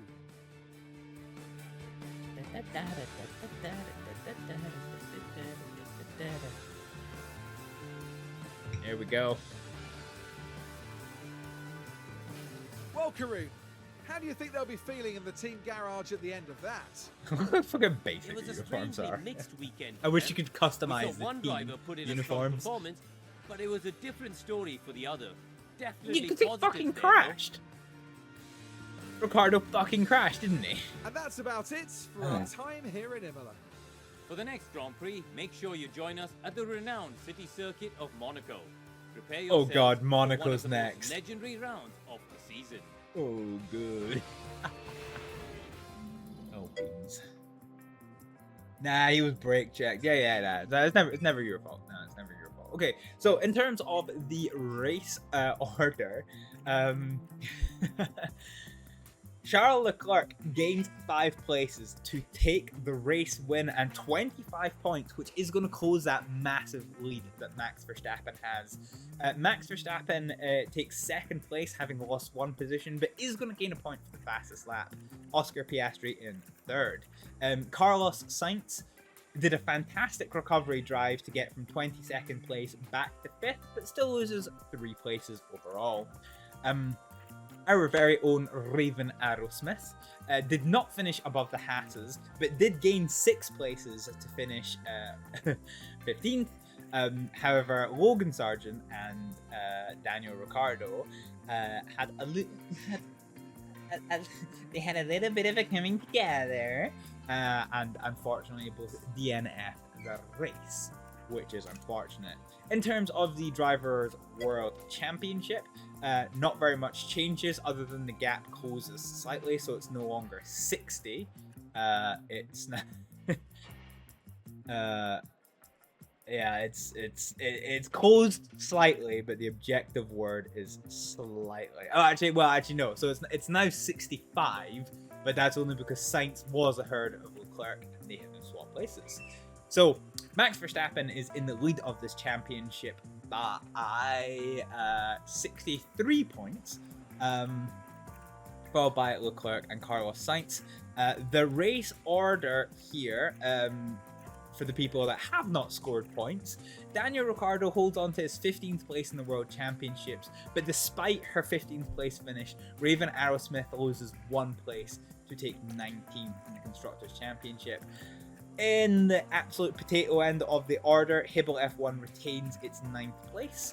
And in terms of the pit stops, we unfortunately did not make any of the top 10 pit stops, which is unfortunate. And our report, we had 2 pit stops, and both of them were just slow. So we need to work on our pit stop timing. Ricciardo did not finish. Huh? Okay, something's bugged here. So Ricciardo did not finish. And Aerosmith finished in 15th. So Ricciardo does not fail his objective, so this is correct. But Aerosmith did pass her objective, so this is not correct, but this is correct. So we still get $100 bill.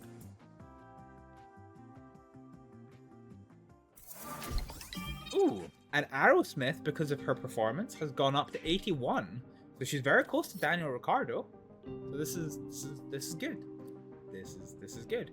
Okay, so we're definitely gonna have a car that needs rebuilt, annoyingly. But I think it is time for us to bring an end to the stream. The car rebuild, that'll be something we deal with next episode. That's future Hibble's problem. For just now, we are going to find somebody to raid. Mono, I am glad that you enjoyed.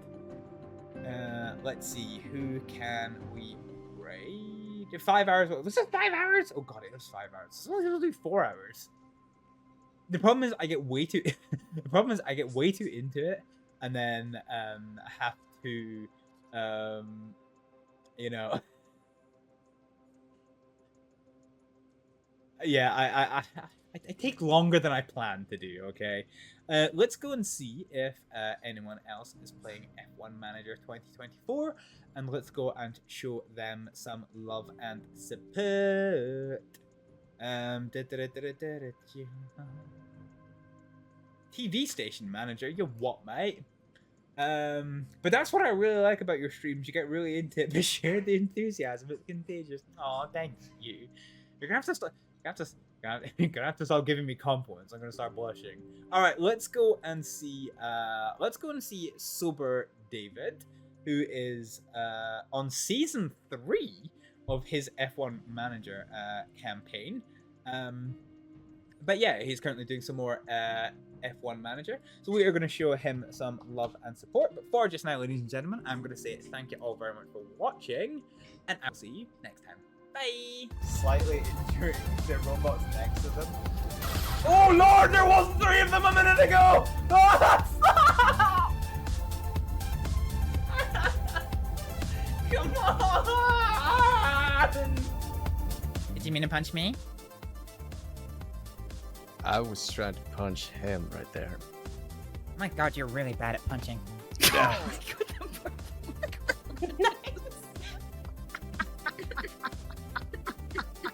Oh, please don't watch me. It's really embarrassing. I was just thinking like orgy club and concentrate. It's fine, it's fine. She's thinking about orgies and can't concentrate. Is that what you're saying? It's just like orgy club, orgy club. Clipping that. And marker orgy club. Okay, it's crossing the road. Please give way to tornadoes on the road. No, off the ground! They should, you know those like Tornadoes have share the the right of road way. signs? Okay, we're in a car. That with a tornado?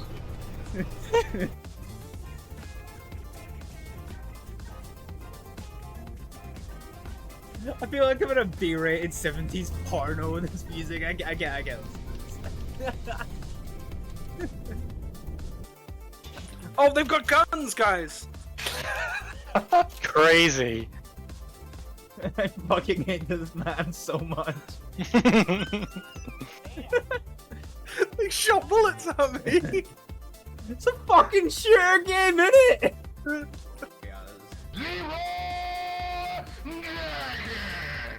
Fudge! Wait, where'd they gone? Oh, Jesus, that was the most badass thing I've ever done in my life.